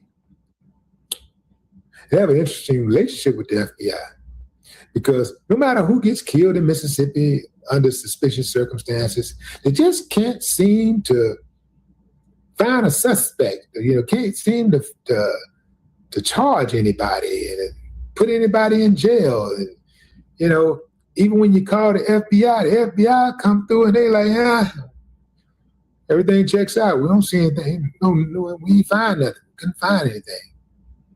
But boy, was they quick to make an arrest when they said, when they want to do something, they can do it. When they said we coming, they only made that announcement, maybe 4 or 5 days ago, that they said that they were going to make arrests for people that are threatening anybody, family or law enforcement, members of law enforcement or city or state officials. They said they were going to make arrests.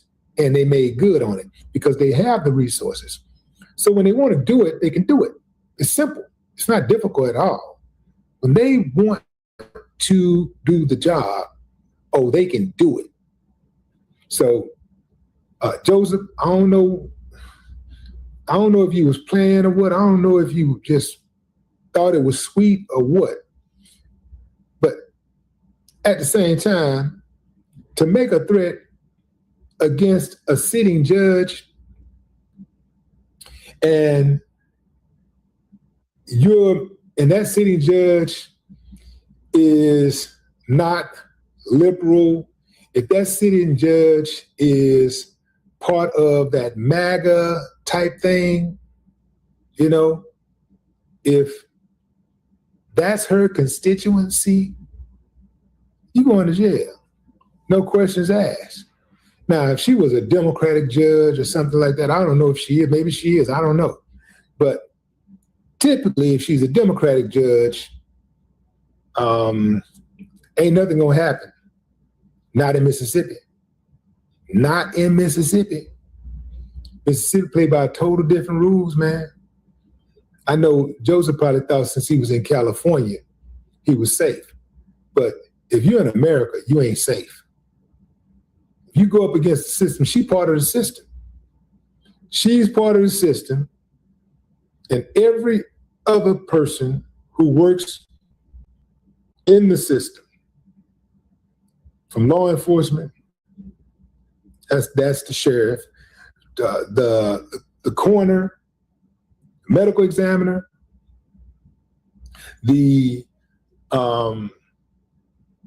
police chief, the deputies, the judges, the prosecutors.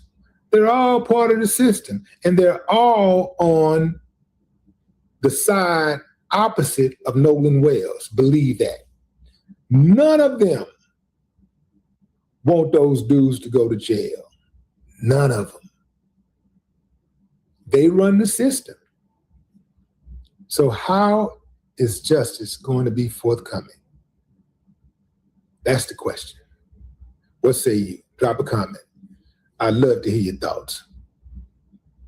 No more talk. For once, I actually agree with Willie D. That's rare. Family and fellow soldiers, I'm the professor, and this is the moment of... All right, so Professor Black Truth's going to close us out with the media attacks, second Nolan Wells autopsy. And then the other topics, I'm going to continue on Frontline Black News tomorrow. So whatever topics we can get to in the description, they'll be covered tomorrow on Frontline Black News. Of truth. By now, everybody's witnessed that the white media has gone to the extremes trying to put the right slant on the second autopsy results for Nolan Wells. And this is because they took an enormous L after the murder of George Floyd. You see, they have been taking up for the police and every gang of anti-Black racists since George Zimmerman. And as the public outrage grew, the white media saw their ability to conjure magic deteriorate. So that's what's happening here. They allowed these white right-wing racists like Ben Shapiro and others to push the lie that the autopsy results showed that Mr. Floyd died from a drug overdose, when the reality was exactly the opposite, of course. And the white media knew that, but they wanted to give that lie as much room as possible to spread and grow. When they don't have the facts on their side or can't invent some, they just start inventing lies. Since the family of Nolan Wells wisely had a second autopsy performed, the white media has been going into overdrive trying to dictate to you what the results are and what they mean instead of just reporting what the results actually said. The autopsy report showed no evidence of fractures or deep tissue injuries. They made a big deal out of it. They said, look, there's no evidence of fractures or deep tissue injuries. Yeah, because the only way that someone can be killed is if there's a fracture or deep tissue injuries, right? The report described a red discoloration in the back of Wells' skull as inconclusive and meriting further investigation. Without further information, the forensic pathologist Dr. Roger Mitchell wrote that he could not rule out the possibility that non-accidental factors contributed to or caused the death. The white media always make sure that they put that afterwards. Now, the operative term here is cannot rule out non-accidental factors, but the white media is trying to mislead people away from that. And they're emphasizing the no evidence of fractures. Well, George Floyd had no evidence of fractures either, and he was murdered on video in front of the world. And the Aryan propagandists weren't done. They're going hard in the paint to put a white slant on all of this. Quote, in his report, the pathologist pointed to several challenges inherent to the independent autopsy, including the decomposition of the body and outstanding questions about whether Wells was conscious when he entered the water. Because an initial autopsy was performed by the medical examiner in Mississippi, Wells' body arrived without organs or neck structures, making it impossible to determine if he had suffered a neck injury or whether water had entered his lungs, according to the report, which notes that the practice is not unusual. Still, the revelation relayed by Crump, talking about Benjamin Crump, prompted gasps from the crowd of several hundred in Chicago. The attorney called on state officials to provide that evidence for the family to review as part of their own independent investigation. Now, notice how they chose to phrase this. This is framing the story as opposed to merely reporting it. They want to try to reassure you that there was no foul play. That's what every word of the Aryan propagandist story was meant to say. First, they point out that, yes, okay, we admit that when Nolan Wells' body was turned over to the medical examiner for the second autopsy, the one that wasn't done in Mississippi, well, it turns out that the Mississippi coroner's office, they decided to remove his organs and his neck structures. Well, that way you have no means to actually establish if his neck was broken or whether there was water that had entered his lungs. Did he actually drown, et cetera, et cetera? Well, but keep in mind, the second report says that practice is not unusual. That's loaded language right there. Not unusual. Nobody said normal. They just said it's not unusual, which simply means it's not unheard of. And to have the white media reporting on this, that's weasel words the way that they're doing it. Because to say that something is not unusual is not the same as saying that it's normal. To say that something is not unusual is certainly not the same as saying that it's standard operating procedure, or that it's best practices, or this is the way that it's always done. Instead, it's, well, that's not unusual. But then they wrote that still the revelations prompted gasps. That's meant to frame the story as, oh, well, see, these Negroes, they're just being so unreasonable, you see. I mean, it's obvious that the practice was not unusual at all, even though they use unusual very loosely. But you see, these black folks, I mean, still they weren't satisfied. See how unreasonable they're being. This is the white media editorializing. By putting it's not unusual first, that's meant to set the tone to make it seem that it's unusual to be surprised or astonished that the dead body of a child was submitted without his organs and without his neck structures. So the official white supremacist mouthpieces are doing what they do, lying either overtly or covertly. This is not an article, it's an editorial, and it has as much news value as a press release from those inbreds in Mississippi who just want people to take their word for it. The white media's headlines on this should read, second autopsy report says that non-accidental factors cannot be ruled out. Because that's what his report actually said. When Benjamin Crump and the NAACP had their press conference regarding the second autopsy results, there were a number of white media articles that wanted to leap on it and try to put the right slant on it. And of course, there's been articles, quote unquote, that were put out by Rupert Murdoch's New York Daily Post. In it, they try to downplay the ton of unresolved questions about Wells' death, but they made sure to throw in this. Despite the unanswered questions, the NAACP concedes that it couldn't rule out that Wells' death may have been an accident. Now, before we go any further, there's two things to note here. First, the NAACP's position isn't that Nolan Wells' death was accidental. In fact, they made it clear that they weren't saying that at all. So narrative matters in this case. And we're saying that in Nolan Wells' situation, the narrative should not be it was an accident before there was an investigation. The narrative should not be the words of individuals who went on the boat to the island with him, but they came without him, but with his cell phone, if you don't investigate those individuals. We're not accusing anyone of anything other than the state of Mississippi and local officials. We're accusing them of being derelict in their duties. To follow up and to ensure that regardless of what happened, that there was a proper investigation so that this family and that community could be assured that if anyone was involved, they would be held accountable. And if it wasn't truly an accident, that the families will have the necessary answers that any family deserves in this situation. Now, that was the entire quote from the NAACP chairman in its entirety. The narrative should not be that it was an accident, at least not before there's an investigation. And the narrative should not be that the individuals who got on that boat with him to the island and then came back without him but with his cell phone, that these individuals shouldn't be investigated. That's what they actually said. That's a far cry from any alleged concession, isn't it? They said it themselves. And of course, they have to be careful with their wording. These white supremacists love to throw nuisance suits, anything to muddy the waters.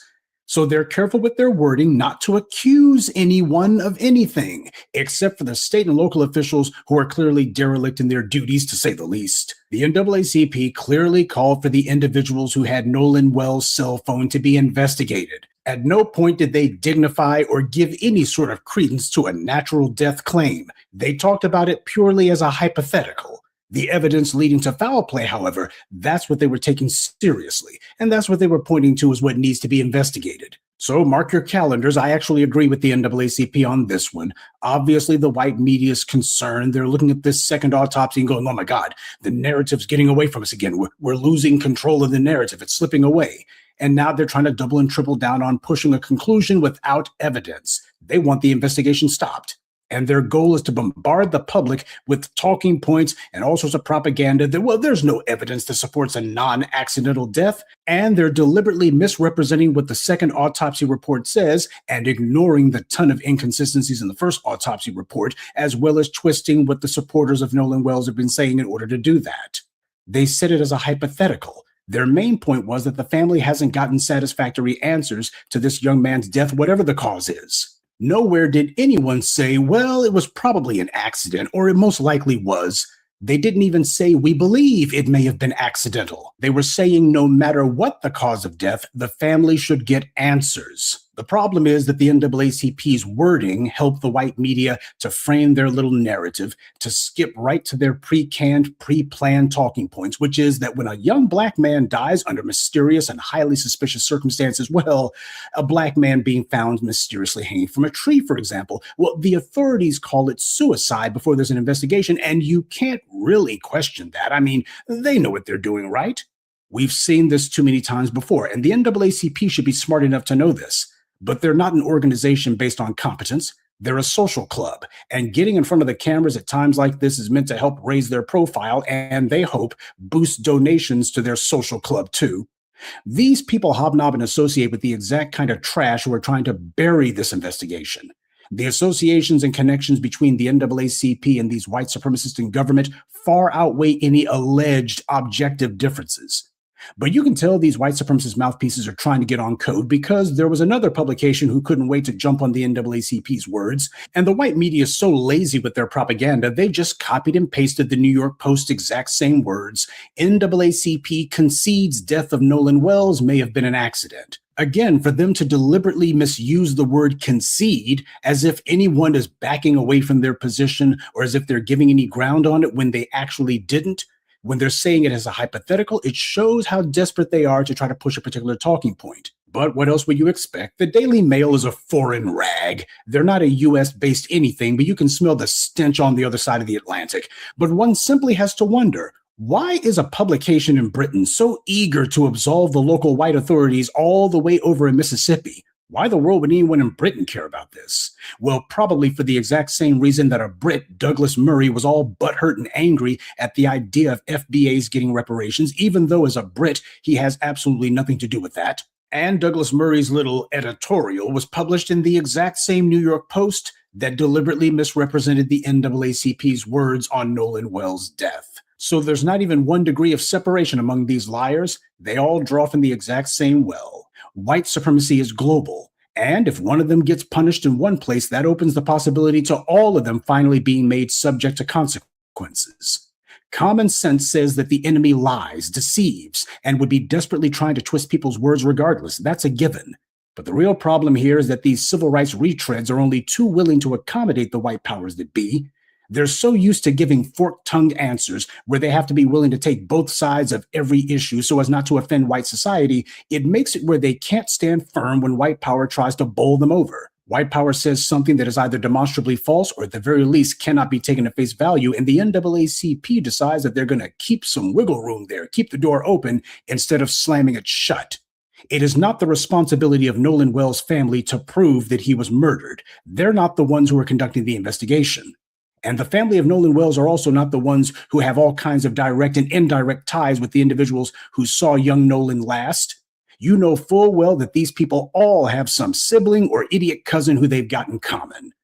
And the history of Mississippi, when it comes to murdering young black males in particular, and then lying egregiously about their deaths afterwards, is very well known and very well documented. From Emmett Till to James Chaney, you know he was one of the 3 civil rights workers murdered in the 1960s by sheriff's deputies. Whenever they mentioned the 3 civil rights workers murdered, Goodman, Schwerner, and Chaney, they always mention Chaney dead last. These white liberals always make sure of that.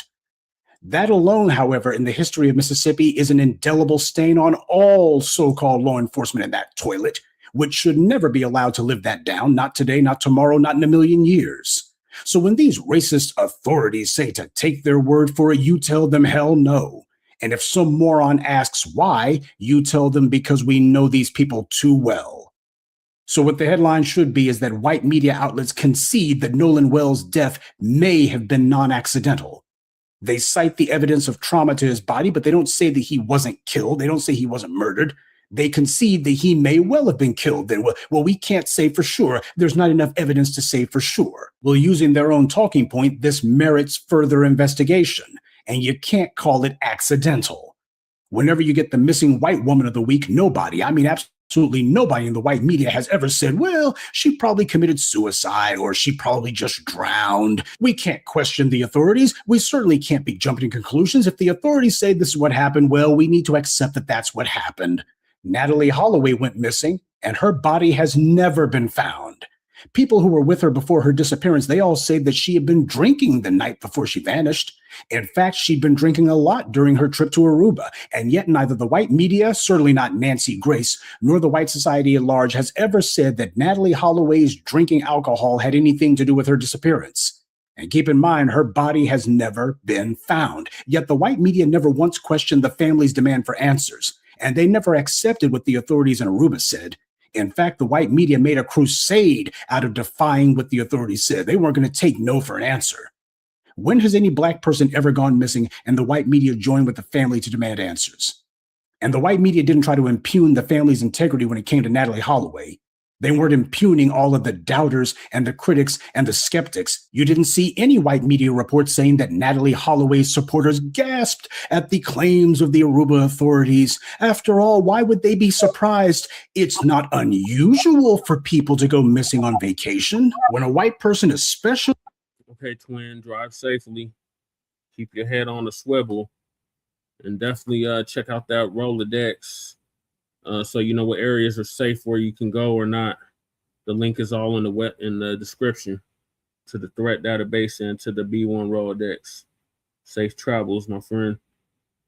A white woman goes missing or turns up dead, the white media never tries to find a way to whitewash it and sanitize it and say, well, the family's concerns are not really valid. Oh, these guys are making much ado about nothing. It's just a tragic confluence of events. It certainly can't be foul play. They did that all the time. John Benet Ramsey, all the rest of them, what they do is they immediately say, well, we have to make absolutely certain it's not foul play. And if the family is not satisfied, then we aren't either. But with black people, no matter how blatant or unambiguous the circumstances or the evidence are, you can watch a black person being killed on camera and the white media will be the first ones to say, well, we can't jump to any conclusions now. I mean, we have to go ahead and look at all the possibilities, no matter how stupid. And we have to go with the ones that say that the white authorities are not to blame. Just like they're doing with Nolan Wells. They're trying every type of crackpot possibility. They're flying every kind of urban legend that they can come up with, throwing all kinds of crap against the wall, anything and everything that they can to dismiss all the questions.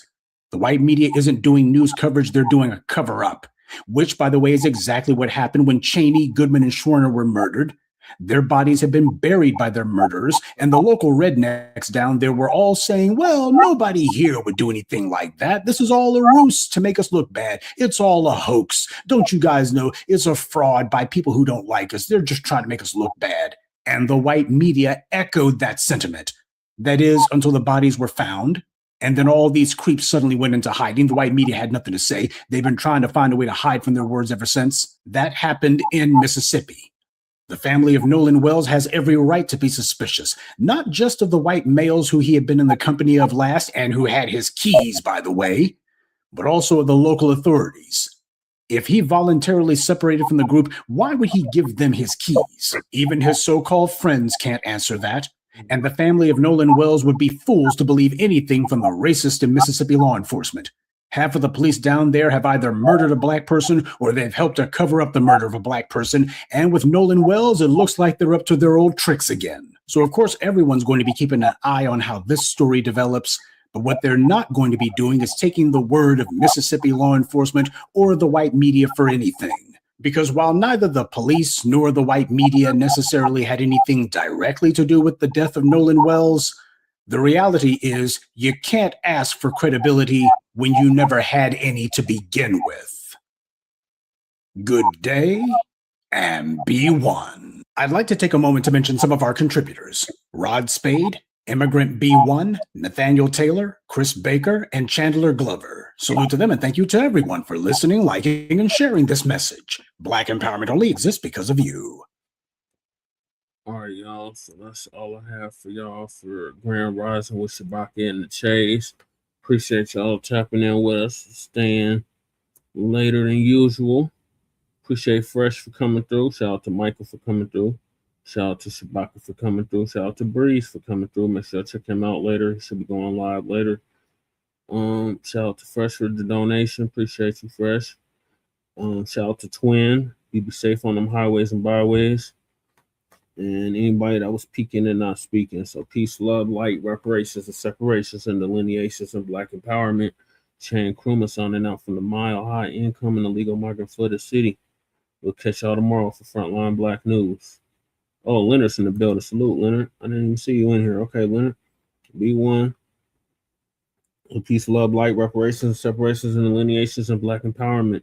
Chan Krumah signing out from the Mile High Income and Illegal Migrant Flooded City. We'll see y'all tomorrow for Frontline Black News. Peace.